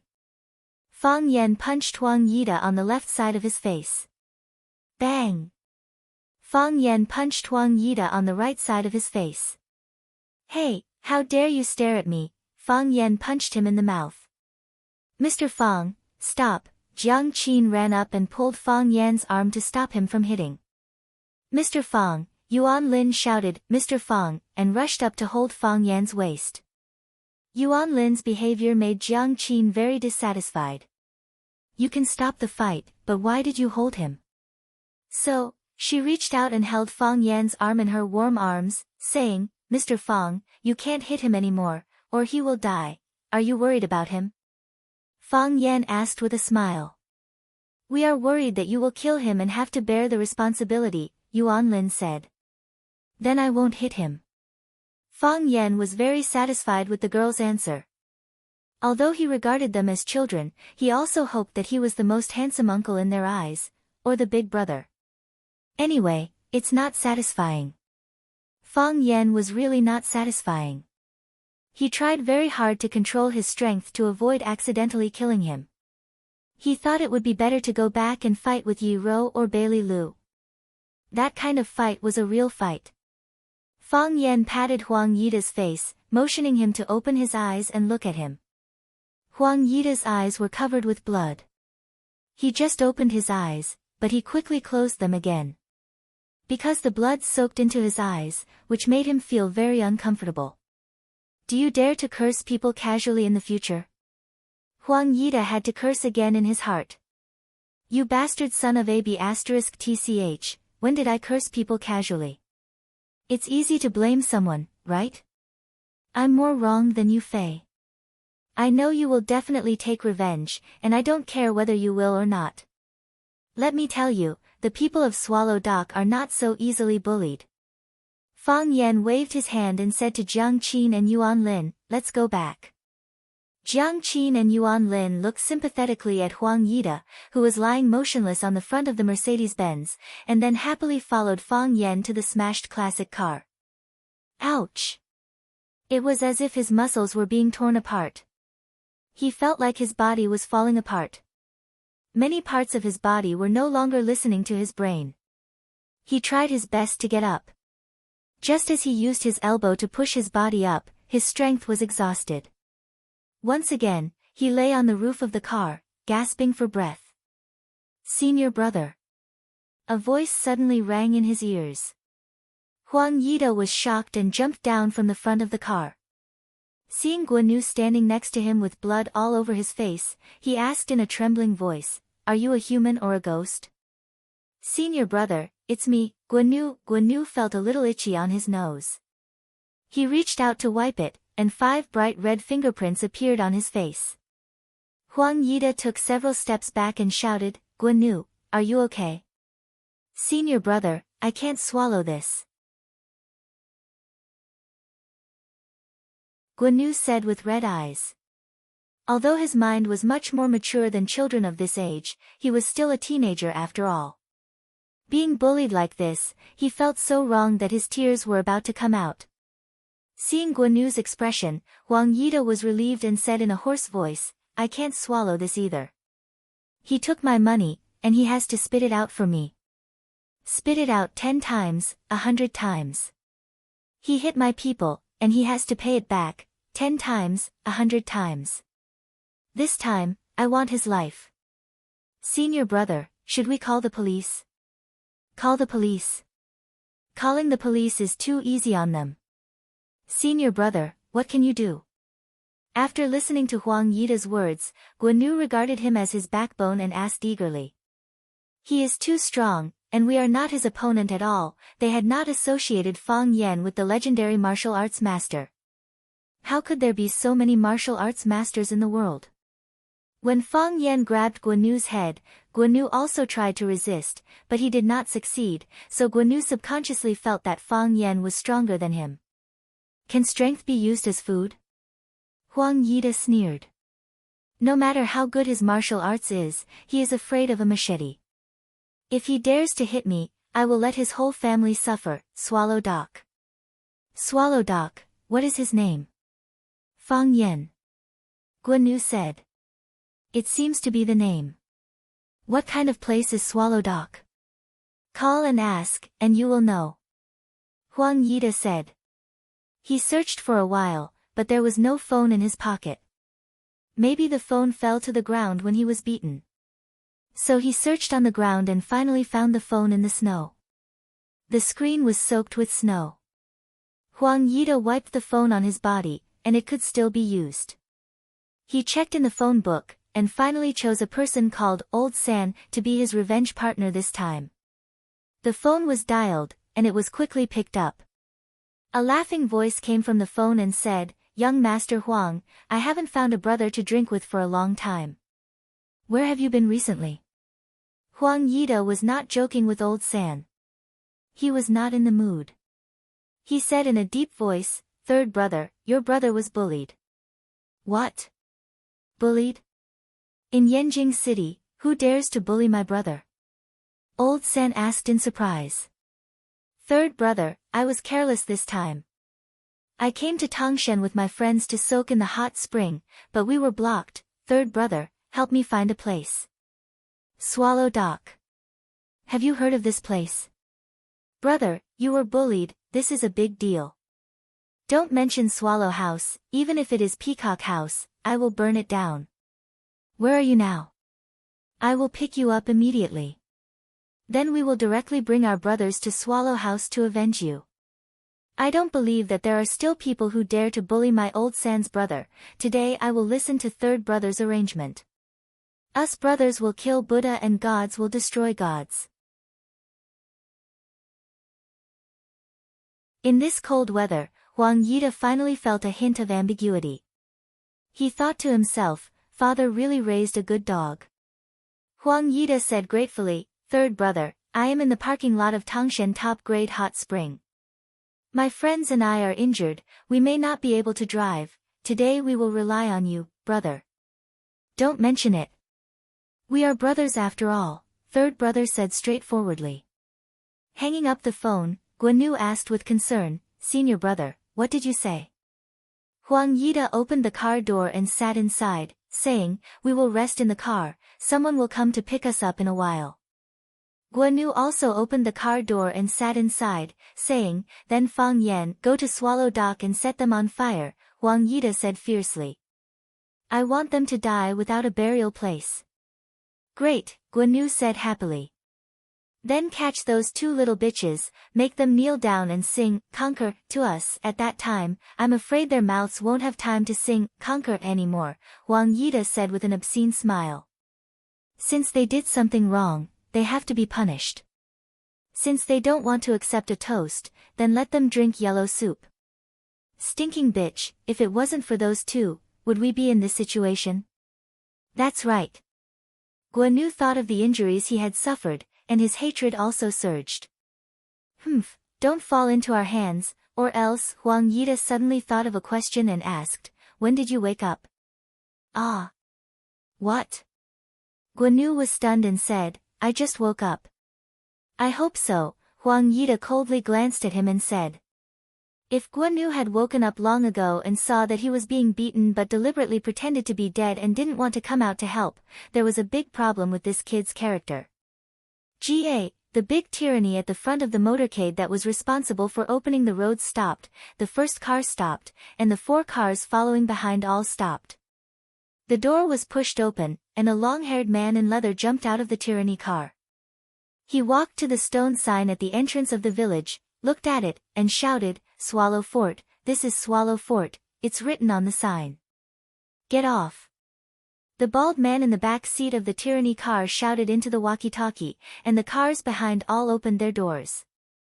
More than a dozen men in black jumped out with all kinds of weapons in their hands, and gathered towards the stone sign. The bald man grinned, revealing 2 big golden teeth in the middle, and said to Huang Yida sitting next to him with a smile, Brother, this is Swallow Fort.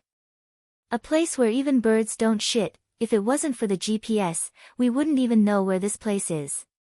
Huang Yida looked at the group of men in black standing in the cold wind, and his confidence was unprecedentedly high, saying, Third brother, I can't thank you enough, you've seen the grievances I've suffered, this is the most shameful day for me as a brother.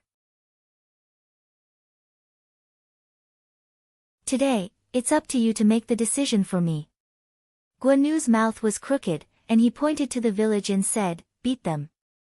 Beat them until their mothers can't recognize them. Today we'll follow Third Brother, and watch Third Brother take your iron-blooded brothers to kill gods and destroy Buddhas. Third Brother took out a cigarette from his pocket, lit it, and after spitting out a mouthful of smoke, he said lightly, It's a piece of cake. Third Brother opened the door and got off, and Huang Yida and Guan also got off. In this desolate suburb, the cold wind was even colder. Huang Yida and Guan were both seriously injured, so the coldness reached their bones. Third Brother swept his gaze over his brothers in a dignified manner and shouted, Let's end this quickly. Brothers, you haven't eaten yet. When we get back, Third Brother will treat you to a hot pot, big meat and good wine. Huang Yida also shouted, and said, Everyone has a red packet of 10,000 yuan. Ow, the black-robed men shouted excitedly, You're tuning into the Blissful Bookshelf YouTube channel. We're so grateful for your support and don't forget to subscribe to join us on this incredible journey through captivating stories. Your generosity through donations truly makes a world of difference, as it's the primary source of revenue that allows me to expand and enhance this channel for you. Thank you from the bottom of my heart for being a part of this adventure.